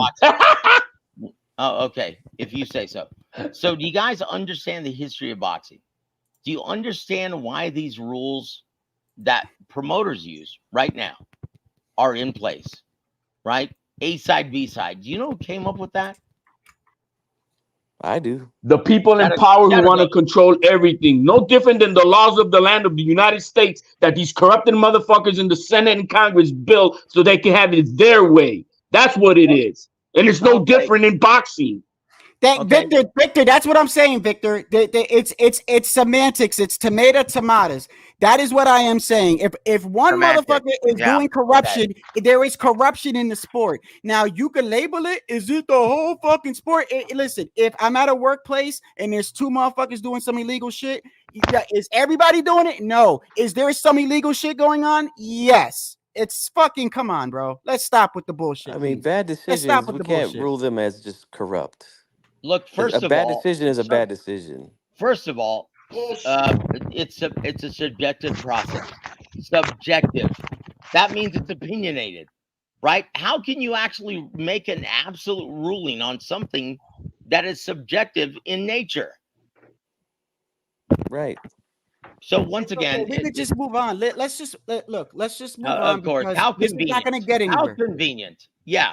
How convenient. It's not going to get anywhere because you're not listening. No, I don't want to listen to it. I'm gonna be honest with you. Yeah, I don't yeah, want to okay. listen to it because it's a bunch of bullshit. Well then do It's me a bunch of favor. bullshit. Don't watch boxing anymore. Why are you watching? Motherfucker, Is I it watch. corrupt? First off, I watch whatever the fuck I want to watch. That's number Okay, one. got I it, watch got it. it. I don't So watch it. I why? will watch it. Why? Tell me why. Because I feel like it, motherfucker. That's Okay, why. okay, But that you know, watch makes sense. yourself, Joseph. You Have a good night, real quick. cocksucker. Okay, Joseph. Listen, brother. Okay, good. You did it before I did it. You did it before I did it. Good move. Good move, motherfucker. Good move. It's You a fucking shame. with me, bro. I don't It's give a a fuck, shame bro. that Who's next, bro? Because don't talk to me however the fuck you want to talk to me on my channel, bro. Everything was cool until you start telling me what the fuck I'm gonna do, what the fuck I'm not. That's not what you're gonna do. That's not what the fuck you're gonna do. And that goes for anybody on the panel, bro. You want to disagree? We could disagree. We all good with that. It is what it is. Don't start taking personal shots at me because I said I don't want to listen to what the fuck you're saying because I don't believe it. I don't believe it. So don't take offense to it. Don't take shots at me because I said I don't want to listen to what the fuck you're saying because I don't believe it. Okay? If you said to me, Shadow, I don't want you to talk about God. I don't believe in God. Okay, fine. You don't want to hear it. You don't want to hear it. That's fine. I'm not going to take personal shots at you, though. I don't believe it. Okay? I said, let's change the fucking subject. When I said, let's change the subject, you then decided to keep going, bro. Why? Why did you do that? Why? I said, let's change the subject 3 fucking times. Was I not trying to de-escalate the shit? Fuck is wrong with you, bro? That you get your ego gets pumped up because you're in the business. Listen, brother, we've all been watching boxing since we were fucking kids here, bro. So just because you're in the business, I can't stand motherfuckers like that. It's almost like you don't know shit about boxing unless you've been to unless you hit the pads, unless you you don't know shit because you ain't never put on gloves. Motherfucker, I can know all the stats and you could fucking be boxing for 10 years and you don't know no fucking stats, bro. I've known people who's never put a football helmet on in their fucking life, but could name you everybody that went to the Super Bowl, who lost in the playoffs and all types of shit. So get the fuck out of here with that, bro. Yo, this shit, y'all done got me heated, bro. Chill, bro. Just chill. I said let's change the subject. Let's change the fucking. Yes, you in the fucking business. Hurrah. Hurrah. That don't mean you trump everybody with fucking knowledge on the panel, my guy. I'll just say this. We could have this discussion anytime. I don't get angry or anything like that. I'm just telling you what I know and what I've seen. That's it. If you guys don't want to believe me, that's fine. I mean, I don't have these days, especially these days, I don't have time to try to change minds. That's all I said. I said I disagreed and I wanted to change the subject. I don't understand. Listen, G Funky, this is not directed at you, brother, because you've been totally cordial and you've always been cordial with me. I get it. I gave you nothing but respect. You're in the business, okay? I get it. He's in the business, but your friend Joseph, bro, he's got a little issue with where sometimes where people disagree with him. Okay. And I could just tell by the way he talks. He thinks because he's in the business, he fucking knows everything and his knowledge trumps everybody's, bro. But that doesn't always necessarily work like that. Maybe within the business per se, but to start telling people that they don't know what the fuck they're talking about because they've never worked in the business, motherfucker, we've all been watching, everybody here that's on the panel, it's 2:00 in the fucking morning. We've all got some boxing knowledge, bro. Don't tell me because you worked in the business, you fucking trump everybody in what the fuck they're talking about, bro. I believe there is corruption in boxing, okay? What that means to me is if there's 1 or 2 motherfuckers even that you don't even know about that's doing some corruption, that is corruption in boxing. You want to make it tomato and say fucking, is it a corrupt sport or not? I don't know. But I can tell you this. There's corruption in the military. I was in the military. There's corruption in the fucking police force. There's corruption in the school system. There's corruption in politics. There's corruption at the job. But there's no fucking corruption in boxing. Am I getting this correct? I mean, I haven't seen Am I getting that correct? Am I getting that correct? There's corruption everywhere else in the world, but not in the sport of boxing. Am I understanding this correctly? I wouldn't say there's corruption everywhere. I would say there's politics in a lot of things, and there's a lot of politics that go on in boxing. That's for sure. But to Okay. call it corrupt, I wouldn't say that. No. Okay, that's fine. That's fine. But We could has there disagree. been We incidents? could disagree because obviously we have a disagreement in the way that we view what corruption is. No, I mean I understand your point. Like, could there be one-offs? Of course. That's But in everything. that would make it corruption in the sport, G Funky. I mean, look, if you want to hold on to that little percentage of things that could possibly happen, that's G Funky, fine. listen to me. I never said percentages. I said, is there? So is there, right? Is there? If I sprinkle 100 things of salt on my fucking food and one of them hit it, is there salt in my food? Of course there is. All Yes. right. We getting somewhere. We getting somewhere. But I wouldn't rule. Like again, I wouldn't say boxing is corrupt. I think that's where the problem came in. Is like, all right, well, boxing is corrupt because a couple of things happened. Now I could say this: like couple? you said, we've all been watching for a really long time. I have not seen. I mean, you could tell me. Maybe I missed something. You know what we need? What's the one thing that you've seen that is like it's definite corruption? You know what we need? There's been former fighters that have fought. Fighters that have fought and have admitted to throwing fights with promoters and managers. They've admitted to doing it. That is corruption in itself. That was exchange of money in hands to say, hey, I'm going down in the 6 or I'm going down. These are people that have already came out and said it. We already know that the mob has been in boxing. That's already been proven. Motherfuckers have already went to trial and went to prison over that shit. That is corruption, exchange over money. Whether you want to say it was the commission or not, it happened in the sport of boxing. So when I say is there corruption in boxing, I'm not specifically saying that it's I understand what you're saying, G Funky. You're saying like, is it just a corrupt sport? There's corruption everywhere. No, I don't know. I'm not there, but I can tell you this. I know for a fact that people have been locked up. People have came out and said they've thrown fights, not only in America, but all around the world, okay? And there has been mafia has been in boxing. What was the fucking thing, HOD, where what was the guy, the Irish mob dude that was over in the UK with all the fighters that was on there? Daniel Kinahan? Yeah, Daniel Kinahan, who wasn't he like a mobster? America top 10 most wanted list. Top 10 most wanted. And what was he running? Boxing promotion, right? G Funky, please, bro. Please, bro. Please. Well, I'll respond to that and say this: that yes, the mafia was involved in boxing many years ago. That's an undeniable fact. However, the way that boxing is run today, and ever since then, the things that the mob did, it's still happening in sport today. You guys just don't know it. Like, no, we're saying that we still believe that there's a lot of corruption going on. No. Here's an example, right? The mafia would do things like this back in the 50s. When they would have a piece of a fighter, they would say, hey, look, you win, we want options on your next 4 fights. That still goes on today. And I know this for a fact, again, because I've actually helped make fights. Promoters do that to this day. That was put in place by the mob in boxing. Making A side, B sides. That's what Joseph was saying just before the whole thing happened. That was created by the mob. A lot of things that they did are still in the sport today. All right. Can we segue maybe? Or are we gonna stay on this? I think this is what we need to segue into the area. Let's listen to a little bit of this.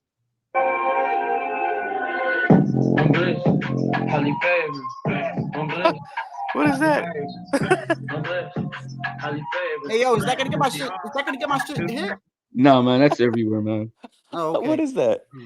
Hey, that's the #1 hit in all America. Highly blessed, highly favored, King Ryan Garcia. Did you see the video that? No, you didn't see it. Did you, Shadow? Which one? The one that Oscar De La Hoya put out. About what? I can pull it up. Go on my Twitter. Go on my Twitter right now. Okay, Go on my okay. Twitter. I got you. Hold on. Go, and we're gonna change his mood. We're gonna change it immediately. Is it with the one? Let him watch it. Who's it under? Who's it under? Your name? It's under me. Go under me. Okay. In my timeline. Okay. And you're gonna say, "Oh hell, not for me," and the thing, and then play this video, bro. Okay, hold on. Let me find you. Oh wait, yeah, you sent me a message before. There you go. Oh no, but go on my timeline. Just go on my. I got you. Where am I looking at right now? Where am I? Go down until you're gonna see who's in the. You're gonna see, bro. Go all the way down. You're gonna see the more plates, more dates guy. No, keep on going down. Oh, I see it. Keep on going after that. You're gonna see one that says, "Oh hell no." Hold on. Right there, you see it? Hold on, let me just share the screen. You want me to share the screen? Yeah, man, sure. Okay, because last time I did that, you said, "Oh, I got my info on here." No, that wasn't me. Oh, okay. Here, hold on. Right there, that video, right there, that video. Oh my goodness. That video, blow it up, and then you got to start it from the beginning. No, yeah. That one right there, Is that Ryan Garcia? That's Ryan Garcia, and then yo, there's so much stuff I sent you. You don't pay attention, bro. But then Oscar De La Hoya did a video on that today, bro. That was Oscar's girlfriend too. That was Oscar's girlfriend, and then he had the midget in the stockings like himself.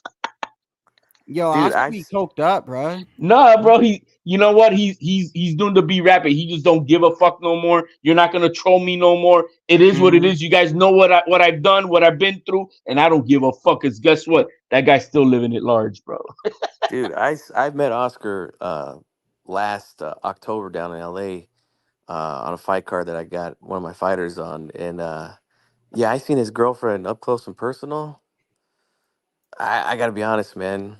She's had a lot of work done. It's not my flavor. Yeah, I kind of scary, man. Ooh. Yeah, it's not my flavor, not at all, at all. Oh, you talking about Oscar's girl? Yeah. But you know what though? Let me say, hey man, I'm truly one of the. I know y'all ain't gonna fuck. I know y'all ain't gonna fuck with it, but I am truly one that believes that beauty is in the eye of the beholder, my guy. Oh yes. Oh yeah. It is. Yeah, man. You could, because I can tell you right now, I've met women in the past where when I first see them, I'm like, you know, she looks good, you know, but obviously I've seen better. And then when I get to know her, like it just becomes beautiful. It's like that, bro. It's like that. So maybe he's got a girl where he's like the beauty, you know, maybe it's the way she treats him or whatever, and he just looks at her like it happens for me. That's all I'm saying. Yeah, that's true. I'll tell you like this, from my personal opinion, women that are like really, really bad, you know, like oh, she a fucking dime or whatever, are some of the most filthiest, grimiest people on earth. Yeah. You know? Yeah, I agree. But man, freaking Oscar, bro, he's letting it rip. You saw the shirt that he wore today for the weigh-ins? You saw it, G Funky. But I don't know if you saw it. I saw it, yeah. You saw the shirt he was wearing today at the shirt at the weigh-ins. Yeah, eat more beef. Eat more beef, bro. Oh yeah. Yo, he's been fucking with Canelo, man. Bro, and he sent them some bullshit as a like lawsuit notice for defamation and shit. He's trying to get in his head, bro. Art of war. That's what he's doing. He said actually, Oscar had said yesterday, actually, he said that anything that Canelo says to him that's not true, he's gonna sue him for defamation. Well, go on my timeline. I got the letter of the lawsuit that he sent from his lawyer. Could I address a comment in the chat, Shadow? Go ahead. G Funky, by the way, everything is cool, bro. You know me. You are cool. When you speak to your friend Joseph, okay, when you speak to him, you just let him know, bro. It's all cool, whatever, right? But you know, dude gets a little feeling himself sometimes, and then he starts like, I think he forgot where the fuck he was at, and was like, you know, he started telling me what the fuck I want to do. Why am I watching? No. Let me tell you something, bro. I am cool with everybody on my channel, bro. Okay, I don't disrespect nobody's channel. When I go to somebody's channel and they're like, hey, Shadow, this is this. You could tell me, don't use the letter T. Motherfucker, I ain't gonna use the letter T. That's your house. You know what I mean? Don't come here and start fucking telling me what the fuck I'm gonna think, what I'm gonna do. Yo ass, just get the fuck out. And that's with anybody, bro. I'm very respectful. Right, I tried to de-escalate the situation 3 times, bro. 3 times. Yeah, it's your channel, it's your rules, man. And if I didn't feel welcome, I wouldn't still be on the panel. But I just want to address what Hawker Mustang said a few. Which one? You want me to pull it up? Luis Resto talked about Luis Okay, Resto. hold on right here. It's crazy, man. Over two. Yeah. Now, yes, that was an incident that happened with Panama Lewis, where they removed padding from the gloves and they loaded his wraps. Um, and that's exactly why, because of that incident, that's exactly why you have every commission now has an inspector, a glove inspector that is assigned to a fighter as soon as they get to that arena. Their job is to stay with that fighter no matter what they're doing. If they have to go take a shit, go take a piss, while they're at the arena, that inspector is right there with them, making sure that nothing uh, gets tampered with the entire time. And again, I hate to pull rank, but I know this because the people that I know, that's what they do with the commission. They're inspectors, and those are the people. And I have to say this again, but those are the people that I reached out to when the LDBC and these guys like New Media, Dante and Aki and Ego Mm-hmm. went on this year and a half tirade about Tyson Fury cheating. Mm-hmm. Those were the guys that I reached out to get the real information. Mm-hmm. Same thing with when they were trying to accuse Inouye of illegally wrapping his hands and whatnot. Those are the guys that I reached out to make sure that if these guys are saying bullshit, they're going to tell me, yeah, it's bullshit. Or if they're telling the truth, they're going to tell me, they're right on that. But every time they told me it was bullshit. And let me say something, G Funky. You've always been stand up guy with me, bro. You've never, I've never, I don't question anything that you say. We've talked on the phone. You've texted me. You've always been straight up. You've always been 100 with me. You've always been honest. I think what it was a misunderstanding. The only the place I was coming from with it is it's almost like you got to excuse me for, even though I'm not in the business, for me to kind of believe something like that. It's sort of like if you walked in my store and it's a huge development, I don't know, like a huge store, like a huge Walmart, and you say, does anybody steal here? Like steal anything, like just steal anything. And I say to you, no, absolutely not. There's no stealing here. I know people. I know the people that work here. So there's no stealing. So there could be stealing going on that I don't even know about. You know what I mean? And so it's kind of hard to believe. You could say, not that I know of, not that I've seen, but to say that you can speak for the whole sport is just kind of, I think that's where people start saying, come on now you're speaking for everything, even people that you don't even know that could be doing shady shit behind your back. That's where I kind of was like, okay, we got to go our separate ways, because I can go online and find people that's literally been to prison for doing corrupt shit in boxing. So that's where I kind of like was like, stop. I was like, okay, but I understand what you're saying. You're saying that the people that you're involved with, the shit that you do, the shit that you've done, you don't see it. It's fair. It's down the middle. I respect that. I respect that. But when you start saying that you're speaking for the whole entirety of the sport and people that you don't even work with, so you don't even know what they're saying behind closed doors, I can't rock with that, because I know for a fact that I don't even have to be around corruption when I was in the military. The company I was with was straight edge, but I could tell you right now, I know corruption was going on in other places. It's just if for me to say no, it doesn't go on, it's not even believable, because corruption is everywhere. And you want to know why I believe corruption is everywhere? Because there's evil people in this world, and not everybody is honest, and not everybody. There's people that will stab their mother in the back for $5, bro. Like, Oh, of course. you know, Of course. so And I'll say this to wrap it up, because I know you don't want to talk about this too much, but I just wanted to put that information out there. That's exactly why we have inspectors for every fighter, for every event, because of the Luis Resto, Billy Collins situation years ago.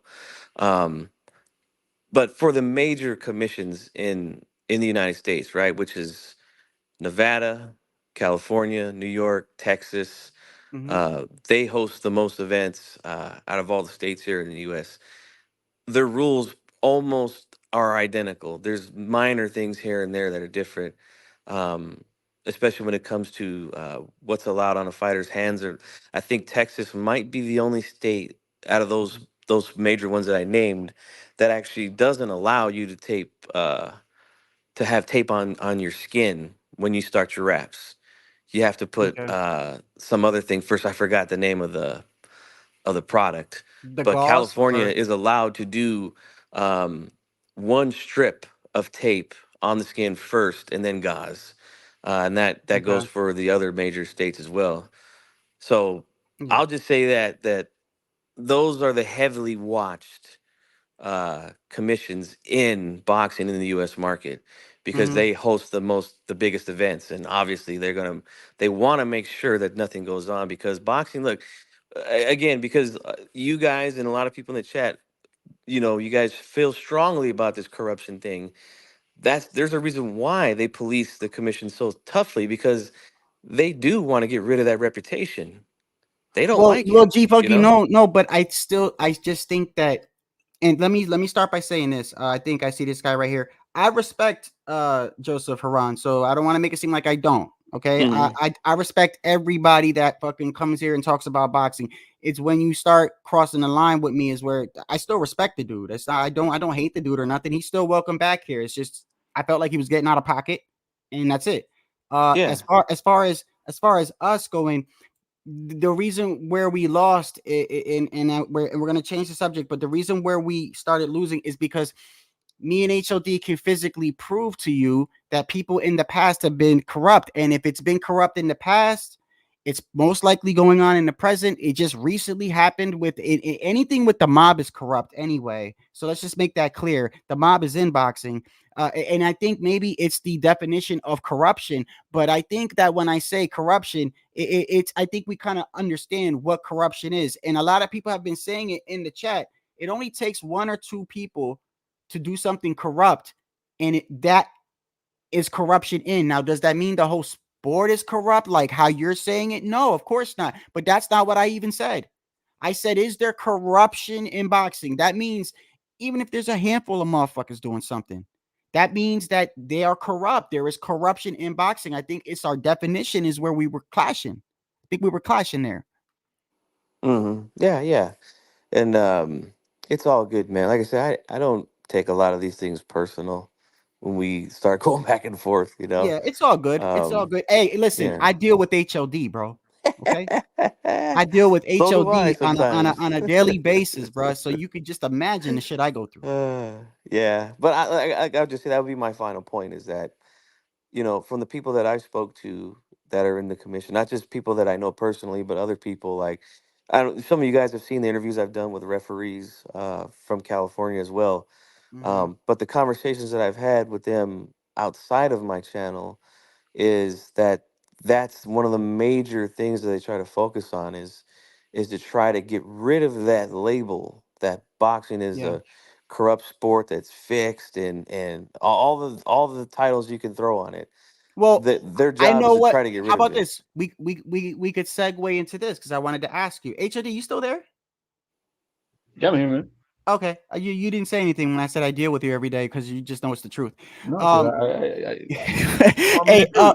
I mean, I can well, interrupt and take over no, again. no, I don't no, want to no, do that. no, no. I already know you are in the future, so it's all good. No, HOD is my No, guy, bro. I'm Hey, screening to try to give you some updates on what's okay. going on with Hey, the well, with I was the. about to say because I did want to get G Funky's thing on it because he didn't say You guys anything. see the Uberlenga and Plant confrontation today? Yeah, I seen that.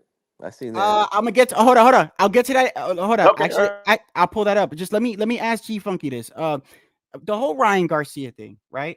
Mhm. If you have the same take as me and Joseph, because I think that we were on the same page there, bro. Listen, I'm not saying that Ryan isn't doing anything, and if in me personally, if he's found to definitely be doing something, I ain't riding with that. But what I am saying is that when I look at the whole scope and everything that happened in that fight and the way things went down, there's just a lot of fishy shit going on, especially with the whole like, okay, you don't apparently you test clean all this and then you test positive like the day of the it doesn't even take that it takes time for it to get into the body, but not even just that, with the whole fucking the anything to do with Victor Conti and anything to do with Snack, and Devin is in Snack, and when I look at what was going on in the fight, obviously I see something that was just off, right? Mhm. If you agree with the fact that maybe something can be off with Ryan Garcia and this whole testing thing, I think one of the main things people are going to ask is why. And the only thing I could come up with is the whole Victor Conti with the Snack with Vada thing. what would your if it is going on, what would be something, since you're in the business, like what do you think what would cause them to do that to Ryan? That's a tricky one, man. And I've seen a lot of people going on Victor Conti lately. I see HLD goes hard on him on Twitter. Mhm. But Me? but I'll say this. I see a lot of people drawing a hard line with Victor, right? He's a known felon. He's known for selling athletes performance enhancing drugs and in the past, and he's done time for that. Yeah, makes sense. For me personally, I'm going to say this, and you guys might share Mhm. this same opinion when it comes to the rehabilitation system in this country, right? Does it work? From my experience, half the time. I've known a lot of people in my life that have done state time. Some of them come out a changed person, rehabilitated. Mhm. Some don't. Some are institutionalized. One of my Right. cousins was so bad, he was so institutionalized that every time he got out, he violated his parole, got back in. The last time he got out, he just couldn't handle it, ended up committing suicide. He just could Mm. not handle himself as a free man.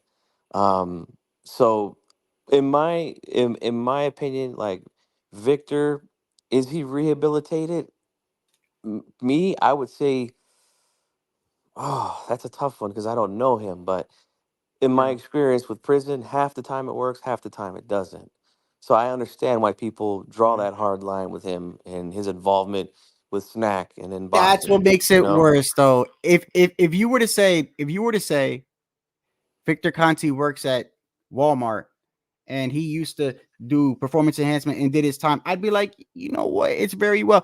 It's the fact that he comes out and runs a clean program when you're known to be your specific area of expertise, as far as I'm concerned, is being able to get athletes on performance enhancement drugs and beat tests. It's very, I don't even care if you did the time, because let me ask you, G Funky, if you had somebody that, and I hate to go to the extreme, but it is because we're talking about people's lives on the line here. PEDs, right? PEDs, you could, and even though you might think that all fighters are doing it, fact of the matter is people die in boxing. Okay, so it's a serious thing. So when I make this comparison, it's serious. If you had somebody Mhm. that touched, if you had someone that touched kids and did 20 years in jail or prison, I'm sorry, 20 years in prison, and came out and you went to a daycare and they're like, oh, he's with the kids now, he's a changed man.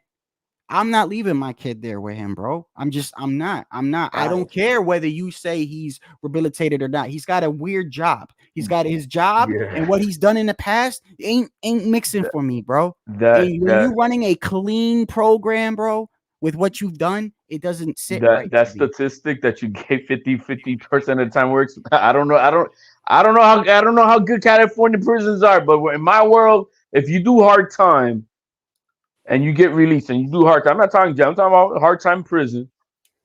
You come out, 80% of those motherfuckers are going right back in again within the first year. And if yeah, they are changed, or supposedly changed, that other 20%, they always remain very highly suspect, and it takes years until they're like, because I know, bro, I know some old motherfuckers, bro. They don't learn. They're in their 60s still getting arrested and shit. yeah, yeah. It And I'm not happens. talking about drugs. I'm just talking about because they're being stupid in the street. Yeah, Is this man rehabilitated?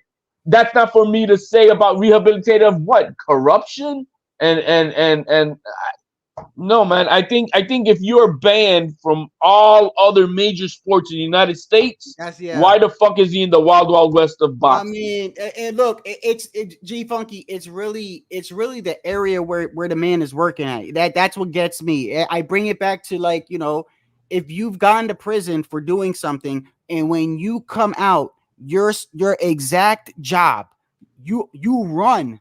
Fuck this. Fuck being an employee. You run a damn company or whatever, a program company, doing specifically in the area of what you went to prison for.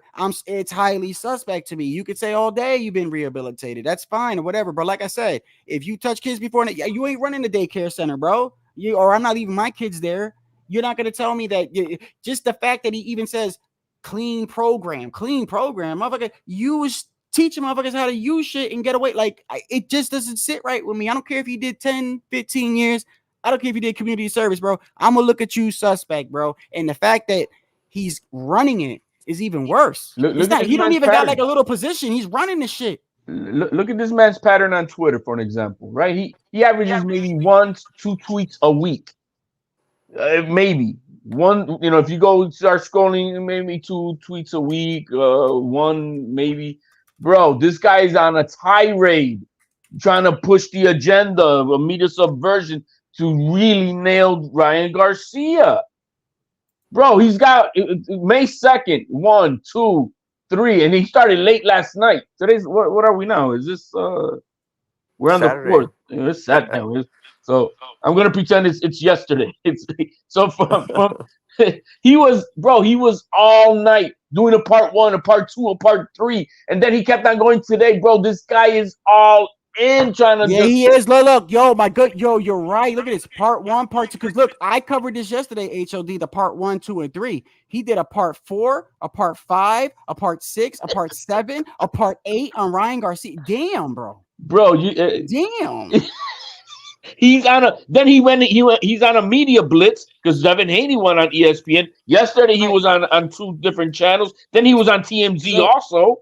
So peep this, HOD, peep this. For anyone, because I saw people coming here on my channel earlier and they were like, you guys are sitting here defending Ryan. And I'm like, no, if Ryan's guilty, he's guilty. You don't see something fishy here, bro. Like, you go from the night of the fight, all the crazy shit that was going on there, to the way things have transpired now, to the type of drug he supposedly used, to the timing of when he supposedly used it, and then when the time they tell you the test came out, then you have this guy who has Devin Haney in the program that he runs. He's like this with Vada. You could literally, it's not a myth, the people that he's connected to and the influence he has in Vada, and then he's just going on a tirade. He's going on a tirade up, like, look at this shit.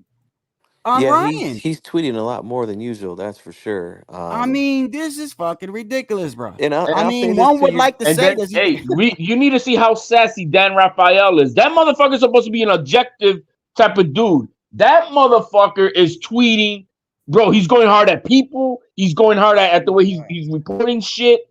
It's crazy. The subversion of media that's going on. It's no different than you see MSNBC pushing one shit to their favor, and you see Fox News and they push it to whatever they want. And that's what these motherfuckers that are selected to do all the reporting. Because I've never seen you got your ass beat by somebody who supposedly tested positive, or no, he tested positive, and then you're out there on ESPN doing interviews and looking like a bitch. And you know it's bad, HOD, when like you could tell he's really trying to go at Ryan Garcia because he brings up John Jones, bro. I mean, damn, I cooked him on everything, bro. John Jones done got popped like 4 times. Like, Ryan is suspected. Like, Ryan hasn't even been proven yet, bro. These dudes comparing him to John Jones. This is crazy. Hey, the video I provided Ryan Garcia that I showed you, he tweeted it, bro. You saw it? No, where are we going now? Go to Ryan Garcia's Twitter page. Okay, hold on. And then you're gonna see how many views I shared it to you. Did I send it to you too, G Funky? I don't know. I shared it to whoever I saw it in my list. I'm like, yo, man, and look how many views he got for that video, bro. Which video is that? The one of Devin Haney's brother. Keep on going. Oh yeah. Oh yeah. I'm gonna play it for everybody to see. Hold on. But keep on going. Oh, look you see this? Look. He's trolling Devin. Look at Ryan. Look at Ryan in this picture. You tell me who looks like they need. Look how many views the video got, bro. Yeah, here we go. Hold on. Here we go. On Saturday, you see what happened, but it's okay. Wins and losses is what makes us bosses. We did everything right in training camp, no excuses. I just don't know how Ryan did everything wrong and won, but like I said, no excuses. All glory be to Allah. But something crazy though is I was on the prayer mat today, and Allah was just telling me he's going to test positive for his drug test. Keeps going in my brain, and I'm like, No excuses. I mean, everything happens for a reason. And he should keep saying he's going to test positive for his drug test. He's going to test positive for his drug test. Yeah. But we'll see what happens. Like I said, all glory be to Allah. There's none worthy of worship but Allah. Yeah. Yeah, I'm not gonna listen. I'm not gonna talk about any Muslims or anything like that because I believe in Jesus and I don't.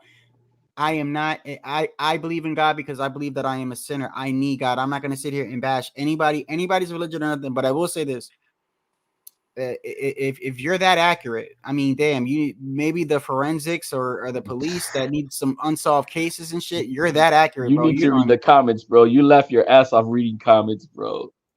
It's just, but look how many views he got out of this, bro. Man, that's why I sent it to all you. Like, yo, 2.8 million. 2.8 million.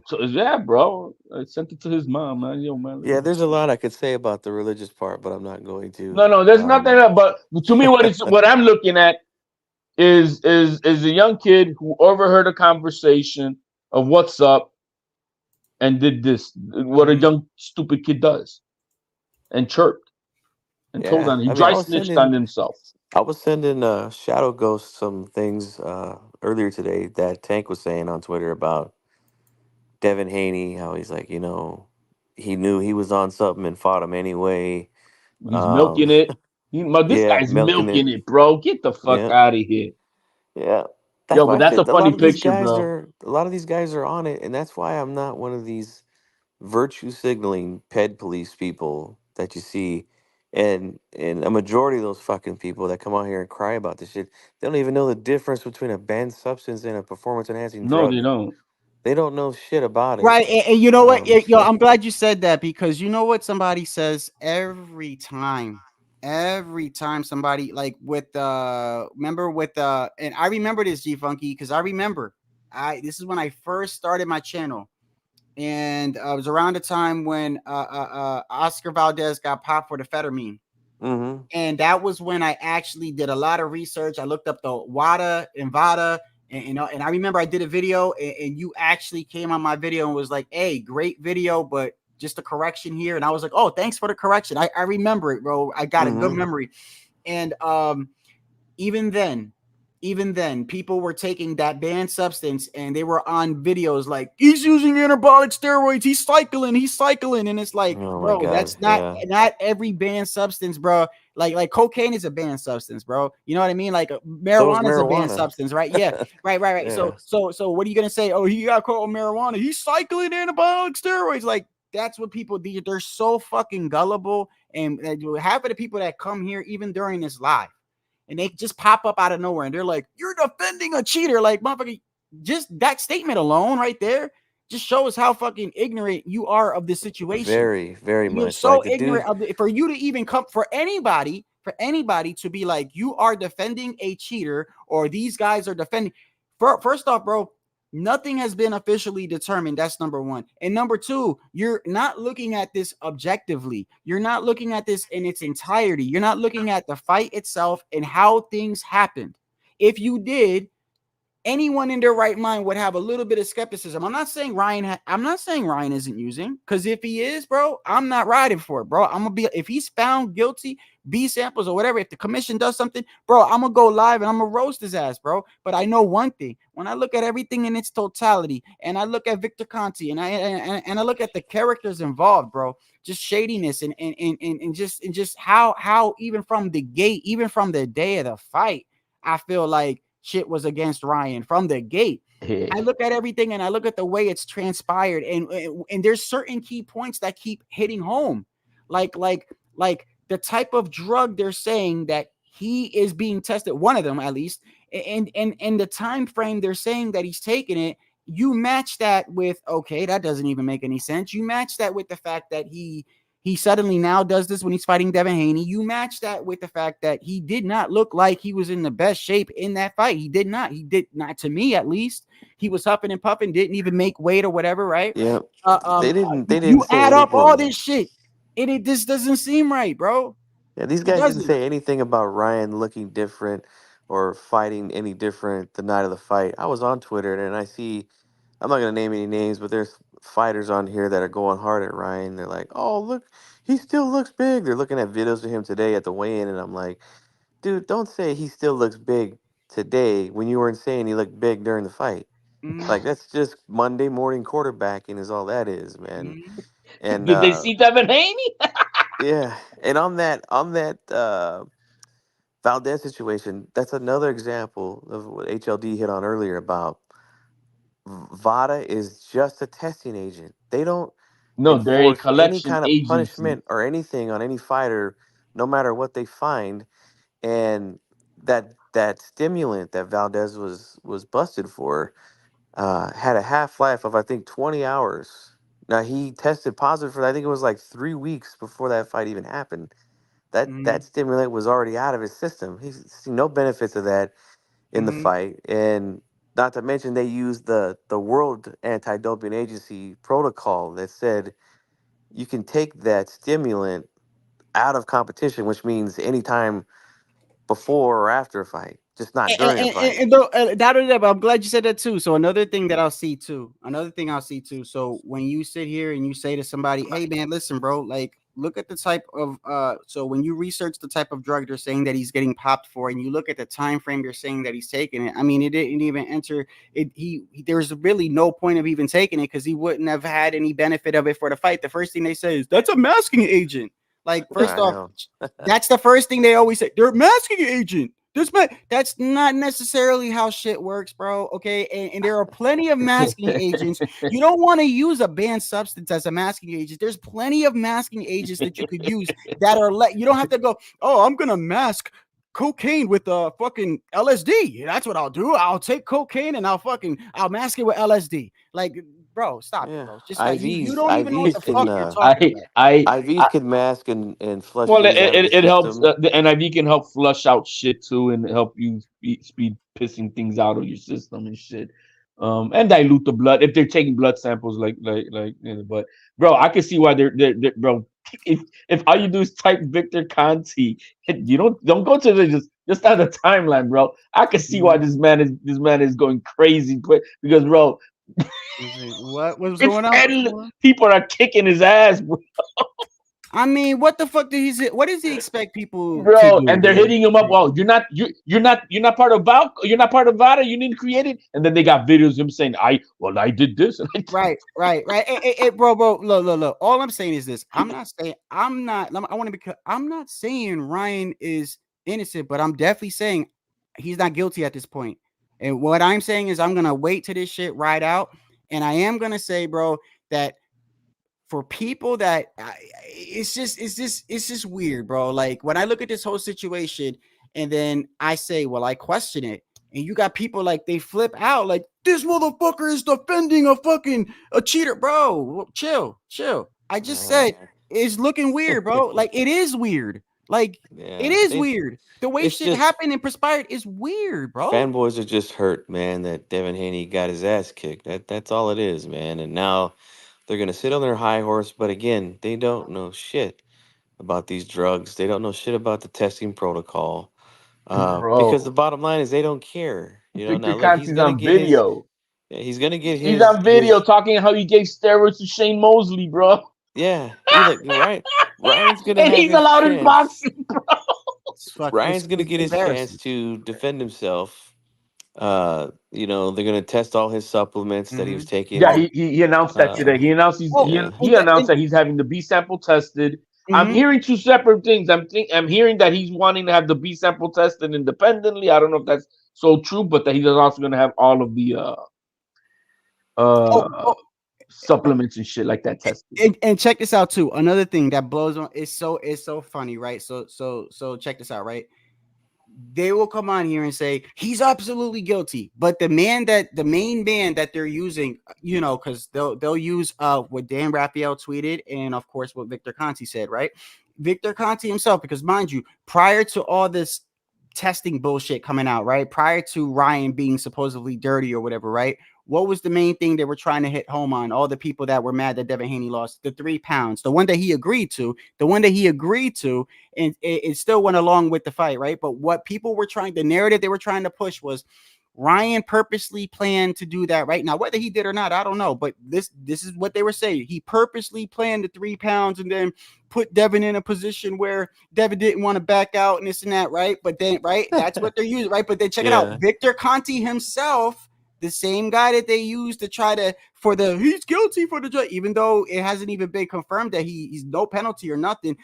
The man himself says two things. Number one, he says, there's need to dispel the rumor that Ryan Garcia had an advanced plan to come in 3 pounds heavy at the weigh-in. It is my belief, by the way, I don't believe anything this fucking man says, but they do. It is my belief that there was no such plan. He simply decided at the last moment to not make the 140-pound limit and force the fight. Well, you can't force Devin, number one. But number two, notice how he said he doesn't believe Ryan did any ill will, right? But prior to all this shit happening, everyone was saying, oh, he purposely did the 3 pounds. But here goes the same man you're trying to use to condemn Ryan is telling you he didn't think he did that. He just simply didn't make weight. Then the same man also goes on to state, Ryan, he will get a chance to prove if it was a source or not at the New York State Commission. So he's also telling you that Ryan is not officially guilty because he will get a chance to prove his innocence. So, I mean, people are so fucking ignorant. It blows my mind, bro. It blows my fucking mind how ignorant some people are, bro. If I'm wrong, I say I'm wrong, bro. But I be looking at people going off in these tirades. Look, this motherfucker's defender. What are you talking about? Like, yo, man, the very man you're using to condemn this man is telling you he's not guilty yet. Right. I mean, what the fuck? Like, when you have, I'm probably using the wrong word, but when you have the opposition, bro, that they're tweeting shit because these guys would be normally pro Devin Haney and everything else in between, but bro, I'm reading shit like, yo, Ryan. So they're apologetic. They went on to explain it, man. Ryan is full of shit, of course, but I'm enjoying the Conti stuff, especially because 90% of the boxing media is or have been sponsored by him at some point. You got Steve Kim even writing a snack blog. Oh my this God. sport is so unserious. And then you got the other guys responding. Yeah, it's definitely funny that even though Ryan is guilty as fuck, he's exposing the unseriousness of having Victor Conti working in boxing. So these are guys who were normal. And I'm talking like that LDBC type of people or whatever, bro. And they're even Tank Davis, like you said, he's writing for Team Garcia. You want to know why? You want to know why though? Think about this. Tank ain't stupid. Tank is like, man, Tank in his head. He's like, hold on a second, bro. I done fought this kid. And I don't even accuse him of cheating. He wasn't caught doing anything. Victor did today. Right. But check it out, right? I don't put him through a rehydration clause. I gave him a catch weight and everything. He didn't cheat on me. You want me to fucking believe he cheated for Devin Haney? That's what's going through Tank's mind. And he has every right to think that because it's like, this is what it ain't even just that, because that's what I was holding on a lot with Devin. Like, but to be honest, there's really not even a lot of weight to that. When I say that, that's just my opinion of saying that I don't think he's worth cheating for, but that's not even that doesn't even hold weight. But what does hold weight is when I look at everything that's happened. When I look, like, it's almost like breadcrumbs. Like a breadcrumb by itself is a breadcrumb. 2 breadcrumbs is 2 breadcrumbs. I start seeing multiple breadcrumbs. Something is around here. You see what I'm saying? Like you pick it up, and that's how shit works, bro. It's like we're not just saying it's fishy because of one thing. No, there is multiple things going on in a situation that we could point to that is just weird, bro. And it still doesn't mean that he didn't take anything. It's possible he could have took something. I'm just saying I'm not going to condemn the kid with everything that I'm seeing going on. Yo, man, these kids keep on better, bro. These people are good. Look, they found an article. This is funny, bro. And the article the article shows Baco felon Victor Conti wants Donald Trump removed from office, and then they got a picture of him, and then they got a picture of Ryan Garcia with Trump. Mm-hmm. So I know that there's a lot of animosity even with that. People are so tribalistic in all this shit that when they saw him over there, whoever is the opposition of then Donald Trump, bro, they going bananas. They hate this kid even more. So he he's rubbed people so much far. He's rubbed, I guess on the Democratic Party. Then he's rubbed, they're jealous that he was with Prime Time. He's blown out, the alphabet. I'm a man. I'm a girl. I'm a dog community. He's ruffled so many feathers out there, and then he's pulled up this out. Las Vegas lost their asses off. I mean, it's just. I think that's why you have so much overwhelming support for Ryan Garcia, and maybe I have. There's a lot of people who just don't understand maybe what I know about what he took, what he's being tested positive for, how it wouldn't really be. The efficacy of it is just stupid. It's retarded. I put in the chat, in the private chat, the shadow, so that you can look at that more Pilates. Yeah, I got it. I put it. You need to watch it. It's 33 minutes. The man goes through all of it. I'm subscribed to him, so I read. I think it was the most thorough. Just honest, bro. This guy's just shooting the shit. Hey, hold on, HOD. Hold on. I'm sorry, because I wanted to make sure that it was this guy. Yeah, he's back. Okay, he's been found guilty. Okay, this guy is back. Okay, so you're telling me you done came back here after all, and you're telling me to learn something, brother. Here goes the link. I'd love to hear what you got to say, bro. Let's exchange.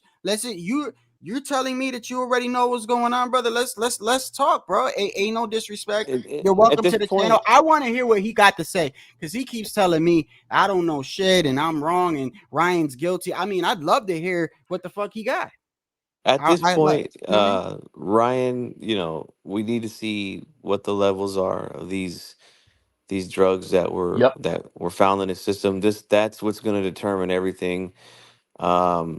Any kind of supplements, diuretics that he was taking to help him make weight, if they were manufactured in a place that there could possibly be contamination. Those are two things that he could, get out of this thing by no fault of his own. It'll be basically like the Bumgarner situation, where they just by the way, the Bumgarner. What exactly happened with her now? She got caught, right? Nothing. No. I mean, in totality, what happened first? She had a false positive. Like, what happened? She was positive, and she was tested to where her levels were levels of performing enhancement, which means the efficacy of what she was taking took in that it's enough that you're going to get benefits of this as performance enhancing. Now, what ended up happening to her is that, like I was saying, the state commission of athletic commission of Michigan stayed quiet, didn't say a word, didn't do anything as far as, and they allowed just the adjudicator be Mauricio Suleiman. And he then just declared, well, yes, she's positive, but we can't prove that she took it on purpose. Yeah. But the levels were above and beyond. So they allowed her to keep the belts. They say a suspension, but I mean it was 6 months, but I don't see it. Where is that? Pudo, is that you? Yes, it is, sir.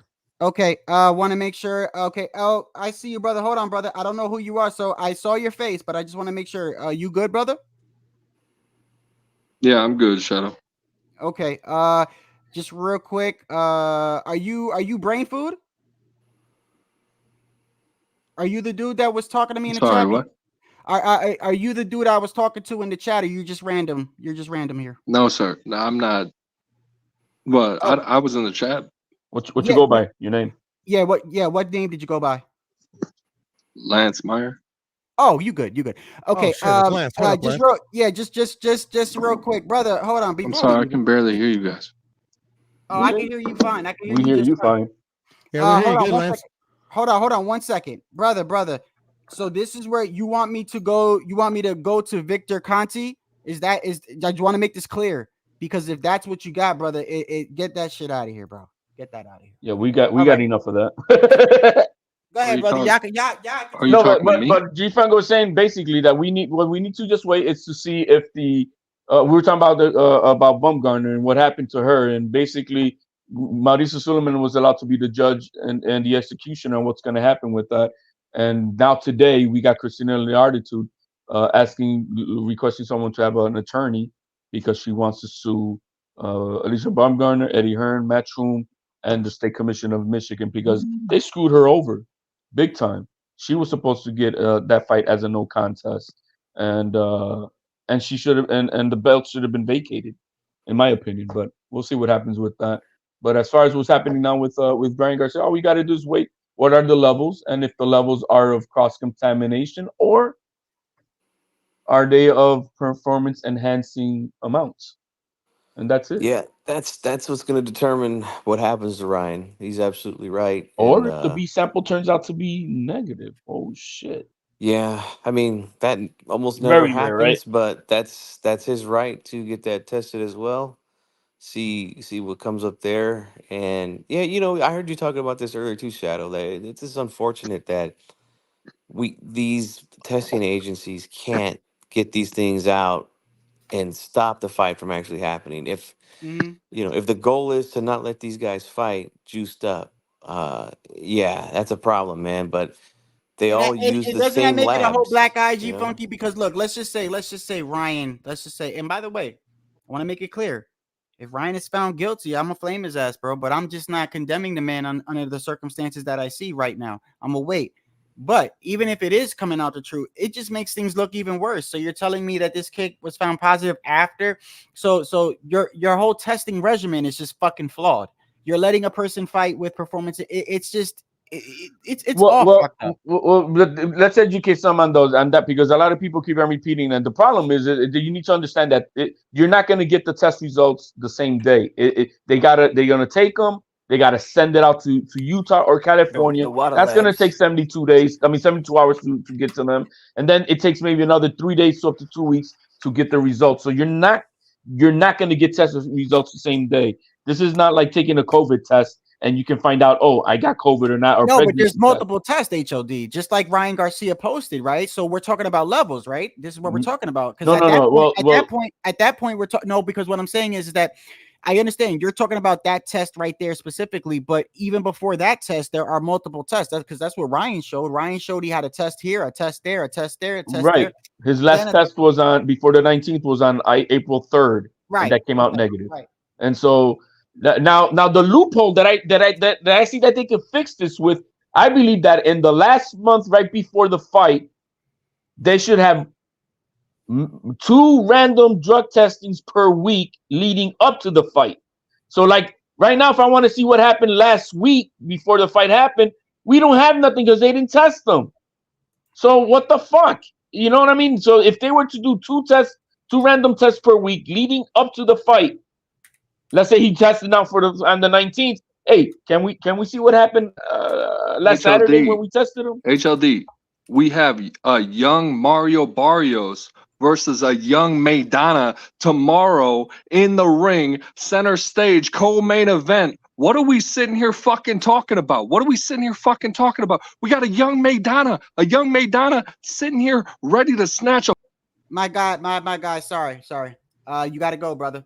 You don't just pop up. What are we talking about? What are you talking about? Yeah, you don't pop up here, bro, and just dictate the fucking conversation. Go to another channel, man. Yeah, just get out of here, brother. Bro. I don't know what the fuck he was on, bro. I actually had to pause for a second, and I actually is he really directing this channel right now? Get the fuck out, bro. If you go to H Money, man, the Lions, they like that type of shit over there. My thumbnail specifically has the subject on what we're talking about, bro. And I didn't even get to the Canelo part yet. We're still on here, and I don't even know if I'll get there. Let me make sure this is somebody here. Hold on 1 second. Yo. Yellow, no troll here, man. Okay, yeah, it's you. I got you, brother. No, you're good. Go ahead, man. I'm just here talking about boxing, bro. But fucking, I was just here listening to that shit earlier, man. And I mean, if you think corruption in boxing don't exist, man, Jesus Christ, I'll tell you what. We don't want to bring that up again, my friend. Forgive me for interrupting, my man. Yeah, we segued away from it, you know me, because it got heated. One of our good fellows also, he took a jump. Now, how about we get into it? Puro, my man, what's your name? Pork. Just call me Pork. Pork, all right. Hey, Puro, you just came out, man. Bring up a topic for us, bro. What you want to chop it up with? We've been yapping up here. Yeah, Los, you better chill with that boxing talk, bro. You see what happened to the last guy, bro. No. Hey, hold on. No. Y'all good. It wasn't necessarily the boxing talk. It was just a way to we move on from it, but Joseph will be back, bro. I gotta make fun of you, Shadow. You know how I No, do, you man. good. It's You my good. way. So, It's my way. bring something to the table here, Puda. What are we talking about? Ah, shit. I don't know, man. I wanted to come on earlier, but I was just What? How chop about it up. But y'all bring it up or whatever, man. I'll chime in. Canelo You got Mungia? some, you got hey man. So this is what I saw today with the Uber Langa and Plant. What I just saw that New York pulled up on White Chocolate, and White Chocolate didn't smack him like Canelo, like he did to Canelo, or like he did to Charlo, man. So the New York game, did he win that face off today? Yeah, bro. Like Caleb Plant got punked, bro. I ain't gonna lie. I mean, I just like, what the hell, man? I don't get it. Yeah, I don't get Uber Langa got one. Hey, I would love to watch that fight, to be honest. That would be, you know what? That would be a good. I think that really would be a good fight, That's and a a good good fight fight. for No, for, but for it Uber would not Langa be to a prove good himself. fight. Caleb, mean, Caleb would school Berlanga. Come on, be real, guys. Hey, 268 pounders fighting, bro. I mean, I know hey it man, sounds kind of weird, bro. we just but I saw mean, we just saw the slick boxer get his ass kicked by the power puncher, bro. Yeah, Berlanga ain't Benavides, by the way. Just No, to let I'm you not know. talking about Benavides. I'm talking about Berlanga Ryan could punch Garcia though, and man. Haney. Oh, come on, really? Ryan Berlanga was doesn't a have slick an boxer ounce. in there. I ain't gonna lie. Yeah, Berlanga doesn't he was, bro. have I'm an just ounce throwing of it out there, talent bro. Ryan Garcia has. No way. But I would agree. I think, I but would it would agree. be a good fight. I would watch it. I would Yeah, of watch that course. fight. You know what I think it We is? got I think it's Caleb Plant. He's beefing his way into another payday again. Yes, he is, Yeah, that's a good way to put it. and that's Well, exactly what he's doing, that's bro. exactly why he And sits he's out good for at so it. long. He's looking He's for a good at big it. payday. And he's been chirping about Conti and testing and all that because he's one of the stank boys. So he's put his name out there. Good for him, Oh bro, man. I yeah. mean, But good. that's why I say that he got punked, bro. Because the guys he really wants to fight, he tries to slap. He didn't slap him, bro. That's what I'm I'm saying. telling you, bro. It's like you got to read between the lines. I was like, hold on. You tried to do with Canelo, you tried it with Charlo, but then New York pulled up on you, bro, and you didn't. And he called you a pussy to your face, bro. Just saying, bro. I'm just saying that's a W for New York, man. Oh, dang. I think New York's full of pussies. Yeah, now we're going. boy. Now is it because you're a plant boy? I'm with Los, bro. I'm Yeah, New York not is a soft, Plant bro. fan. New York I'm is just soft. saying I think Plant schools him. I think Plant's is trying to beef his way into another big fucking money fight. Even though it's not a big money fight, still get him paid. Berlanga with the machine that he's got behind him, it'll do something. Yeah, Yeah, no, I agree. It'll do something. Plant might be able to A-side him, so that might be another reason why you want to fight him. No, bro, he's trying to go to Matchroom, bro. A Plant, maybe? Yeah. But yeah, he'll try to A-side Berlanga. I mean, look, after the Canelo fight, that's what he's been trying to do. So, yeah, I would love to see that fight, though, man. I think it's a good I fight. thought I think it's a great matchup, man. I think it would be a great match. And hey, it's a really prove me fight for Uber Langa, man. I mean, top rated contenders at 168, bro. I mean, I know they usually don't fight, but come on. Let's hope. I mean, when Benavides beat him, all of a sudden Plant was nothing. But He always he always was a nothing, bro. I thought it was a good win for him too. But Who you thought was nothing, HOD? Plant. I thought it was a good win as well, but I mean, I wish it would have happened when they both had titles. To be honest. yeah, but they both held out for money. That was Yep. what the whole That they situation did. was about. Yeah. Plant is another Devin Haney, man. He's a solid boxer, fundamentals, but no special effects. The only issue is Berlanga ain't no Ryan. That's true. No, but Berlanga could put to sleep Plant if he catches him. He could. Catches him, he could hurt him. There's no doubt about I that. ain't got no faith in HOD. I ain't got no faith in Berlanga. No, I don't got no faith as far as but I'm not. I'm just saying catching him. That's about it. Caleb's got a chin though. Caleb's got a chin. I don't see the knockout Anybody coming. on any given day. I don't got it. Well, if he has Kenny Bayless as a referee, he'll turn into Hoist Gracie again. So I've always said Caleb Plant has a chin. I'm not even joking. yeah, I honestly, I feel like that Benavides fight, his corner let him go out too long. I don't think it did him any favors sending him out there for the last 2 rounds. He was getting pummeled badly in those last 3 rounds. But I mean, I had him winning 6 though, G Funky. So I mean, like, you got to let him try. Dude, I thought Plant won about 5 rounds too. Like, yeah. So I thought it was a kind of a scorecard wise, it was close. But I'll say this: if you guys gave him those early rounds, that's acceptable. I'm You not gonna good, lie. Lance? You can come back up, Lance.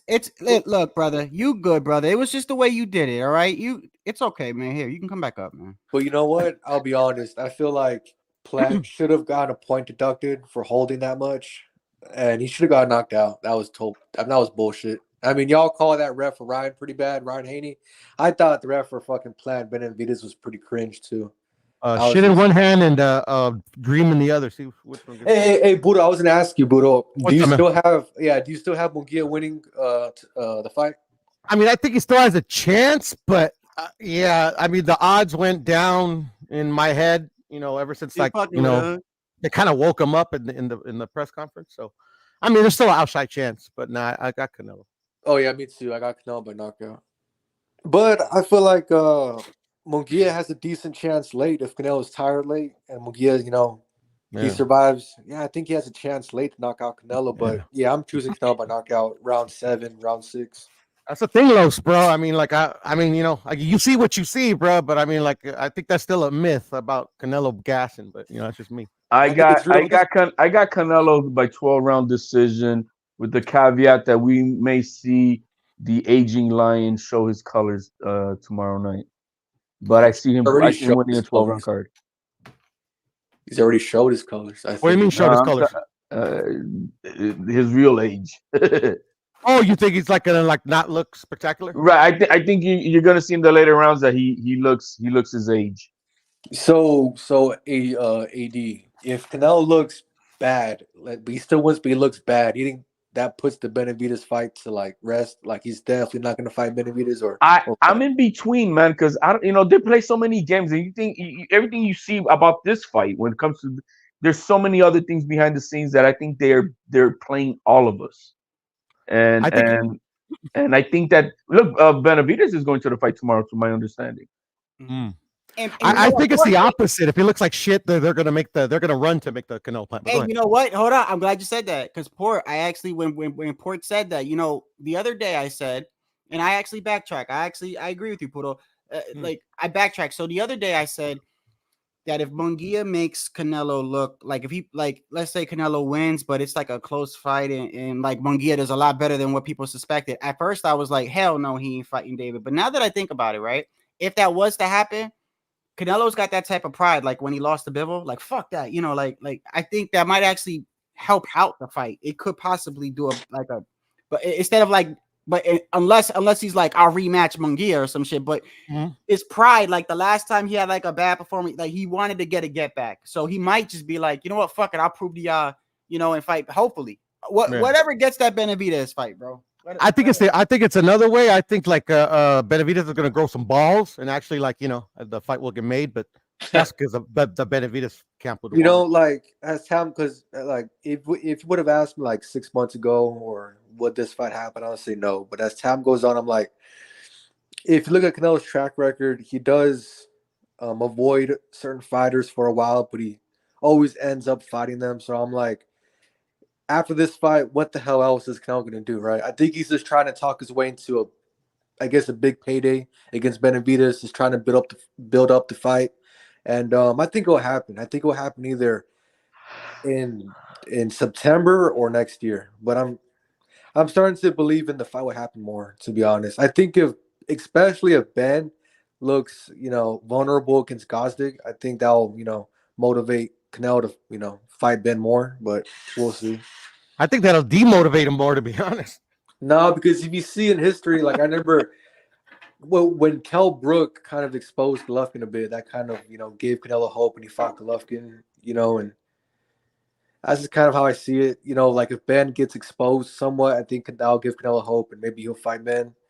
Maybe Ben will fucking play, maybe he'll look vulnerable on purpose just so fucking Canelo can fight him, right? But nonetheless, I'm much more confident that the fight will happen now, opposed to a year ago when I thought the fight was impossible to make. So blame your boy Benavidez, bro. Shit. Well, I don't got a boy. I mean, if they fought, obviously that's a joke, but you know what I mean. Yeah. No, if they fought, I would root for Canelo, dude.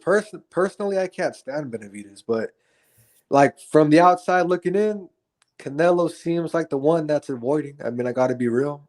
I mean, shit.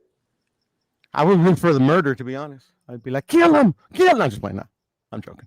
But this is a good fight, man. I think boxing is in a good fucking place. Obviously, Bivol, Bitter Beef getting canceled hurt, but it's whatever. I mean, we got Usyk Fury. That's a great fight. And the good thing you brought that up. Go ahead, Sean. Better Beef is gone, right? Better Beef is the Better Beef and Bivol, or Better Beef yeah, is out? because apparently it's postponed. It's postponed. Dude, he has a torn meniscus. So yeah, like a year off, maybe. I don't know. No, man. They're saying it comes back like at the end of the year, but now meniscus though, I'm kind of inclined to talk. Well, about I heard they're considering a replacement. For who? For Bivol? Yeah. No. I mean, they should, bro. Because how long is Bivol not going to fight for again? Right. Another year? From what I read, they're considering a replacement. So we'll see. And if Turkey is LXC, who's there to replace? Hold on, who's there? Benavidez. David Benavidez, but he ain't gonna grow balls and fight him. Watch. And he won't. No, he won't. Benavidez won't fight. Not in the. Well, when is that fight? When was the date of that fight? June 1st. June the 1st. No. So he has less than 30 days to prepare. He's already preparing. Yeah, he's already but he's talking about, bro. He's got to training, but I'm talking about cutting weight. Now he ain't gonna cut all that fat ass that he's got to. No, I mean he lost Memo fucking fired him, or he fired Memo, whatever, bro. So he's gonna. I mean, like shit. No, the fight's at 175. Yeah, I know, but I mean, like, is he gonna make 175? Is he gonna make 175? I don't know. No, I'm just saying, like, Benavidez already has the fight lined up against Gostic when, like, June 10th or around there. Yeah, I think it's realistic, but we got to see this Turkey guy pull some strings to make it happen. I mean, he already made. Joshua. How do you say this guy's name? Boatsi. Yeah, Joshua Boatsi. How many more strings does he need to pull, bro? He's giving a fucking guy that hasn't done anything at 175 a shot at the interim title. I mean, what other strings? No, I'm just saying, like, he needs to make it happen. I mean, I think he can make it happen easy. Yeah, I mean, that's what I'm saying. Like, apparently, if he has all this power, he should make it easy. Yeah. Hey, you know which one I'm really interested that I hope he does, bro? And I know it's probably on the low totem pole of what people want, but I know me and HLD have been saying it for a while. You know, Crawford said the reason why he wouldn't fight Boots is because of that money. And this dude is saying, I'll pay that money. I'll pay that money to see you fight Boots. So now I just want to, I hope, bro. I hope he's like, because really, to tell you the truth, there's really nothing in the way now, because the main reason you said you didn't want to fight Boots is because he's not a pay-per-view star. Who's going to pay for that and this and that? And this man's saying, hey, don't worry about that. I'll front the check. Boots is still a welterweight though, Shadow. Yeah, but Boots already made it clear. He signed with Eddie. He's like, nah, I want that fight. He made it clear. And at 154 or at welterweight? It's probably going to be at 154. I mean, I don't know, but I know for a fact that Eddie Hearn already did an interview and said that the Turk Al-Sheikh or whatever dude said that he's willing, that he wants to make the Boots fight later on this year. Obviously, Bud's got to beat that guy. You know. Yeah. Well, it makes sense, you know. Fight a guy that like you're kind of guaranteed to beat. Yeah, it makes sense. Oh man, these people make me laugh, bro. These you know, don't fight the best 154 pounder that's just sitting there, you know, with a layoff. You know, that's a winnable fight too, isn't it? Don't they say he's the best in the world? Yeah. But nah, fight Madrimov, right? Fight a guy that just coming off a vacant title win. Yeah. Hey man, you know, he's the #1 pound for pound. Man. Right? You know, so that bro, so much for the best fighting the best HLD. So much for that. Yo, I'm advocating, man. They need to demote Crawford to co-main and bring the real main event, because this is the only reason I'm watching this card is to watch Tim Tszyu and Virgil Ortiz. That's the best 154 fight of the night. Not Crawford versus Kardashian, man. Whatever. I respectfully disagree, HLD. The one that should be the main card should be Rayo Valenzuela versus Pitbull Cruz. Bro, anybody that fights Crawford, HLD calls him Kardashian. Anybody that fights Crawford, he's like Kardashian. Well, if it's not it's one of those guys across the pond like that, it's a Kardashian to me. That's how I see it, bro. But man, come on, let's not, bro. Rayo's getting knocked the fuck out, bro. Nah, bro. Rayo is getting knocked the fuck out. I got Rayo for an upset. Pitbull don't hit like that though, like Del Santos did. But Pitbull he's more volume than pure sheer power. That's a good fight, man. I'm telling you, that's a good fight. Rayo's not gonna know what to do with this. Have you seen how this kid even looks at 140? It's not like, bro. There's no cutting weight, man. This kid looks like a beast at 140. Oh, look at his bro. fucking head, bro. Look at his fucking head. Like this kid, like Yeah, but is that at 140 right there? Yeah, it's coming at 140. That's not the one versus. No, that's not no, it 140 is there. Prime Video. Look at the back, Prime Video. Oh, it is. It is. Now it's gonna be a good fight, HOD. Trust me. I think it's 50-50 in my opinion. I can respect that, Budo. And I'm a Pitbull. Pitbull's my dude, bro. Like I've been watching Pitbull. Didn't who did Rayo lose to? De Los Santos. De Los Santos. He got knocked out. And Santos is pretty good. Yeah, that's what I'm saying. And he's got fucking punching power. He's fast. Santos is Fast, and he's got punching power. And Rayo still knocked him on his ass. I'm just Had saying him fucking on crazy legs. Look, I'll just say this. Cruz had a hard time with Giovanni. I think Rayo, he's probably not as good as a mover as Giovanni is, but I think he has enough of a skill set to implement the same game plan Giovanni did. Plus, Rayo has more power than Giovanni did. It's not, and I think people are going to underestimate how big Rayo's going to be at 140. I don't think it's super unrealistic to say Rayo upsets Cruz. No, it's not. Yeah. No, but the thing is, like, Pitbull had a problem with Giovanni Cabrera's length, not his movement.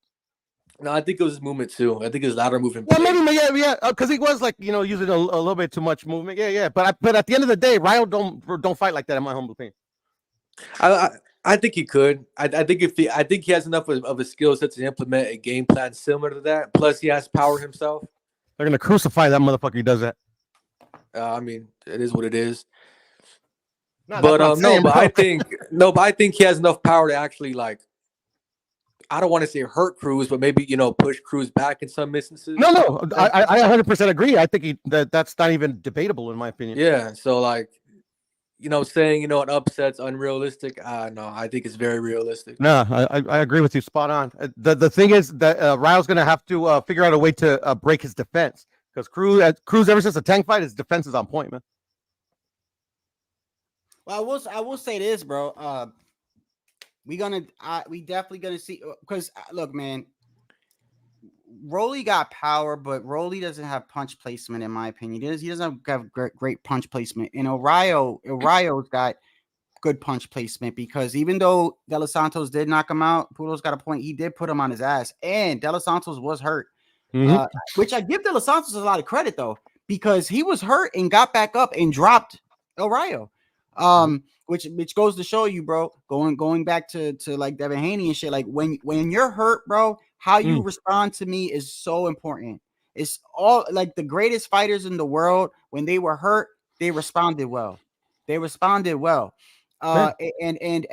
Rayo, I'm gonna say this: El Rayo versus Pitbull. The reason why I feel like it can be an upset is because De Los Santos had a lot of speed, and Pitbull, he's got that Tyson-esque guard, but he's not really that fast. No, I know. Yeah, I agree. Yeah, I don't think he's known for speed. No, I don't think he's that slow either. But it's just slow. But I know what you're saying. Most of his punches, Pudo, they're not straight. Like Rayo's got straight punches almost. Like he throws good hooks and stuff. But like most of Pitbull's punches, like wind ups and shit. Like wind up, like. Yeah, but like he's also like, he doesn't just throw them willy nilly. Like no. It's like, there's some where they'll just throw it just where they hit. Like yeah. What's y'all's take on Virgil Ortiz against Tim Tszyu? Who do y'all got? Oh man, that's easy. It's easy for me. That one's easy for me. Well, look, I mean, I'm picking Virgil all the way. Oh, well, me too. But it's almost like you got to factor in Virgil's like. What makes me question it is Virgil's inactivity and his health issues. But if it wasn't for that, I think Virgil beats Tim Tszyu like clearly. Like, and this is what I said, bro. I said he's 2 years, 2 rounds. Pudo, go ahead. Yeah, he's. No, I'm sorry. No, but the inactivity to me is out the window. He's already had. But like you said, there weren't 1 round fights, but it's already been 2 fights. So the inactivity is out the window to me. No, I think it's 2. What you said, 2 rounds in 2 years. I don't know, man. Like it makes me question it a little bit. I hope Virgil wins. I think he does win, but that alone just makes me question it a little bit, I would say. But and not only that, but look, I'll put it like this. I said the HLD a couple of weeks ago, right? I was like, like no, what was it, a couple weeks or was it a couple months ago? HOD when it was Thurman versus Tim Tszyu, right? Before right before the injury. It's so crazy. So Thurman always had a lot of injuries. So I said, yo, well, in that case, when you have a lot of injuries, being out the ring is to me more beneficial than being active. You know what I mean? But if you prone to injuries, but if you're not prone to injuries, being active is important. And Tim Tszyu is active, bro. He's active. Let me pull him up. He's active. I mean, he's one of the most active fighters in boxing right now, I believe. Hold on. Yeah, but that didn't help him none versus Fundura, bro. Yeah, I mean, come on, bro. He had that cut, but you're right. It don't matter, bro. But I get you. I mean, like when people bring up the cut, I'm like, I don't be like, oh, you're crazy, whatever. Still would have happened, regardless of whatever. But at the end of the day, injuries happen, bro. I mean, like, yeah. No, I've seen motherfuckers that dislocate their shoulder and have to fight the rest of the fight with one goddamn hand and still win the fight. This is not the same thing. He was blinded by his blood. He can't see shit. See right here, one hand. Come on. Hold on, look. He had the 20. I'm just saying, it's okay. The 26th of March on 2022. Then he fought March 2023. Then he fought June 2023. Then he fought October 2023. Then he fought March 2024. Now he's fighting. I mean, he's fucking active, bro. Yeah, active, bro. He's active. Wingless is not going to be an issue. Cool. At the end of the day, the only thing that could possibly worry me is that, obviously Tim Tszyu's no slouch. He's not like at the elite level yet, but he's still a really good fighter. At the end of the day, if there is no ill effects from Virgil in that fight, it's easy work, in my opinion. Yeah, I agree, but still, I mean, you have to fucking consider it at least. No, I consider it. That's why I say the only thing that could change the outcome of that fight is that, like, literally, it's noticeable that something's wrong. Yeah, I agree. Like the Verge Ortiz I seen like 2 years ago or 3 years ago, where I'm comfortable in his health. I think he beats Tim Tszyu easy. Yeah. Yeah, and I'm not saying Tim Tszyu sucks. It's just a level thing, bro. I just think in the I agree. skill and experience, the God-given talent, the God-given gifts that Virgil Ortiz has are superior to Tim Tszyu. To Tim Tszyu's credit, though, listen, 2 fights, 2 rounds at 154. I still don't know. I'm giving him the benefit of the doubt because Virgil Ortiz is a tough motherfucker, but I still haven't seen him like really go a whole, not even a half fight at 154. Like, it's 2 rounds, bro. 2 rounds. Like, yeah. But I could argue that's a good thing though, Shadow. Because what if he went 6 rounds? He still got the knockout. But the reason he went those 6 rounds because you know something's wrong. He's like, okay, this is taking longer than it needs to take. No, you're right. You're right because yeah, they were only 2 rounds, but he got him out of there. Yeah. And the little bit that you see, like I said, there's no way I can really ascertain like, okay, he's back. Right, well, the first one wasn't the first one controversial. Not really. The controversy wasn't because of the ref. Because of the ref, exactly. Yeah. That's the only controversy because that shit was fucked up. But Virgil. Dude, to be fair, I didn't even watch any of his fucking last 2 fights. God. You didn't miss nothing, to be honest, bro. I seen him already. You're talking like about a minute and a half of fights, bro. Yeah, that's why I'm like, fuck that. People that love to complain, like, have been saying that, like, oh yeah, Virgil went low. Like, get the fuck out of here, right? It will be interesting though to see if Boots is going to 154, bro. Listen, because Boots signed with Eddie, right? And I don't know if he's going to 154, but he should. And if he goes to 154, bro, we're talking Boots, we're talking Ortiz, we're talking Tim Tszyu, we're talking Jamel Charlo, we're talking Terrence Bud Crawford, we're talking Erickson Lubin, we're talking Fundora. Yo, it's a fucking stacked division, bro. Killers, bro. You know who I like? He has good footwork. Is that Jesus Ramos? He's gonna fight. Oh, yeah, he's great, bro. Him too, right? Yeah, El Mono's badass. Yeah. He's coming back, and he's fighting a guy that's like I don't think he has enough to beat Jesus Ramos, but he's game, bro. That motherfucker can bang. Hell yeah, man! It's the 154, man. Shit. Yeah, man. And I'm looking forward to Figgy coming back and shit. I haven't seen him in a while. I like Figgy as well. Who?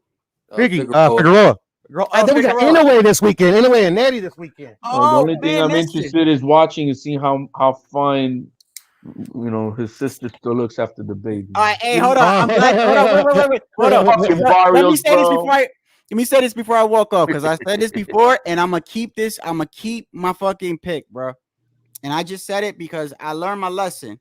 In this past year, every time I made a pick, I went back on the pick when my original pick was correct. Ryan Garcia with Devin Haney. I changed a lot of picks, so I'm just gonna stick with my original first pick. I said I had Inoue knocking Neri out early. Okay. I'm rooting for Neri. Hope he wins, and I know he's capable. I'm not gonna make a pick in that one because I ain't gonna jinx nothing. I just want a great fight. What you got, HOD, on that? And which fight? Inoue and Neri. I got Inoue knockout under 6. I wouldn't say the under 6, but I got the monster. What you I got the monster, and the knockout, bro, is what I kind of, because Nitty's not no bitch, bro. No, he's not. He's not. You know, and what I'm saying, I'm like,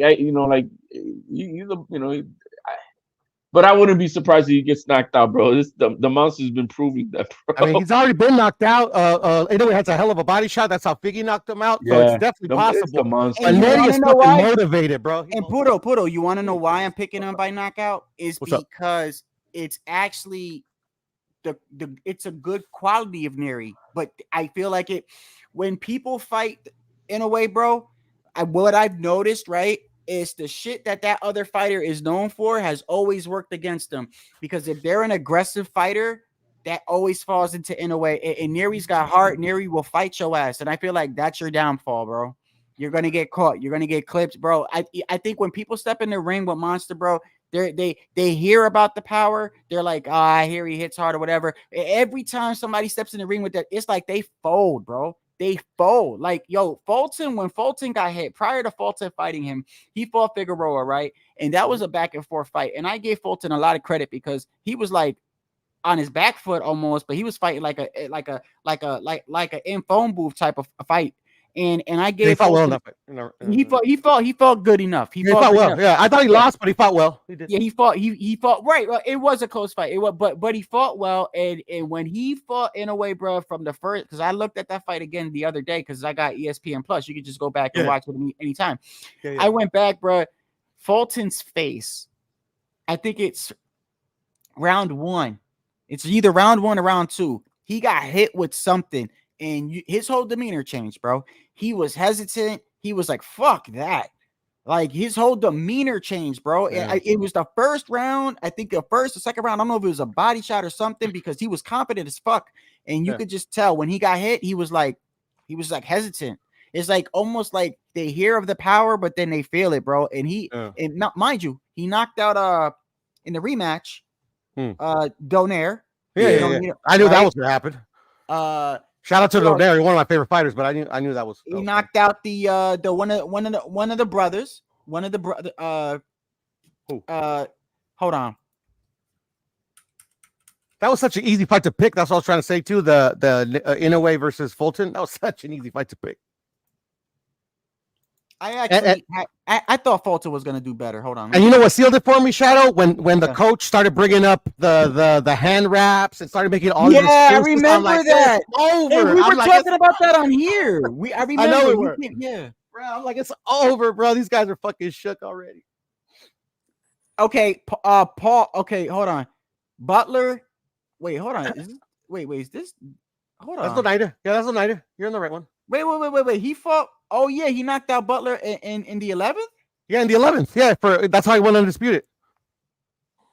Oh wow. Okay. When he beat that paper champion Butler and shit, bro, it was crazy. Yeah. Okay. So Nonito Donaire. I mean, look, bro, this dude is running through motherfuckers, bro. Okay, Nonito Donaire, unanimous decision right here. Okay, Jason Maloney. That's what I was talking about. Okay, round 7 KO. This guy, round 3 KO. Round 8 KO. Okay, Nonito Donaire rematch, round 2 KO. Paul Butler, round 11 KO. Stephen Fulton, round 8 KO. And Tapale. Who's this guy? Nice. Who? Tapales? Yeah, hold on. He's the guy that beat MJ. Okay, well that was round 10. You know what? Now that I'm looking at this, I'm gonna say round 7, round 8 with Neri, because his knockouts is coming a little. Well, they're kind of mixed.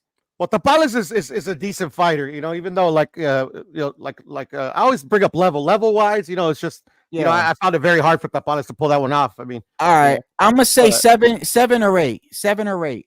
He gonna get. I got him knocking Neri out, bro.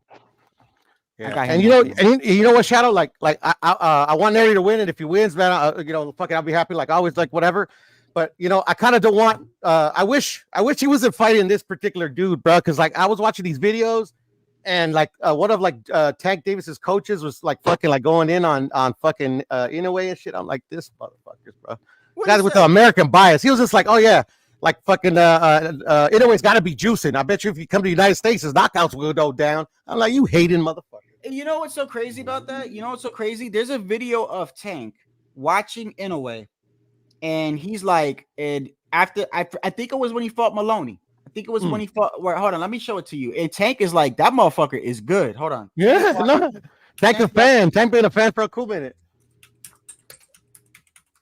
Yo, man, this damn girl right here. Look, here we go. Watch this. Look, peep this right here. Look at Tank right here. So his trainer's talking all that shit, but yet Tank is like, this motherfucker good. Ain't doing much. His placements. The color hair. No. Here we go. Places punching like. His nickname is was it the Monster or the Beast? The Monster. He's a Inoue. He's a The color hair. No. He is good. 21-0, undefeated. He's a 3-division champion. He's a big puncher. He was champion. Fuck Bam a puncher. He is good. You thought Tank is a fan, bro. Tank is a fan. Tank know what's up. He see that motherfucker. He like, no, he good. No, he's a fan, bro. I seen that before. Yeah. No, there's only two things that man, I wish that kid didn't have all those damn problems he's had in his personal life, and that he just and to fight the best fighters, bro, and he would have me on board. Like Devin Haney's fighting the best fighters, bro. Come on, give it a buck. Come on, man. Devin Haney's the king, bro. Pound for pound, man. I never see Devin Haney fight a fucking 4-division champion and knock him out. You gotta put some respect on King Haney's name. I got some more news on this shit, bro. What happened? So apparently, I was listening to Steven Espinoza. He's spilling out some of the beans. So Vada does testings the day before and the day of, right? Mm-hmm. But he's saying this is the first time you're gonna have that he's known of that the beast, the secondary testing that was done on the 20th. Right here, HLD. You're familiar with VADA and the testing in the window. A lot of people bring it up. It's kind of curious that they released it after the whole Canelo De La Hoya thing. If it takes 72 hours, why didn't it release it before? But you knowing the procedures, let us know and let our viewers know, how does it work when they collect something, when they report something, and when does it get to you and everyone else?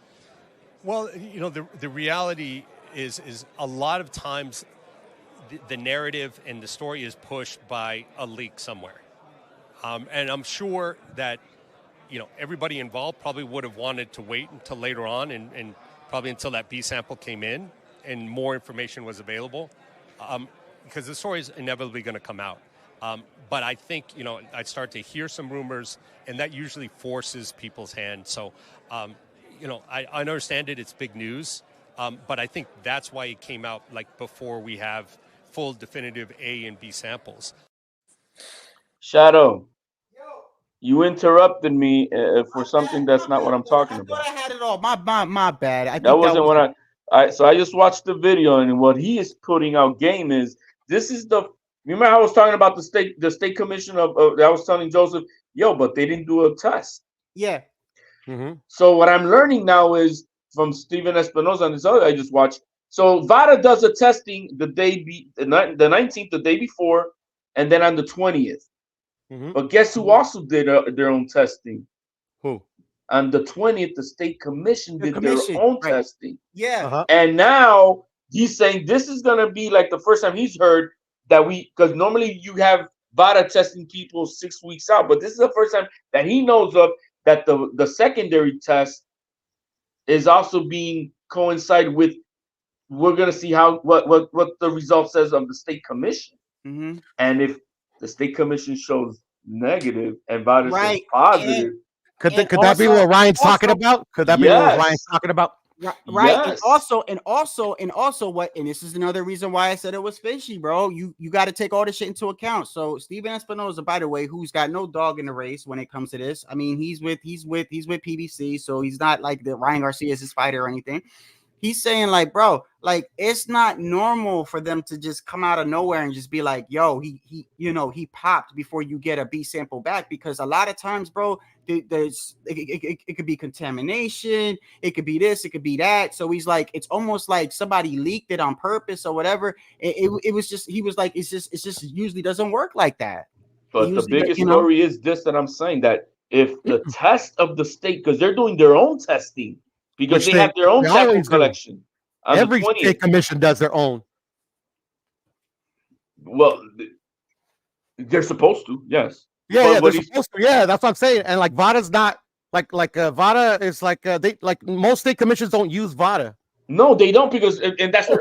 Oh, I don't know if you were here earlier. So that because I was reading the manual, the New York State Athletic Commission medical standards. All right, there you go, HLDC. It's not that hard, bro. Google's your friend. Go ahead. My God, Google, bro. What are you talking about, bro? I heard something along the way, but you never school me, man. You never school me.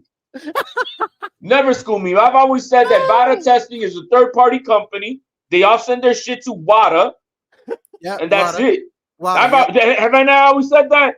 Yeah. No, HLD, you're good. You're good. I just want to. You know what I don't know what. But what I'm trying to get at is reading the actual manual. Finish, bro. Reading the actual manual, and then what I'm reading is on page 4 is that, and I read it earlier, but this time I'm going to read it again. On page 4 of the manual of the State Athletic Commission shows that they are still formulating a comprehensive drug testing policy, and I'm like, what the fuck? They still don't have one, and this is in November 22. They still don't have a comprehensive testing, bro. They're so backlogged. But then, furthermore, it says the urine testing is performed by the commission at the combat sports event under the supervision of an appointed inspector.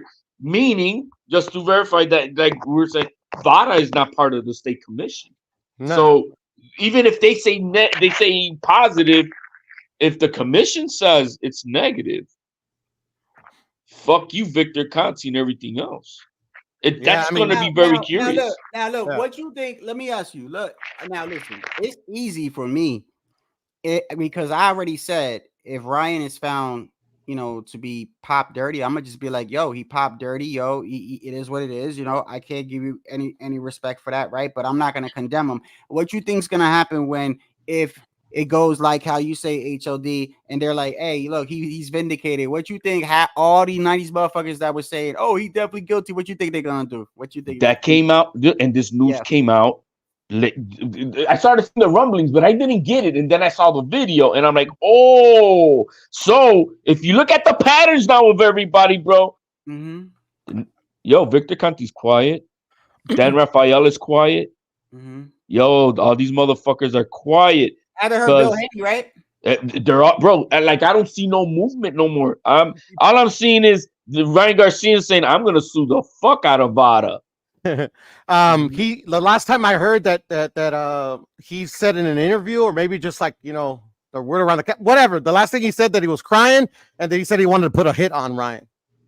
Who? Bill. Get the fuck out of here! What? Wait. What'd you say? What'd you say? Bill said what? Bill that he wants to put a hit out on Ryan. What video is that? You got to produce. No, it's not a video. It's like an article I read on fucking, I don't know, some dumb fucking stupid website. Come on, you got to keep this shit, bro. Give us something to talk about. Yeah, you got to. Yeah, that's some shit I need. All right, next time I'll do a whole live on that. Let me do a whole live on that, bro. Let me say something real quick. And I'm gonna talk some shit and puff my chest out a little bit. You always talk shit. But shout out to my homie Rep, and for me, like fucking like I don't know, like years ago, we broke all this shit down about how Victor Conte is fucking sus and Snack is sus and all this shit. We had multiple lives. A lot of people called us crazy. Now everybody wants to fucking become the Ryan Garcia Defender Fund. Fuck y'all motherfuckers, bro. And your guys are welcome. Thank you. Thank you very much for letting me keep my bars up. Hey, G Funky came back on Brotherhood. What's going on? Hey, I'm sorry, I had to take that phone call, man. No, bro. So you heard anything of what I just said? No, I just popped in. Okay, so I mean, we're chopping up, talking about a little bit, but while they're talking, I'm looking at videos. Talking about the corruption in boxing. Go ahead. But no, and then stop it, bro. I don't want. So remember I was telling you about that I was explaining that they allow VADA to do the testing. So apparently, I'm hearing a video with Steven Espinoza. He's spilling a little bit more of the beans, and what he is saying that VADA normally does test and weeks out, and they normally catch people weeks out, but that this is the first time that he is in recollection that the secondary test that was done on the 20th that came out positive for Ryan Garcia, the state commission did their own collection and that they're testing that. And he's saying this is the first time we're going to see if what does the commission say? Is it going to coincide with the VADA testing or not? Can you imagine if it comes out negative on the commission? It probably will, because I don't think they do. From my understanding, they don't do blood; they just do urine. But they didn't do blood either for this one, because from everything I'm reading from the VADA, it's only a urine test. And that's weird too, because they're supposed to do urine and blood. It's a generic one, right? It's supposed to be comprehensive, right? The best in the business, right? It's only a urine test.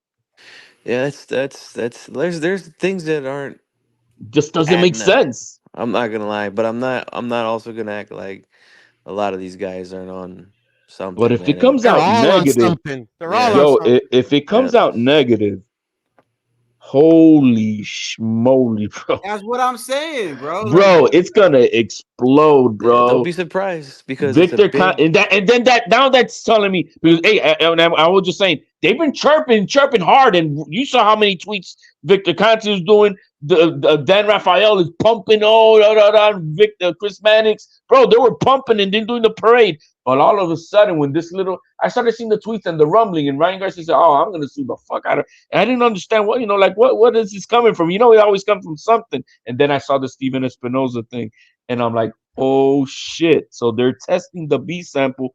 The commission, it's their own testing, bro. If it comes out, bye VADA, bro. And you know what else he said? I don't know if you remember. I caught it. I had it in my clip, but I couldn't fit it because on StreamYard you can only fit like 2-minute clips or whatever. So I sometimes I pick like what I'm trying to get out. You know what I mean? And there's a part on there where Steven Espinoza says that the commission does its own testing, and then you got VADA does its own testing. But it says that also that the commission is always going to trump the VADA, right? But then he also says at the same time that their testing is less expensive, therefore less intrusive. So therefore, VADA always likes to fucking be all intricate and spend all that money and shit like that, whereas the commission is just straightforward, regular test. You know what I mean? But that's not true in itself, because I'm reading the prohibited list. That's what he said. But either way, that plays in the Ryan's favor anyway. And but you know what? I would want it to be comprehensive on the commission side, so that there's no excuse. Because from what I'm reading the drug list, but HLD, they're gonna you know, and I know that even if Ryan is completely vindicated with the most intrusive test ever, the fact that it even came out like that and they even mentioned it, you already know they're gonna hang on to it. So it doesn't. No, there's nothing. This is where you're so confused. They were chanting Ryan Garcia's name today with Canelo, bro. This guy, bro, he's got no hate. The people don't care. And tomorrow he's gonna be a piece of shit, bro. Come on, bro. We seen it before. Yeah, he might be. I mean, come on, bro. This is what I was gonna say. Conor Ben. He was suspended by the BBOC and all of the shit that he went through based off VADA testing, bro. Not even based off their own BBOC or whatever the fucking testing, bro. At the end of the day, bro, the New York Commission could come right back and say VADA's more fucking reliable than we are. Yeah. This is a weird thing too, man. Is again, this is from my recollection. I can see what you're saying with that, but from everything I'm reading, I just don't see how that legality they can even go that route. Go ahead, G Funky. I just want to say that Mayweather, remember when he started all this shit about we need to do Olympic style testing because guys are using steroids and whatnot. Yeah, the only case that I can recall where someone prior to that was busted from the commission's test was Fernando Vargas when he fought Oscar back in like was that 2002, something like that. That was the only time that I recall that ever happening. Now with Shane Mosley in the rematch, that was later on admitted that he took EPO for that fight. So yeah, the commission test, I have a feeling it's going to come back different than what VADA did, than what VADA's findings are, and yeah, that's going to cause a big Let me see if I controversy. can read what type of testing they do. You know what they're gonna scream? You know what they're gonna scream if that happens? They're gonna say, oh, they're screwing over Devin. They're going to say corruption. VADA They're going to say corruption had him like right you where they guys. had him. VADA had it, but then the commission stepped in for Ryan. There's an affirmative action. That's what they're gonna scream, bro. That's what they're gonna scream. They're going to say It corruption. doesn't matter, bro. I already listen. I'm gonna say it like this, bro. It's very simple for me to be like, if Ryan's dirty, I'm gonna just be like, hey, he's dirty. It is what it is. But with all this shit going on, bro, it's very, very possible. It's very possible that this kid's gonna be vindicated. And if he is, bro, I just want to see how people are gonna react. All these people that already condemned him, because half of them can't say, I don't get it. I don't know why, but most people can't say sorry these days or whatever. You got dudes that shut their channels down if the fucking fighter that they like loses. I mean, it's just weird to me, bro. But yeah, look, man, the commission trumps the VADA test, and it's just weird because the commission, did they say when they tested MHLD? Which one? It was the day before and post fight. Yeah, the VADA one was on the 19th, the day of the weigh-in. The commission. The commission was the same, the 20th. Okay. It depends on the commission, but G Funky's right. To my recollection, it's usually the day before and then right after they leave the ring. But the one of the commission, that's the thing, that the one of the commission was the day of. That's all they got. That's the one that they're gonna use if it comes back next. It's gonna trump everything because they're gonna. Okay, yeah. Well, I mean, Puro had his hypothesis that that the state athletic commission can say, well, I think we believe more VADA than we do, or something like that. I mean, they did it for Conor Ben, bro. Like, literally, that's all the way over there, bro. That was the argument I was making, bro. It's like, bro, they don't even use VADA. What the fuck are we talking about? But still, but if they're doing their own testing, it was the eggs. He ate too many fucking eggs, bro. Come on. No, but let me ask Puro. Did the BBOC did their own testing? Yes. And their testing showed what? I don't remember. Yeah, well, we gotta Papa. You gotta get. I'm just. I think because put it like this. You got an HLD because HLD. Hold on, because HLD's got a point. Because check this out. Okay, what if you have the VADA testing, right? You got Victor, well, not Victor Conti, but VADA. It's still, to me, it's synonymous. But anyway, you got them saying, "Well, look, we got this. We got two performance enhancement drugs over here. We got a third one that we're still trying to identify." And then you got the commission, right? That has their own testing. If that shit comes back with nothing, they could be like, "Bruh, we did our test. Like, there's nothing on here." Like. That's what I'm saying. So you're saying they could just be like, well, we trust VADA. Well, then why the fuck would you even do your own testing then? That will not hold in court, though. If they go to court, that's not going to hold. And they could do that. Test is even going to come out. Who's to say that the commission even is going to release a test? Yeah, and don't forget that the V in VADA stands for voluntary. So yeah, but it's not voluntary for Ryan because he's top 15. Yeah, and they just they're just a testing agent, man. They don't enforce. They're not a testing agent. They're a collection company. Yeah, they don't. No, they're not. They use a different collection company. VADA. So we're saying that VADA. He's talking about VADA. I'm saying VADA. Yeah. They don't enforce any punishment on any fighter for any. Yeah, that's true. That's true. Yeah, because they're not an adjudicator. The only people that can really adjudicate is the state commission. And the WBC. Don't forget. Well, when they pay off the state commission to stay quiet like they did in Michigan, then they allow Mauricio Suleiman to be the adjudicator. You see, that's what happened with the Bumgarner, and that's why now Christina Leartu is like, bro, I'm glad I helped her out, and she sounds like corruption to me. I sent her. I sent her the letter that Monday. Like, look, man, why don't you use Oscar de la Hoya's? She grabbed it. She, hit me up on the thing, and like, oh, great. Hold on, fellas. Go ahead. I'm sorry. No. That's all I'm just saying. I'm right now reading the testing. Okay, I got you. Before I forget, I was gonna tell G Funky. Hey, G Funky, if you ever see your homie Ruben Villa, bro, tell him El Venado Lopez wants that get back, bro. Hey, they want to make that fight. But he has the IBF, right? He does. Venado? Yeah, dude. They don't even have Villa ranked top 10. I I don't know it think. sucks. It sucks. So yeah, that's a fight that I would love to see it. But now that they won that silver belt, they're looking to get Ray Vargas next. Yeah. That's the only time I actually thought where he okay, yeah, Villa beat that dude. Like there was like not a doubt in my mind. So like, yeah, man. I mean, like I would love to see the rematch. Hey, listen, guys. Hey, I got 10 more minutes of this. All right, so I gotta shut this down. Yeah, I'm gonna No, absolutely, bro. No problem. Guys, No problem. I'm gonna be so fucked up for tomorrow, bro. Hey Damn. man, so who you guys got before I leave, man? I know Puro, my man's going for Jaime Mungia, right?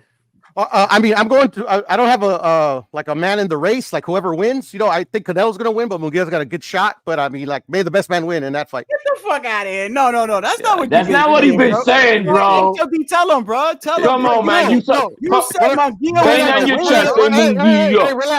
Relax, fellas. What did I say? I said I had Mungia winning. Like it was a feeling that I had Mungia winning. Not that like the odds already say Canelo's favor, experience, style. But like I said, like the little back and forth between him and Oscar, I don't know. You piss off Canelo, he fights fucking, like a fucking monster. At the end of the day, bro, like he did say it's Jaime Mungia and Canelo, bro. It's a win-win. Doesn't matter who wins. Puro sounding like Shadow, bro. Puro sounding like Shadow now, man. and G Funky, and in a way, in Neri, I want Neri to win. I want him to win bad, but may the best man win. I don't have a pick. Hey, hold on. Canelo did allude to something like Oscar, like what did he say? He said Oscar's making it worse for Mungia or something. He said he said something along those terms, like something like what, I gotta find it, but he said something like after that whole confrontation, he made it seem like he making it worse for his fighter type shit, and maybe you're right. Ask Danny Jacobs, Caleb Plant, bro. Piss that motherfucker off, bro. It comes for your head. Yeah, we'll see if he still got it, man. I'll say this. After the Ryder fight, after he came back from the surgery, he didn't look like the same Canelo anymore. He's looking like he was showing some age. We didn't really learn a whole lot from the Charlo fight because Charlo didn't do shit.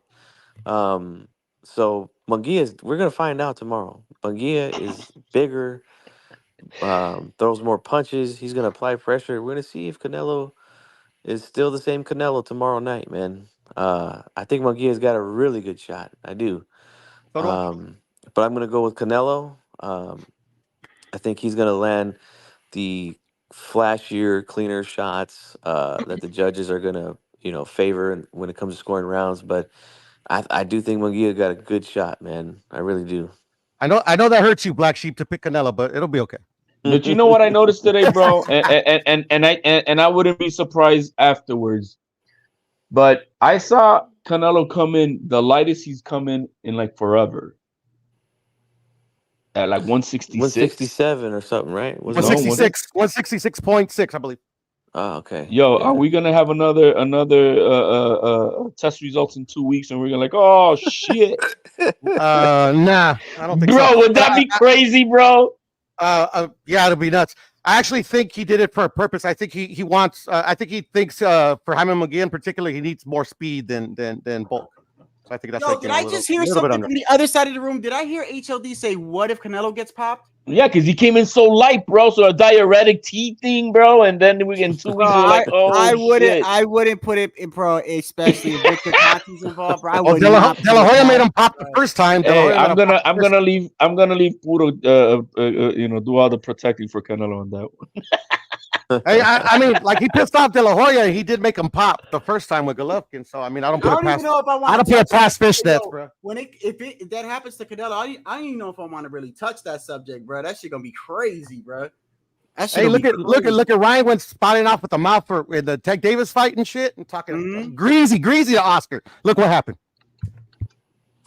Yeah, I think Mungia is gonna test him, man. Yeah, I was talking. Wait, hold on. So before we go, let me make this sure. Let's go around again real quick. So wait. So who we got this weekend? We got the so we'll do our predictions, then we'll get out of here. Wait, so who's fighting the main fights this weekend? Who we got? We got Canelo and Mungia, and we got Inoue and Luis El Pantera Neri, homie. Yeah, okay, yeah. So hold on. Wait, who is there? Any other one that we're missing? Like a good, I'm not. I know there's undercards and shit, but I'm talking about like the main ones. Those are the two main ones, right? Nah, those are the two main ones coming up. Okay, so let's start with G Funky, and then we'll go around. I like Inoue. He's got a lot of momentum. 4 years ago, when that fight I thought was gonna happen at was it bantamweight or something like that, I would have picked Neri at that time. But yeah, I got to roll with Inoue, man. He's got a lot of momentum, showing that the power's carrying. Should be a good fight though. And tomorrow, well, I shouldn't say tomorrow. Later today, I'm going to take Canelo in a very tough fight. I think this one is going to be very entertaining, man. I think again, Mungia, if he can get in his chest, he's going to have a lot of success because Canelo is a mid-range guy. He's not an inside guy. That's why Ryder had so much success. Ryder was able to get on the inside there, land a lot of uppercuts. If Mungia can impose his size and get in there, he's going to make it tough, man. But I still favor Canelo. Again, the flashier, cleaner shots, I think he's going to be landing, while Mungia does a lot of dirty work in there. And not dirty like hitting below the belt or anything like that. I'm just saying he's going to be in there grinding, you know. So I got Canelo. Okay. But man, me look, very similar to what I was saying. I think it's gonna be Canelo.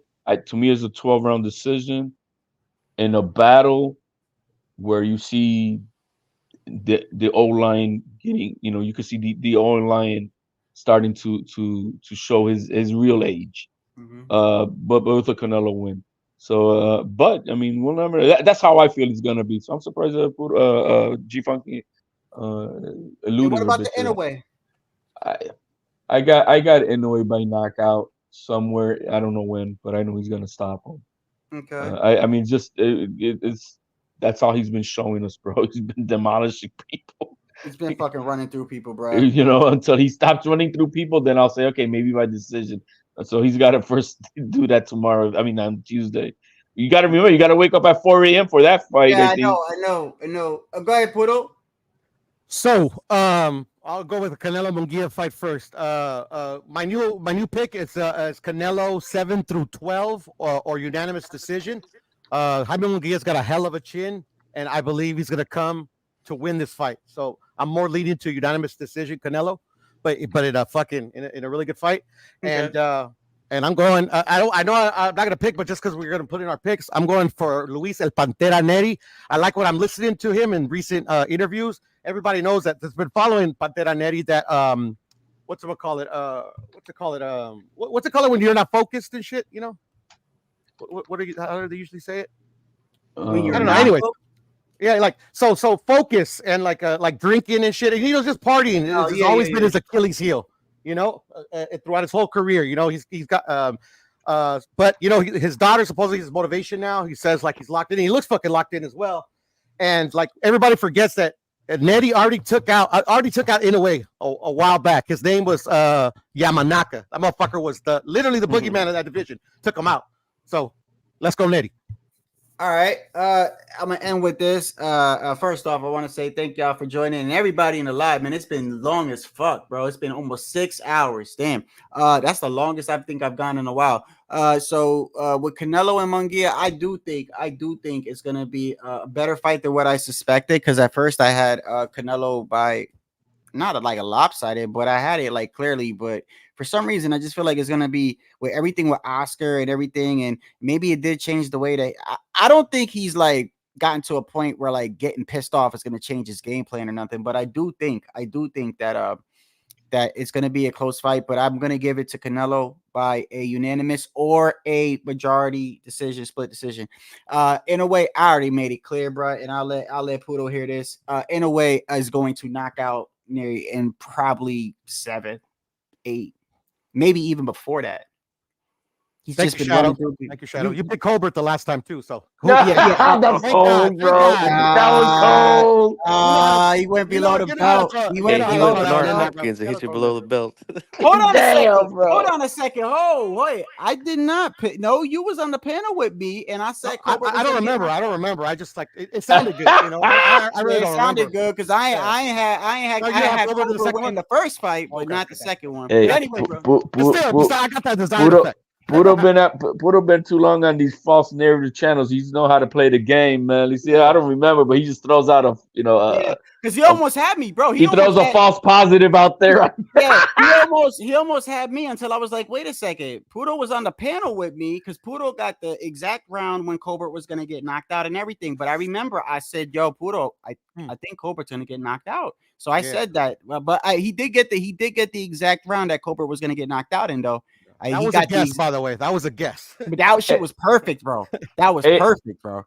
And I'll leave it out. If you don't mind, man, if you can find out anything, I'm trying to find out what laboratory does the New York State Athletic Commission use for their testing. Is it their crime lab, or do we even know? I'm trying to look for it. I can't find it at the moment. Outside of that, guys, man, thank you for having me on, Shadow. A lot of talking shit like always, man. All right, then HLD. And I'm remember, out too, man. if Guys, have G a good night. Funky, Shadow Ghost, or HLD doesn't review those results, they're the only ones that matter because they're experts. All right, I'm out. Peace.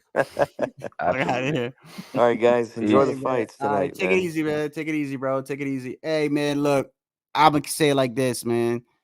If to end it off with Ryan, if Ryan is found guilty, bro, I ain't got no problem saying the motherfucker guilty. I ain't got no problem saying that, bro. I really don't. But I'm just saying everything is fishy with that shit. It's just weird. It's weird to me. But he could be cheating. I don't know. But I'm gonna tell you right now, it's a lot of weird. It's just weird, bro. But it still doesn't change the fact of how I view Devin Haney. I feel like Devin is a good fighter, but I don't feel like, especially after that beating, where is he gonna? So he's still got the belt, right? Still got the belt. So he's got the belt 140, right? Still the champion at 140. So from looking at him, from how he was talking, I don't think he's gonna come back this year. Probably next year. And if he stays at 140. I don't know. I mean, I just got to see how he bounces back. But I am interested in what's going to happen with Ryan. Until then, bro, I'll see y'all. Probably go live later on tonight. Y'all have a great morning. Damn. I'm out.